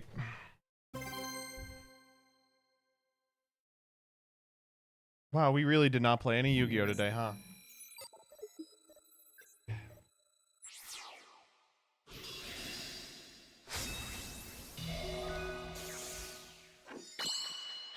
Oh, they're in their rank up.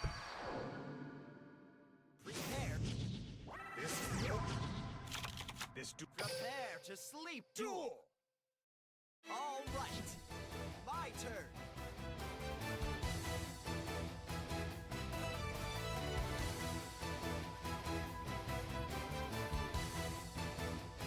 I set a monster face down.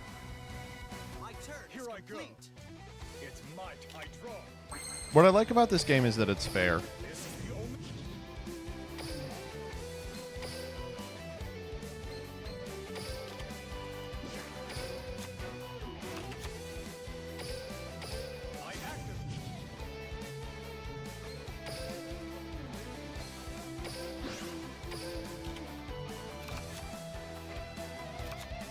From my hand, I activate a field spell. I activate a field spell.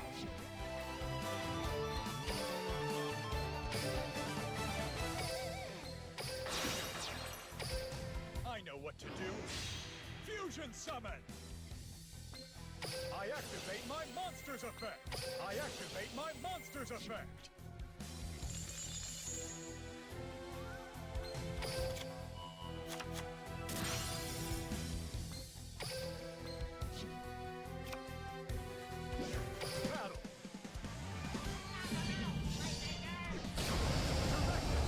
What a cool game. All right, let's play Ace Attorney. Nice rank up, asshole.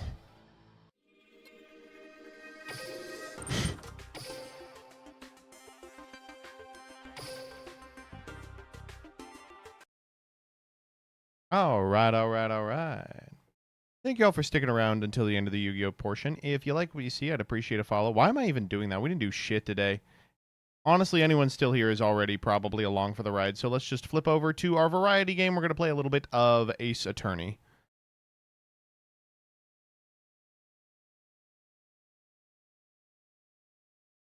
I do appreciate those of you saying finish up this this case. We are not going to finish up this case. I like to go to YouTube and find like playthroughs of the case and just scrub to where